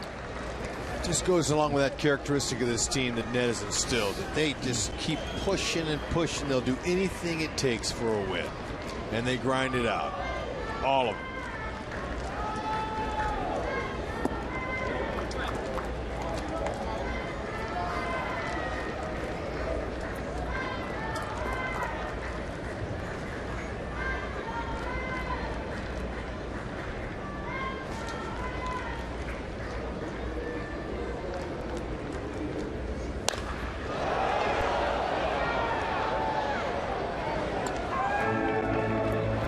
One and two.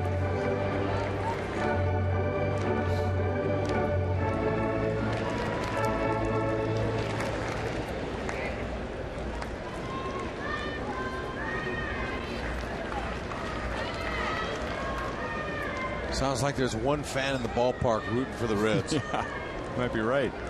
All I see is blue when I look down. 2 balls, 2 strikes.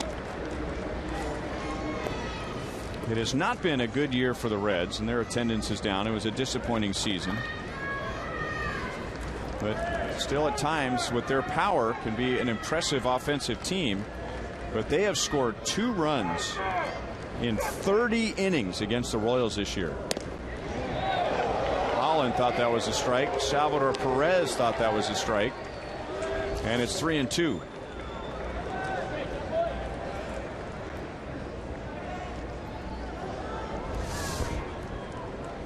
And if anybody gets on, then you're into Votto, Frazier, and Bruce, who would all represent the potential tying run. Holland wants to get Suarez right here.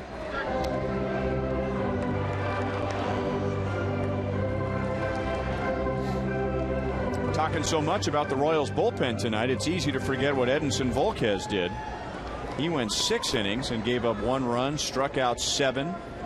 The only run he gave up was the home run to Suarez.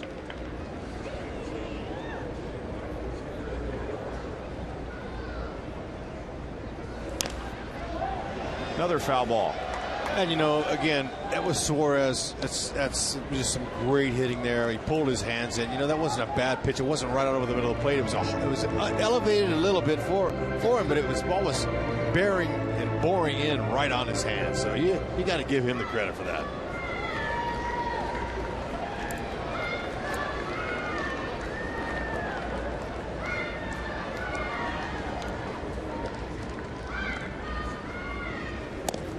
Struck him out.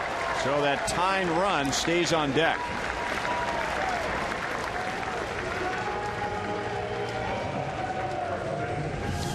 Perfect job. Just climb that ladder. He's all over the fastball. Suarez was taking some pretty good swings, feeling comfortable.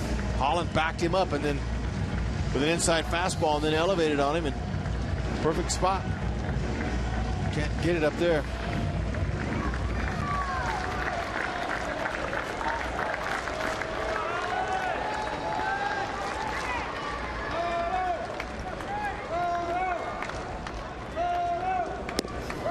Jumps ahead of Votto, 0-1. Joey Votto has walked twice.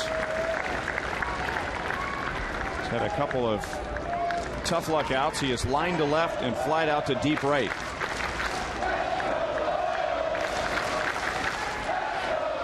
Listen to that. Yeah, love it.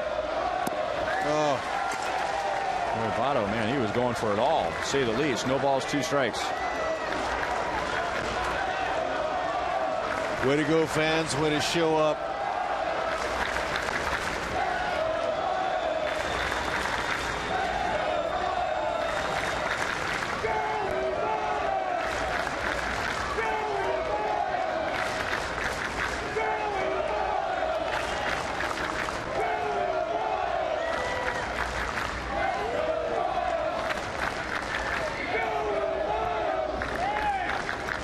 Holland and Perez didn't get on the same page right away, so Votto asked for time. Drop that hammer on him again. Votto snapped his bat around like he couldn't believe he missed that.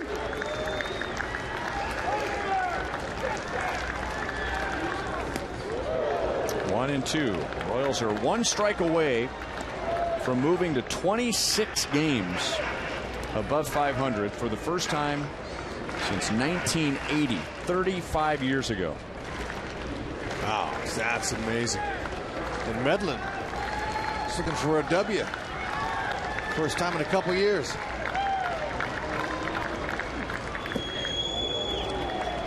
.70 miles an hour. 2 balls, 2 strikes. That's the hammer. That's a slow boy curve he uses.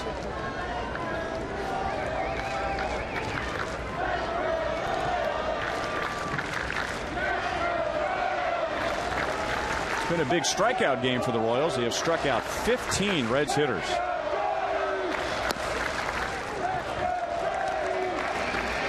Three and two with Frazier on deck, and he has 29 home runs.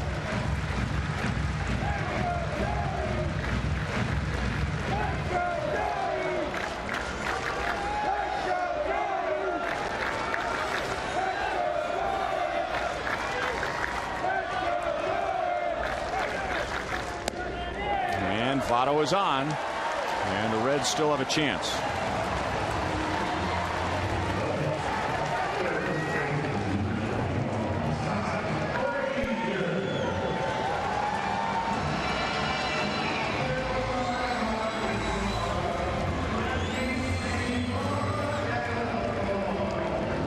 .29 home runs for Frazier. 25 of those were before the All-Star break.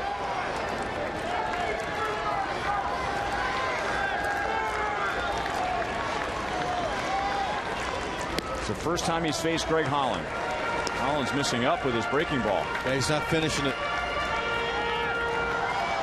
Salvi going to go out and talk to him about that.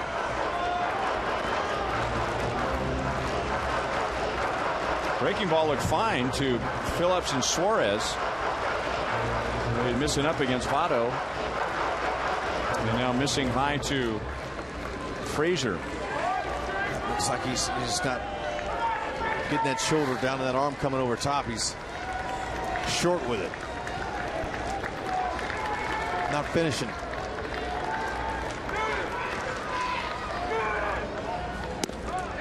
And that one was up, but taken for a strike.